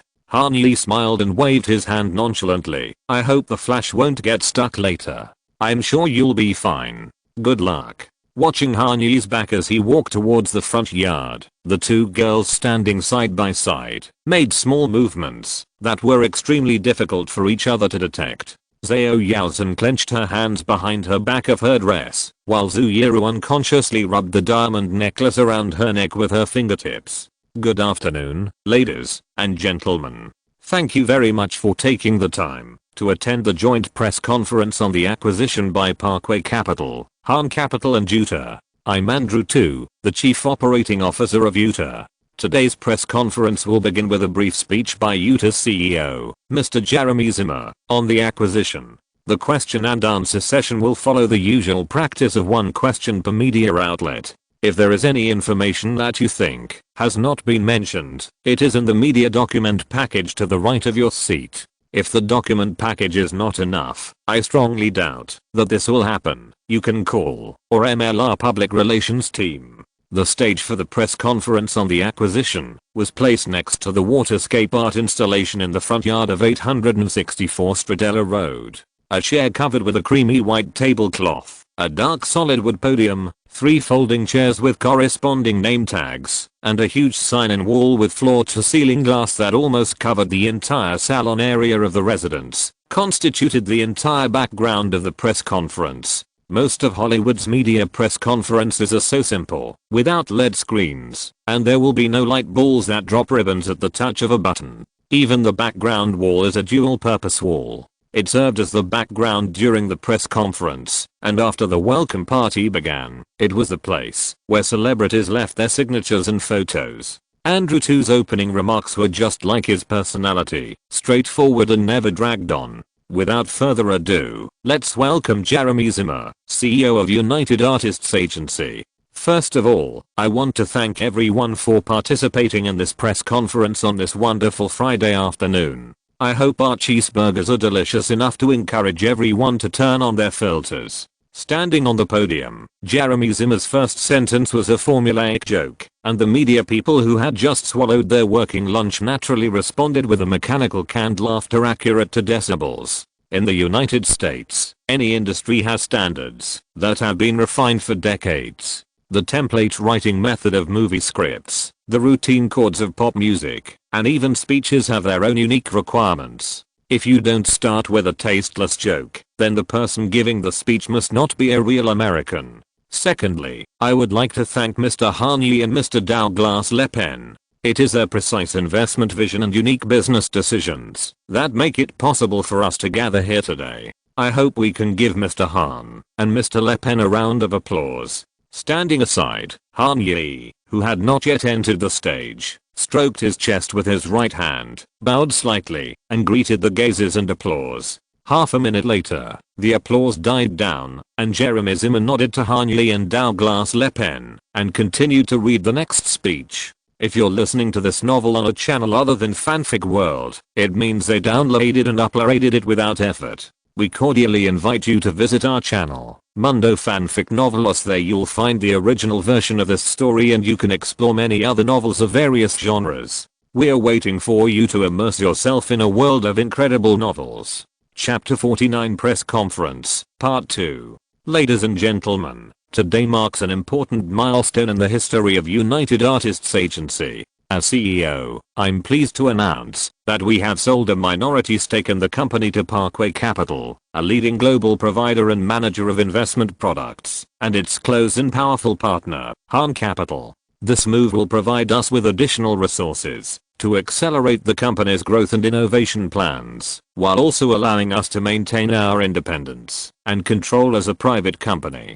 For those of you who are not familiar with United Artists Agency, we are one of the world's leading talent and entertainment companies, representing a wide variety of actors, directors, musicians, athletes, writers and other creative industry professionals. From Angelina Jolie to Johnny Depp to Anthony Hopkins, we work with some of the most talented and influential people in the entertainment industry to help them build successful careers and achieve their business goals. In recent years, we have been fortunate to have achieved significant growth. Utah's talented team has expanded our expertise and developed new business models. However, we realized that innovation from within the company alone was not enough, and we had to look outside the company. Continuing to grow and innovate is the only way to stay ahead and meet the changing needs of our clients. By partnering with Han Capital and Parkway Capital, we will gain additional resources and expertise that will enable us to accelerate our growth and expand the company's current scale.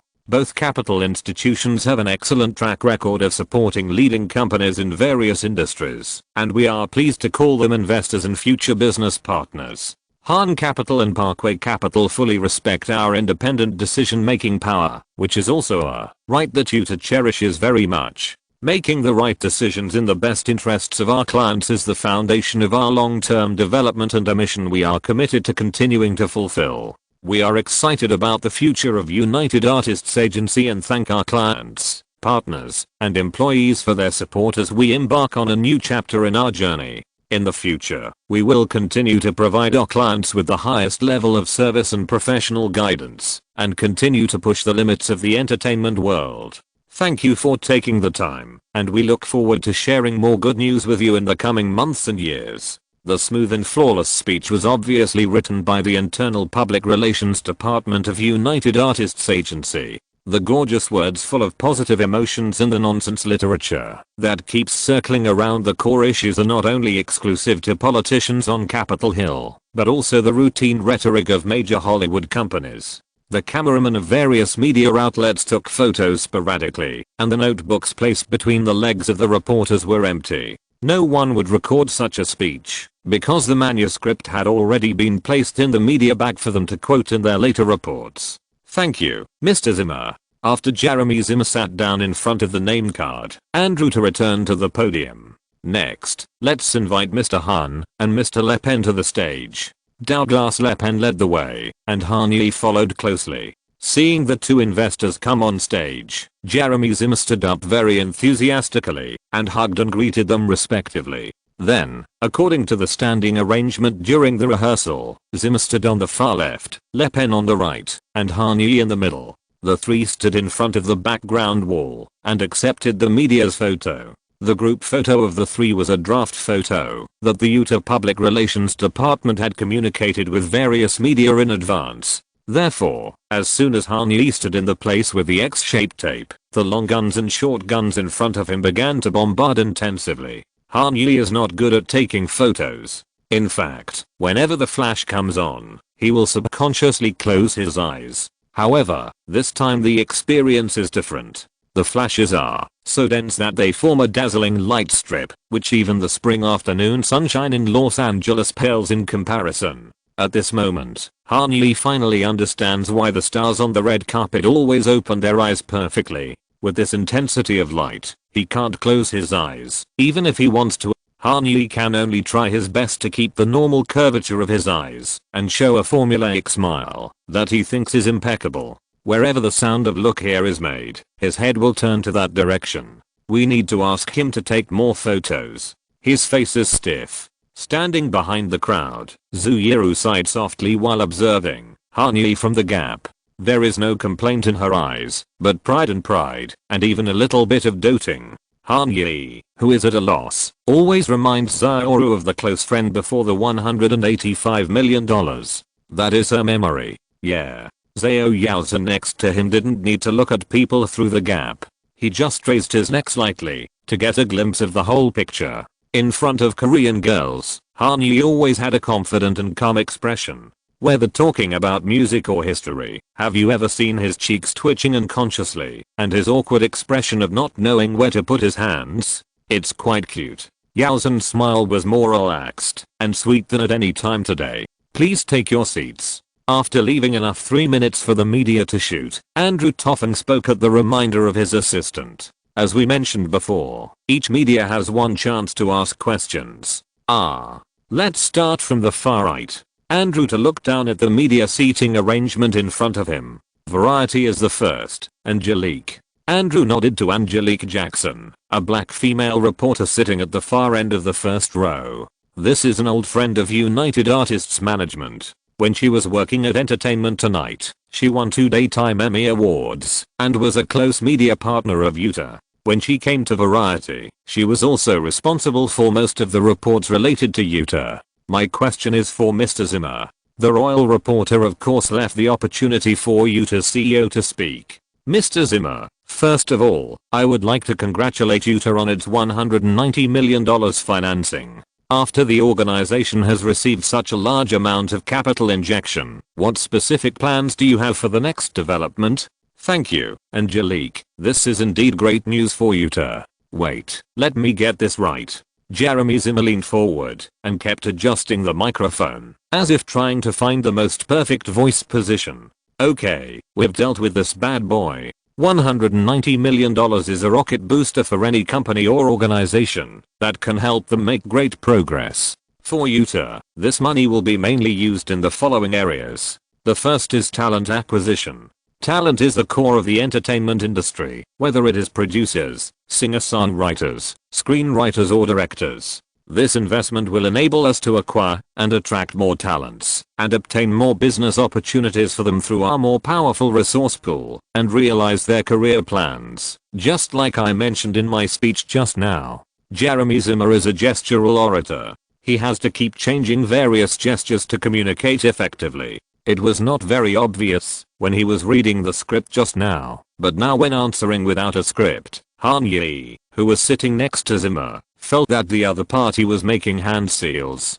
The second is that we will invest in technological innovation.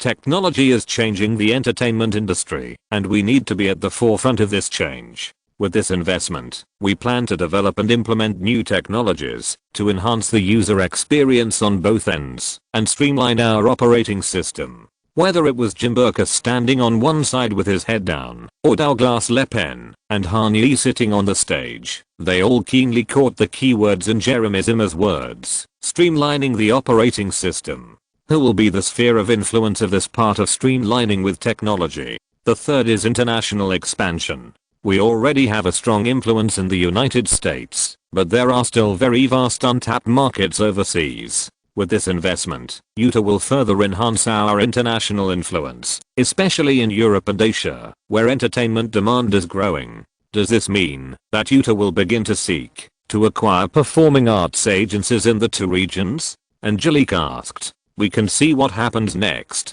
Jeremy Zimmer did not give a clear answer. He can talk about the direction at the press conference, but the specific decision will eventually be submitted to the board of directors, especially with the approval of the two new shareholders next to him. The acquisition target has been found, and Zimmer is confident that he can turn overseas assets into another legion of his, but all this needs to be done slowly. The fourth is content creation. The packaging and support of film and television content has always been Utah's strength. We plan to increase our efforts to develop and produce our own content, including movies, TV shows and digital media. Last but not least, we will seek to establish strategic partnerships with other companies in the entertainment industry, especially leading companies in other fields. These partnerships can help us expand our business scope, increase market share, and provide more opportunities for our customers. Thank you, Mr. Zimmer. The next media, the Los Angeles Times.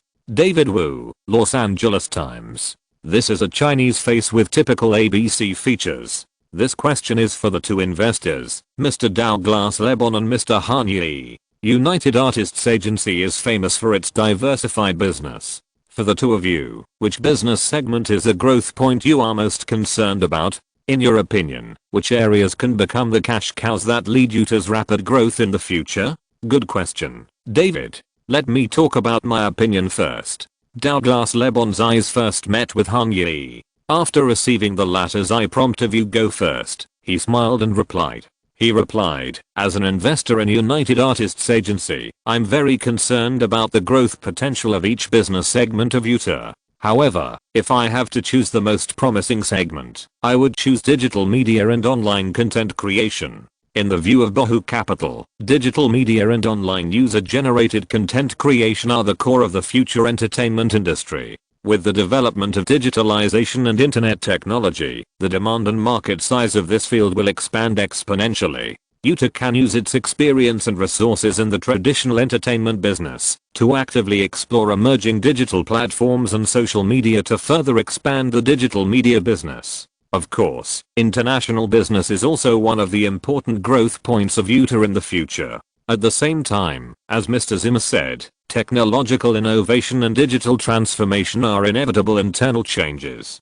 As for how to achieve this, I think we will keep in close communication with Utah. Mr. Han and I will use our experience in capital management and corporate operations to help this organization smoothly advance to the next development cycle. In Douglas Lepen's answer, the first 2/3 of the content are irrelevant. Digital media and user-generated content are of course the outlets, which is something that everyone present knows, and there is no need to mention it again. The last paragraph is the key for the stakeholders. It is equivalent to Douglas Lepen giving all parties a reassurance. This acquisition is not the executioner brought in by Jeremy Zimmer. The company structure can be changed, but how to change it specifically is still waiting for everyone to sit down and play the cards clearly. Mr. Han, it's your turn. If I say that each business segment is very important, it sounds like a cliché. Han Yi pondered for a moment before slowly saying, but this is the fact. What United Artists Agency needs is not to separate a certain segment as the leader of the next development. Mr. Lepen and I know that we are investing in one of the 4 major Hollywood acting agencies known as the Big Four. What we want is to see it develop in a balanced way and have significant growth in every business line involved. And to achieve this, we must achieve effective cross-departmental collaboration. Cross-departmental collaboration. Douglas Lepen nodded slightly, opened the mineral water in front of him, and took a sip. Jim Burkus narrowed his eyes, and a wrinkle appeared at the corner of his eyes. Jeremy Zimmer tilted his head and folded his hands in front of him, his expression looking extremely serious. And the chief operating officer Andrew Tu, who was the host of the press conference, pressed down the microphone in front of him with his hand, as if he didn't want the noise to disturb Han Yi's next speech. When a company grows to such a scale, there are often information barriers and mismatched work processes between business segments, which will seriously hinder the internal work progress and the effective implementation of external cooperation.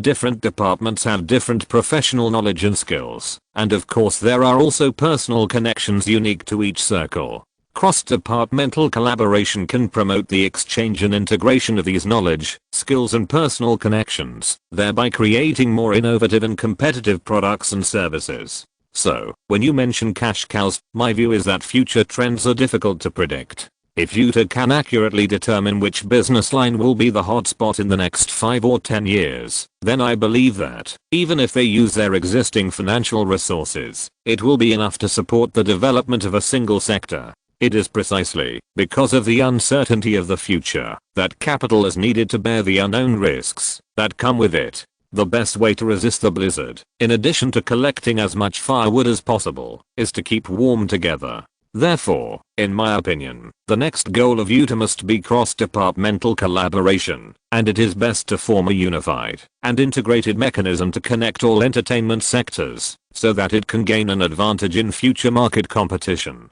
Han Yi's speech can be said to be of extremely high level, and everyone heard the story they wanted to hear from his words. For external media, Han Yi emphasized the unity and integration of Yuta, highlighting his consistent support for each business sector. And for the senior executives within the company, what they heard was completely another meaning. Integrating the various sectors undoubtedly means breaking the current three-legged system and concentrating power in one corner. And in this process, who can really benefit? From Douglas Le Pen's perspective, Han Yi is ready to increase investment, from holding a minority stake to obtaining absolute control. As a partner, Parkway Capital will naturally enjoy the success. In Jim Berkus's view, Han Yi is not satisfied with the current company's operations and management system, and is trying to overthrow Jeremy Zimmer's rule. In Jeremy Zimmer's eyes, Han Yi is expressing his support for the CEO, hoping to help him clear the obstacles to long-term power. As for COO Andrew Tu, his idea is that, if the company is going to have drastic personnel changes and sector integration, as the COO, how much can he benefit from it as the corporate structure and overall collaboration? These are exactly what Han Yi wants to achieve in this answer. Even if everyone's ideas are exactly the opposite of his assumptions, it doesn't matter, and it's even better. If Jim Berkus and Jeremy Zimmer both feel that Han Yi intends to do something wrong to them, they will cooperate more in the next plan, in order to regain Han Yi's support. This is a pure power brought by tyrannical capital. No matter how Han Yi expresses his views, and how others digest them, they still need to achieve their goals through him in the end. As for Zhu Yiru, as an outsider, she naturally didn't know about the internal conflicts of Yuta, and Han Yi had not told her in detail about the specific plans for this entertainment agency. Zioru only knew that Han Yi was really charming when he talked freely and calmly. There was no need to pay attention to it. Zhu Yiru also knew that Zhao Yaozhen standing next to her had the same idea. A billionaire who could talk about the management of top agencies in front of dozens of media without any stage fright at the age of 22 was extremely rare even in the Platinum Triangle. Not to mention that today he looked like a mixture of Ryan Gosling, Hugh Grant and Timothée Chalamet. How lethal this kind of man is to women, Zhu Yiru will know it by feeling her increasingly intense heartbeat. What's more, they said that we should support each other on the way down the mountain. We haven't even reached the mountainside yet, and we're about to be kidnapped. Zioru's sense of crisis is getting stronger and stronger. Okay, next media. Andrew Tu was immersed in thinking. When he heard the third urging from the headset, he woke up from his dream. The Hollywood Reporter. Parliskit, the Hollywood Reporter. The original question of Parliskit was intended for Jeremy Zimmer. He wanted to ask some sharp questions about Johnny Depp's recent status. But after Han Yi's answer, he keenly realized that this young Chinese tycoon was the focus worth exploring. Who is he? Where is he from? What is he going to do? No one in Hollywood knows. Mr. Han, you look very young. This is obvious. Many of us are curious about how you raised such a huge amount of funds, obtained the support of Parkway Capital, and successfully acquired a minority stake in Yuta. Mr. Han, let me ask more specifically, where did your funds come from? Hearing Parliskit's straightforward question like a sharp knife, the originally noisy press conference site suddenly quieted down. Everyone has sufficient curiosity about a young, handsome, and mysterious tycoon. I have prepared several reasons for this question, but the interviewee Han Yi was not surprised at all. He had expected that someone would ask such a question at the press conference. Han Yi leaned forward, put his lips on the microphone, and smiled mischievously, making his voice as low as possible. Endowment. Chapter 50. Jumanji. Endowment. Donation. It can have many meanings. Families donate to the next generation. Companies donate to non-profit organizations, alumni donate to schools, and wealthy people donate to charitable foundations. There are many forms of donations, and the purposes of donations are also different. Han Yi's answer was clearly vague, and he was playing take-eye with the media. He didn't even shy away from saying that this was just a good excuse. The crowd laughed, and this time the laughter had a more genuine meaning. The straightforward ambiguity, this interesting statement with a strong contrast, piqued everyone's interest in Han Yi. Nelly Andreeva, Deadline. Mr. Han, for which Chinese companies does Han Capital provide capital management services? Misleading question, Ms. Andreeva. We do not manage overseas assets for any Chinese company. 100% of the funds are raised by the company's private shareholders. Who is the shareholder? Me. Dave Simpson, The Guardian. Mr. Han, what do you think of the trend of Chinese capital invading Hollywood in recent years? This kind of aggressive questioning with a preset position is not unfamiliar to any Chinese who has developed overseas. Whether it is a script or news, the media industry is always accustomed to this kind of competitive and violent narrative. This is a combative trait formed by the background of civilization. Han Yi glanced at Dave Simpson meaningfully and memorized this British man with a skin as red as a lobster. Invasion isn't an appropriate word. I believe that every open society will welcome overseas capital. We are here to seek business opportunities and investment returns and help local communities create jobs and a better business environment. Like investors in other countries, we have the right to decide how to use our funds under the premise of respecting local laws and regulatory requirements. In addition, our investment in Hollywood is not one way. The box office revenue of the Chinese market has become one of the important sources of funds for Hollywood film companies. Many companies, including United Artists Agency, will also set up branches in the Far East to better conduct business in China. As I mentioned just now, the operation of the company requires collaboration and integration. I hope our thoughts are the same. At this point, Han Yi gave Dave Simpson a polite smile. The latter also smiled and nodded, pursed his lips and quickly recorded something in his notebook. Under the premise of being polite, this is the heaviest thing Han Yi can say. Therefore, Han Yi knew very well that the Guardian's character sketch of him in this report would definitely not be very good. But he didn't care. If Julius Caesar cared about the opinions of Egyptian reporters, the territory of the Roman Empire would never reach the Nile River. Thank you, Mr. Han. Remember, guys, one question per media outlet. Sorry, Dave. Seeing that Dave Simpson wanted to raise his hand to ask questions, Andrew to quickly stop this round of increasingly explosive questions. Next, Andrew. Andrew Trendle, NME. Investing in Utah is your first step into the American entertainment industry. What other areas do you want to get involved in next? I think every branch of the entertainment industry is attractive, but for now, I want to focus on completing this deal. United Artists Agency has many very smart industry leaders, and I'm eager to learn a lot from them. Mr. Han, Polster Magazine wants to know. Dave Brooks, Billboard Magazine. Mr. Han, our readers want to know. This is Yahoo Finance, we want to answer your. In the subsequent press conference, only 2 or 3 questions were answered by Jeremy Zimmer and Douglas Lebon. Almost all other media temporarily changed the direction of their questions and focused their attention on Han Yi. With a mysterious background, attractive appearance, and strong gimmicks, Han Yi is the one who truly meets the media traffic formula compared to Jeremy Zimmer and Douglas Lebon, who are already gray-haired beside him. The charming Hollywood exotic rich man is exactly the entertainment news headline that housewives are willing to click on to contribute to advertising revenue. And this situation is exactly what Han Yi wants. He needs to use the media's magnifying glass to let the entire industry know about him as soon as possible and establish the label of mysterious Chinese rich man so that it will be more convenient to promote various negotiations and cooperation in the future. However, accepting an interview does not mean telling everything.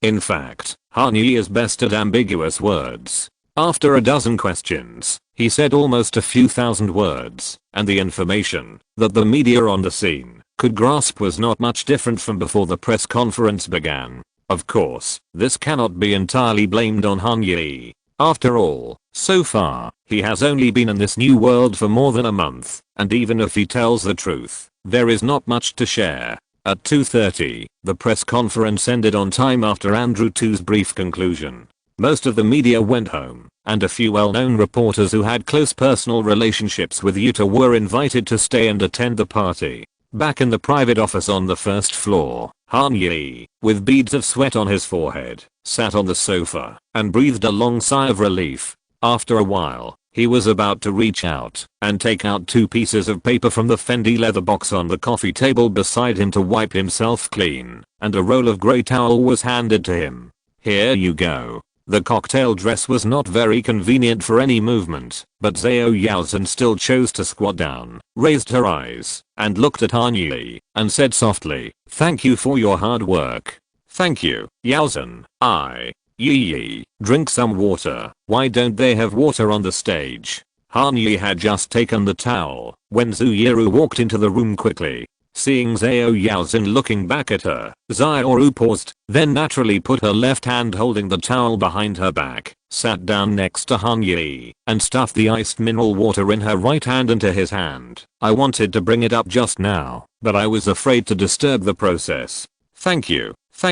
I'm dying of thirst. I haven't said so many words in my life." Regardless of the makeup carefully done by the styling team, Han Yi raised his head and took a big sip of ice water, which was considered to be a little relieved. "Come up, Zhao. Is the effect today okay? What do you think of it in the audience?" Han Yi looked at Zhao Yaozhen, who had just sat on the sofa and adjusted her skirt, and then looked at Zhu Yiru, who was adjusting the towel on the left, and asked with a smile. "The effect is very good."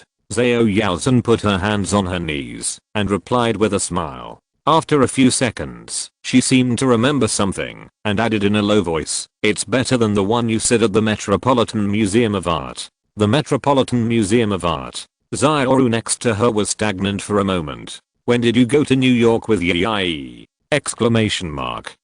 "Yes, it's a bit like something, you know." Zhu Yiru leaned closer. "That time we got an A+ for the presentation. It feels like it's twice as good as that one." "You mean COMM 209? "Yes, I prepared the speech until 2 o'clock that time, but this time I just spoke without a script. It was great to improvise on the spot."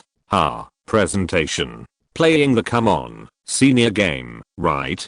Zhao Yaozhen leaned forward slightly and cast a dull look at Zhu Yiru with no emotion. And Zhao happened to look at her and responded with a gentle smile. Immediately, the two sat up straight at the same time and sighed softly. Both girls reiterated to themselves in their hearts that female competition is not good. But why can't they help it? I have to find time to ask Yi what the Metropolitan Museum of Art is all about. It seems that I have to go to the campus of USC if I have the chance. Soon, Zhu Yiru and Zhao Yaozhen's train of thought went off track. Han Yi, the instigator, could read the atmosphere in this room. It was precisely because he could read it that he dared not move. Just like that, Han Yi drank water, Zhu Yiru picked her nails, and Zhao Yaozhen looked at her phone. The three of them fell into a brief and awkward silence. "Mr. Han, ladies." At the critical moment, the savior was still Corey McIntosh. He knocked on the already open door of the office and said softly, "Kevin Hart is here."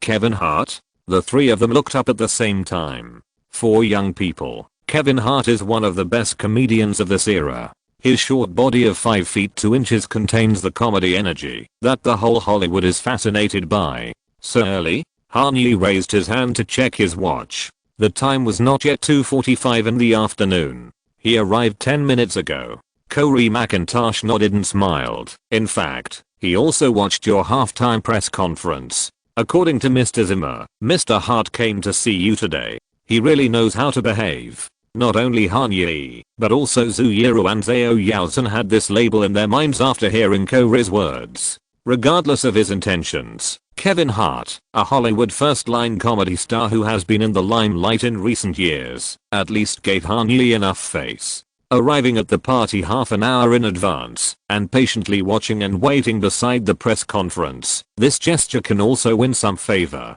Where is Mr. Hart now? Han Yi stood up, patted the wrinkles on his suit pants, and asked. in the salon area, with Mr. Zimmer and Mr. Burkus. Zio Zao, are you going to rest here, or? Before Han Yi finished asking, the two girls stood up silently, looking at him with burning eyes. Han Yi stopped talking, turned sideways, and fully demonstrated his gentlemanly manners, to let the lady leave the house first. Then, accompanied by Corey McIntosh, he walked towards the salon area that had been decorated as the main venue of the party. Man of the hour, Mr. Han. It was Jeremy Zimmer who first spotted Han Yi walking towards them. He stood up, opened his arms, and was so enthusiastic that his eyes became thin lines. What a successful press conference, isn't it? I think after today, the whole of Hollywood will talk about your name. No matter what others do, at least I will talk about it for a long time. Kevin Hart, who was sitting with his back to Han Yi, turned around, revealing white teeth that were 2 points more dazzling than the Flash just now. Kevin Hart, nice to meet you, Mr. Han. Mr. Hart, just call me Yi. I have heard a lot about you. Han Yi paused, took a step back, and then showed a friendly smile. Because he found that he had to lower his head slightly to see Kevin's face, and this posture was a bit impolite, no matter how you look at it. Grace and Yusen, my two partners. Han Yi hesitated for a moment, and finally introduced them to Kevin Hart like this. Partners can refer to career or life. Han Yi, who didn't know how to call them, decided to be single. Of course, he was single. Yi, Grace, Yusen, please call me Kevin. Kevin Hart was polite, which was very different from the foul-mouthed image on the talk show stage. It was not surprising. His appearance was not outstanding, and there were no big names in his family. His father, who was absent for many years, was a cocaine addict. For such a grassroots person to be able to reach this point today, he must have his own strengths in social circles.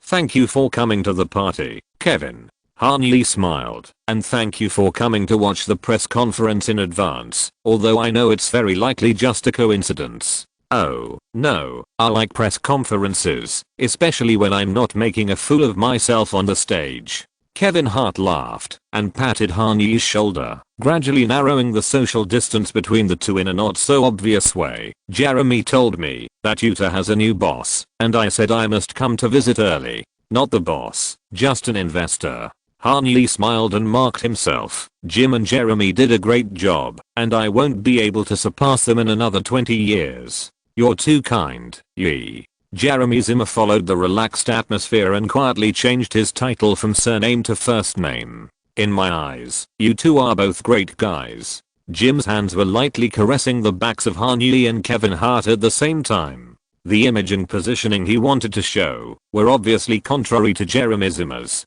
I knew you would get along well. Of course, Jim. Kevin's talk show is my favorite. Han Yi's eyes moved down a little and turned to Kevin Hart. Are there any new works recently? I heard that you seem to be shooting a jungle-themed action comedy? Juman. You mean Jumanji? Oh, yes, that's the name. Han Yi's answer made the smiles of Jim Burkus, Jeremy Zimmer and Kevin Hart freeze instantly. Oh, very unexpected. Yi, how did you know that Jumanji was contacting us? Jeremy Zimmer laughed. It seems that a certain agent is too excited about this case. That's right. Haha, if it's not our people, then it will be a big trouble. Kevin Hart adjusted his mood and restored his bright smile that even the sun could melt. In fact, Sony is still talking to Jeremy, and Wayne and I are in contact at the same time as partners. But we haven't confirmed it yet. Oops, I took it for granted. Han Yi muttered in his heart with some annoyance. He just calculated, based on the time and thought, that Kevin Hart should have been filming the first part of the Jumanji remake series at this time. Unexpectedly, the whole case was still in the confidential stage at this time, and had not been officially announced. It seems that these things related to the future timeline. I have to be more careful. Any questions? Han Yi decided to skip the topic of how to know. In my opinion, Jumanji is a pretty good series of movies, and the new version should have a lot of audiences. Glad to hear you think so. Kevin Hart nodded slightly, and it can be seen that his words were just a polite response. The actual situation is that he himself has many concerns about the invitation to this movie. However, Robin just passed away not long ago, and many fans feel that without him, the series will not have the same flavor as before. And Sony should not rush to put the remake on the agenda so quickly. In addition, Sony's own funding supply is problematic.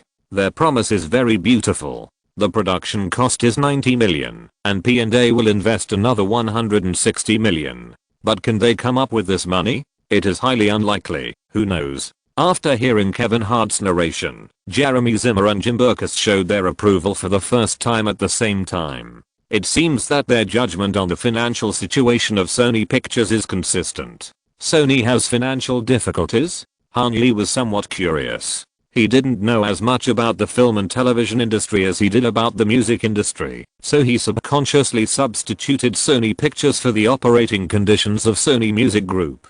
It didn't happen before. In 2014, they got a slate deal of $200 million from Lone Star Fund and Citigroup. Jeremy Zimmer explained. Slate deal? When faced with something he didn't understand, Han Yi was always humble and eager to learn. Sorry, I'm not very familiar with the terminology of the film industry. It can be said to be a package deal. That is, investors provide funds to film companies, provide financial support for multiple films, and also obtain income from multiple films at the same time. In this way, film companies can reduce cash expenditure pressure, and third-party investors also have the opportunity to participate in successful film projects. The agreement between Perfect World and Universal Pictures is like this, right? Han Yi remembered the case cited by Jordan Bromley a few days ago. Yes, exactly the same operating model. Jim Berkus joined the topic. $200 million, 30 movies, 5 years, 25% share. But since 2014, most of Sony Pictures productions have suffered box office failures. The domestic box office of Kingsman, Grimsby, released just last month, was only $6.86 million US. It was okay in the UK, with more than $7 million US, but it still didn't even reach 1/3 of the production cost. Bradley Cooper's Aloha also lost money, and couldn't even recover the production costs. The interview is the same. Kevin Hart added, "Oh, God, don't mention the interview. What a tragedy, poor Seth." Jeremy Zimmer smiled bitterly and shook his head. In November 2014, a group of hackers attacked Sony Pictures servers and leaked 5 movies, including the interview. This group of peace guardians also threatened to attack anyone who dared to go to the theater to watch the interview. It's Kim? Han Yi asked this question quite implicitly. Everybody thinks it's Kim, but no one has evidence. Jim Berkus shrugged. Anyway, Lone Star Fund and Citigroup just invested $200 million, and the entire 2015 distribution plan was completely destroyed. Even those movies that were not affected became box office poison. In this case, the two investors lost their patience. It is said that, I'm not sure, but there are reliable sources that Lone Star and Citi have withdrawn from the ranks of investors in Ghostbusters. That means, there is a high possibility that they will not invest in Jumanji. The risk is too great. Yee. Kevin Hart sighed, spreading his hands helplessly. This is a big production with a total investment of $250 million US, which means the global box office must reach $400 to $500 million US. No, it must be at least $500 million US. Jumanji is not Spider-Man. Sony will do its best to protect the new Spider-Man movie, and Lone Star and Citi will definitely not miss such a surefire money-making project. But no one knows what will happen to the former. These unlucky guys can turn any movie into box office poison now. What if someone is willing to invest in this movie? Han Yi looked at Kevin Hart, his eyes flashing with excitement. You mean? Kevin Hart widened his eyes. Yes, I'll do it. Han Yi smiled and nodded. It's okay if I need to bear all the production costs. He just invested $190 million to buy one of the 4 major Hollywood acting agencies. He still has $90 million of spare money to invest in movies? What kind of family? Nigger. Kevin Hart leaned back slightly, his mouth turned down, his eyes widened, revealing a classic black shocked face. Jeremy Zimmer and Jim Berkus on the side did not move, but their somewhat straight eyes revealed their surprise. Even Zhao Yaozhen pursed her lips and stared at Han Yi, not knowing what she was thinking. The calmest person in the audience, besides Hanyi, was Zuyuru. Zuyuru was the only one who witnessed Hanyi's change from Ford Kuga to Ferrari 250. Great. Now, if Hanyi said that there was an Enterprise airship parked in his backyard, Zuyuru's emotions would not fluctuate too much. Working in TMZ or UC editorial department every day, naturally, he would not feel shocked. Are you serious, man? Kevin Hart waved his hands in the air. You want to invest in Jumanji? No, man. Hanyi waved his index finger back and forth between himself and Kevin. It's sus. We want to invest in Jumanji. End of this chapter. Thank you very much for reaching the end. Don't forget to like. Looking for more exclusive content and immediate access? Subscribe to our Patreon. Remember, every like, subscription, or donation encourages us to continue. Thanks to everyone. See you in the next video.